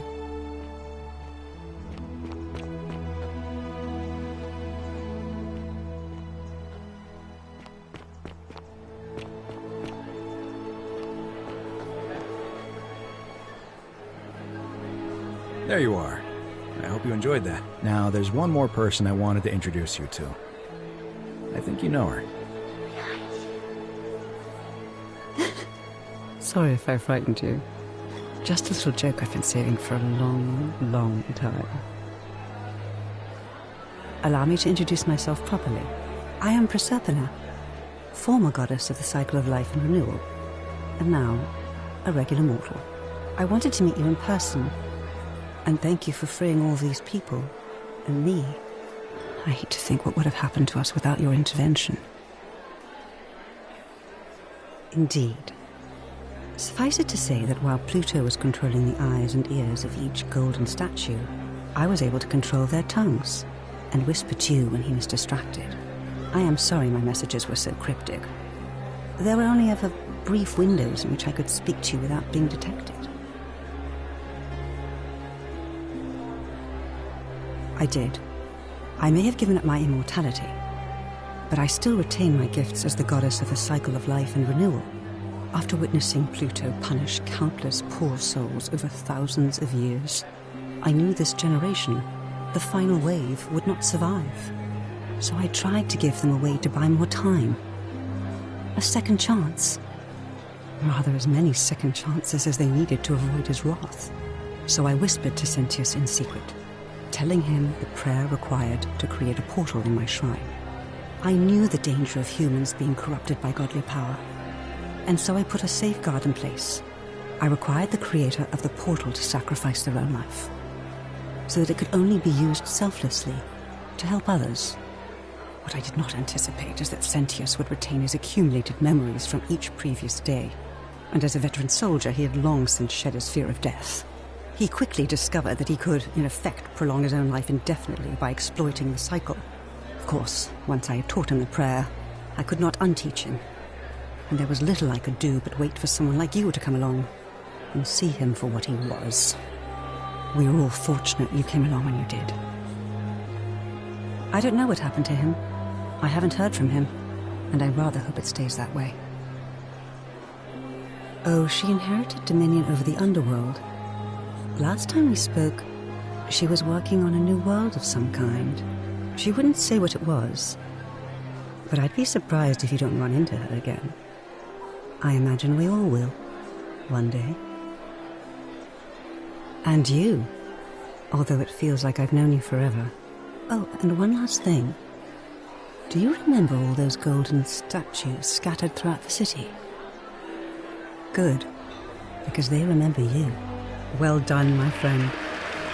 Of all the heroes who ever turned to the underworld and returned, none came close to achieving what you did. Hercules, Orpheus, Theseus, and Aeneas would be proud.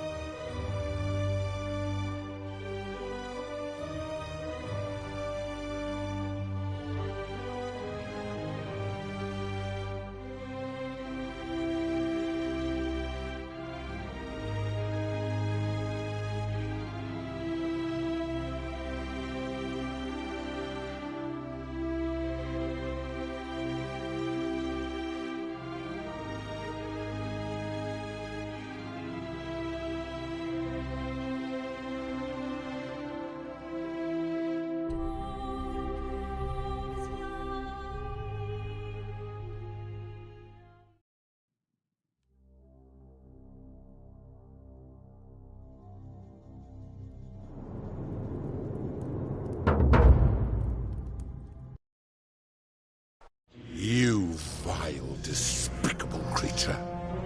Why would you do such a thing? And worse still, boast about it.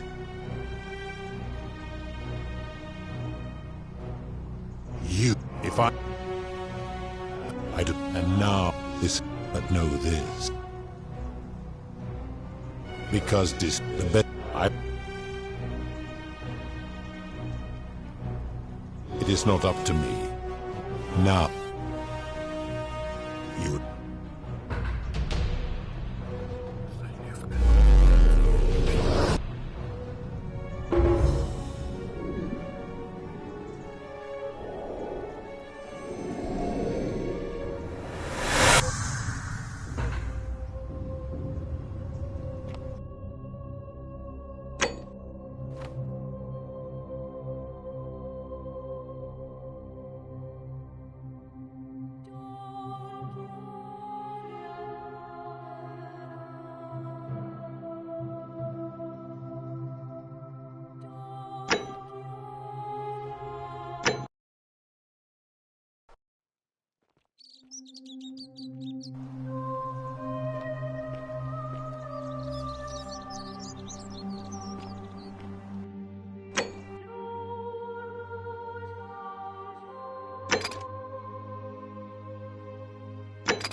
Who are you? Did he send you? Thank you, know you're here. What?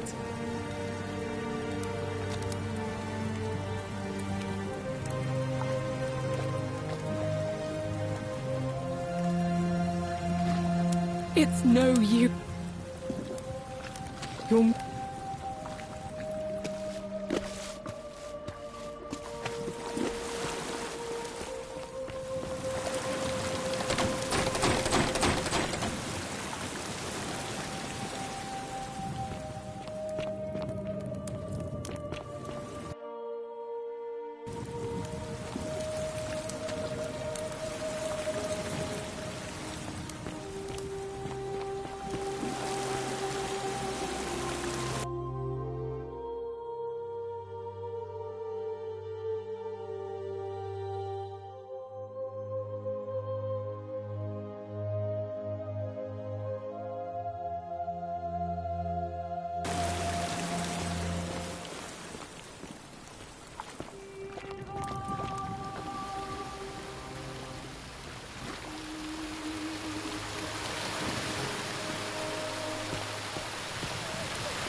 That's quite an impressive bow you have there. Just like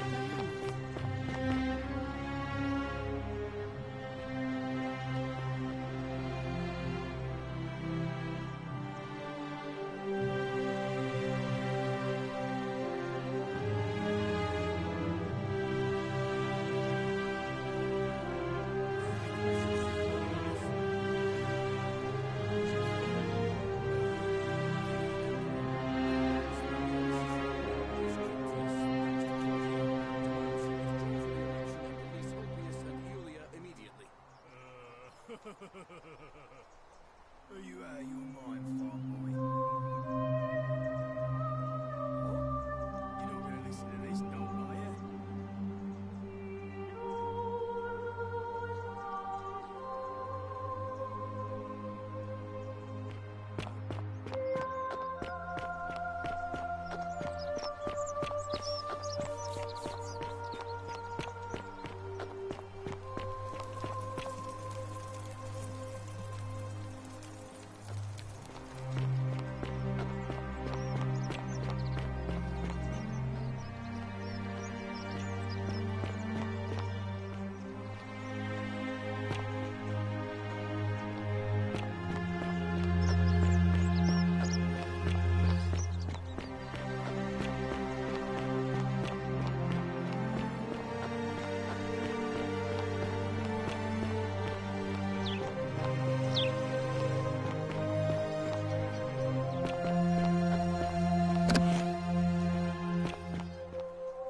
Isn't the great temple majestic?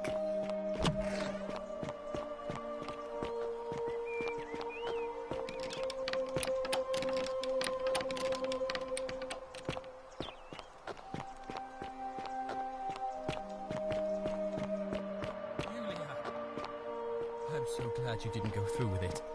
It wasn't for lack of trying. And now Malleolus is going to.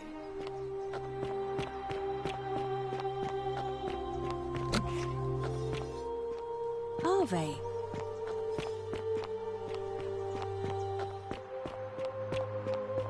Galerius arranged it somehow.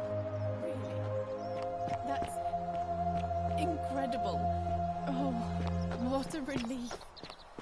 I don't know what to say. You don't need to say anything. Just rest up, get your strength back. And we'll celebrate properly when you're ready. I will. Thank you, Ulpius. I will.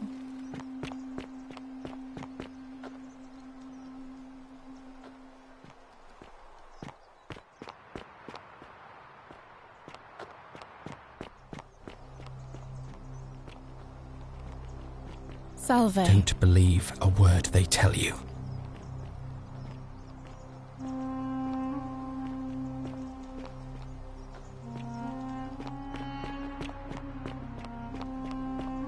Are you on track to be magistrate, sir?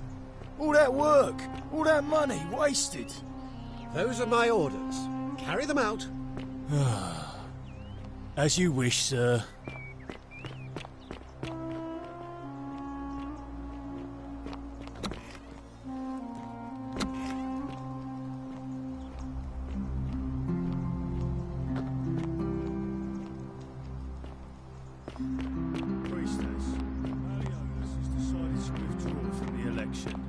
Oh, well, that's surprising.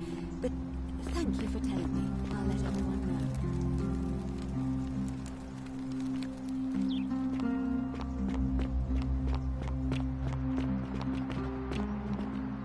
know. Citizens, I have an announcement. Malleolus has withdrawn his candidacy from today's election. Unless any new challengers are nominated by nightfall, Sentius will be re-elected magistrate by default. Actually, I'd like to nominate myself, if that's all right. Of course, Galerius. That's your right. Citizens, the election will proceed. Salve again? How? You're for Tant. Oh. Yeah, so, oh. Oh, now, oh.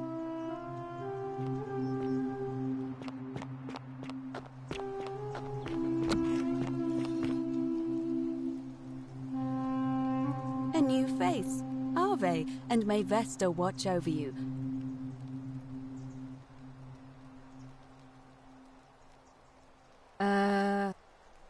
Oh my. We'd her, sister, and so.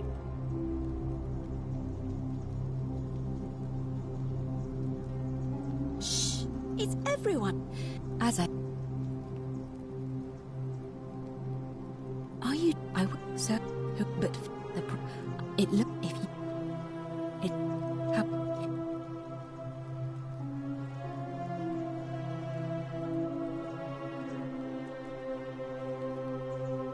As I mentioned, both the it's it if the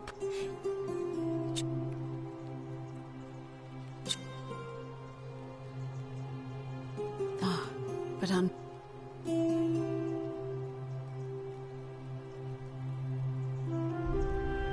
right, as.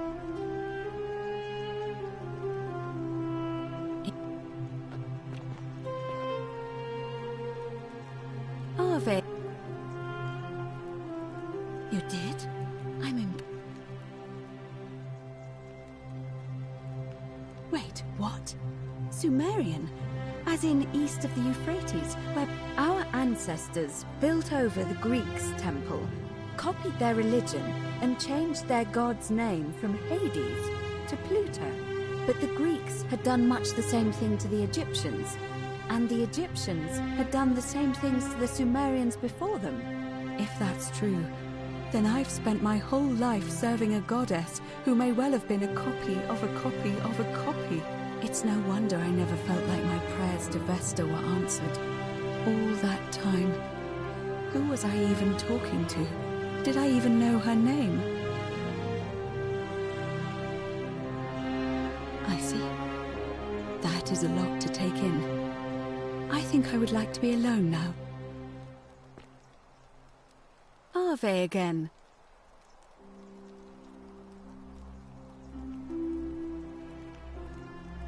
See you again soon.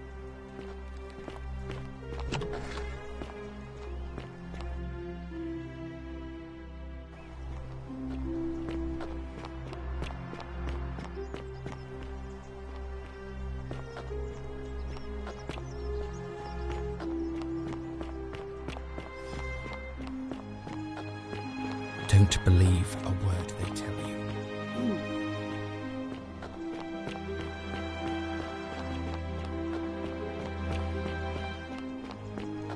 Don't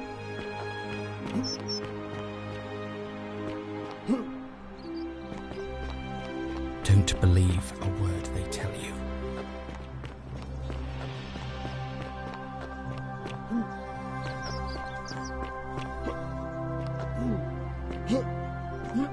That's quite an impressive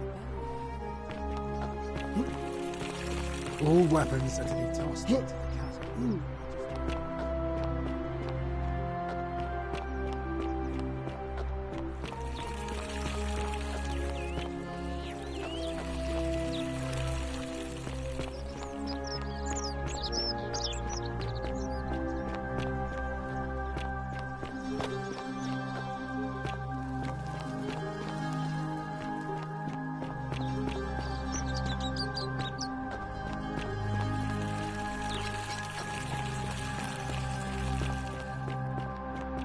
Don't believe a word they tell you.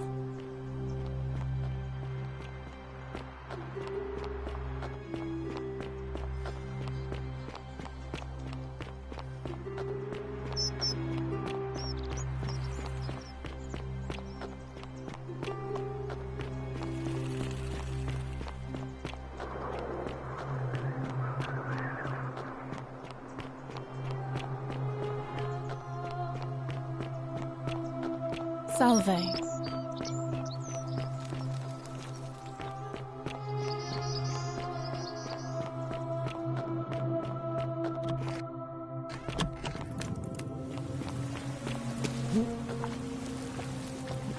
You're back.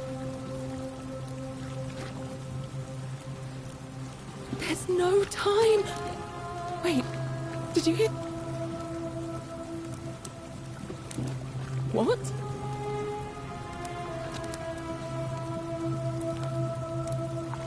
It's no use.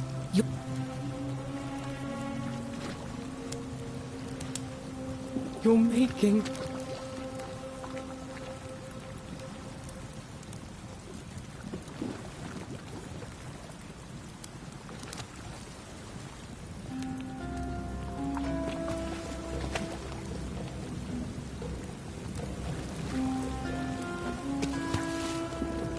You're back.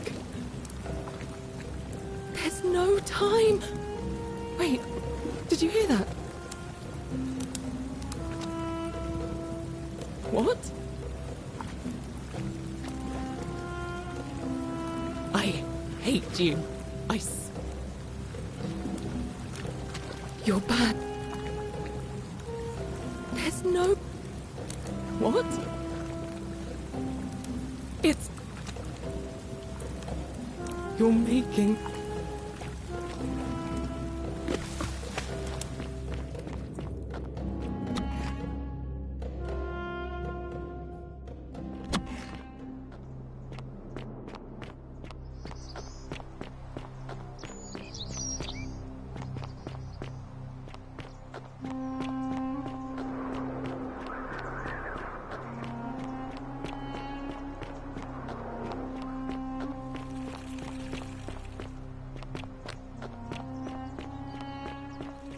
Salve.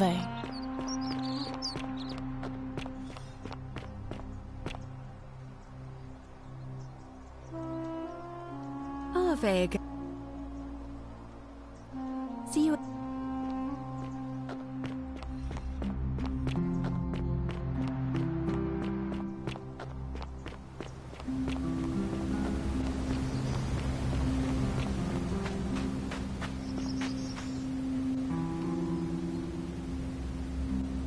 I saw you slide down that rope before. And strange to... Oh, of course. Anyway...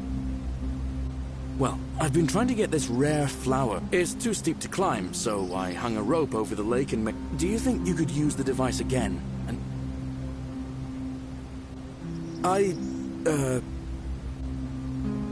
Look, I'll tell you everything if you... Oh, thank you. It would help me a lot. All right. Salve again? No. All right.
I hope you're coping.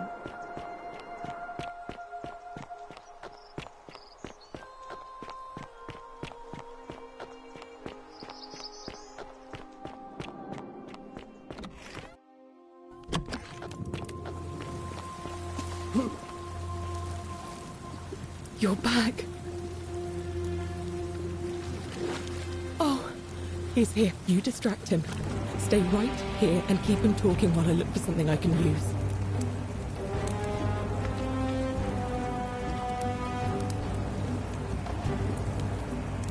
What did you do with Scintilla?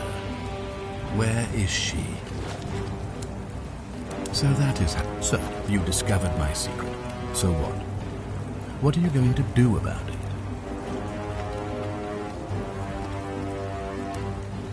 Do you really think... Who? Scintilla? Where is she? I'm right here, Father.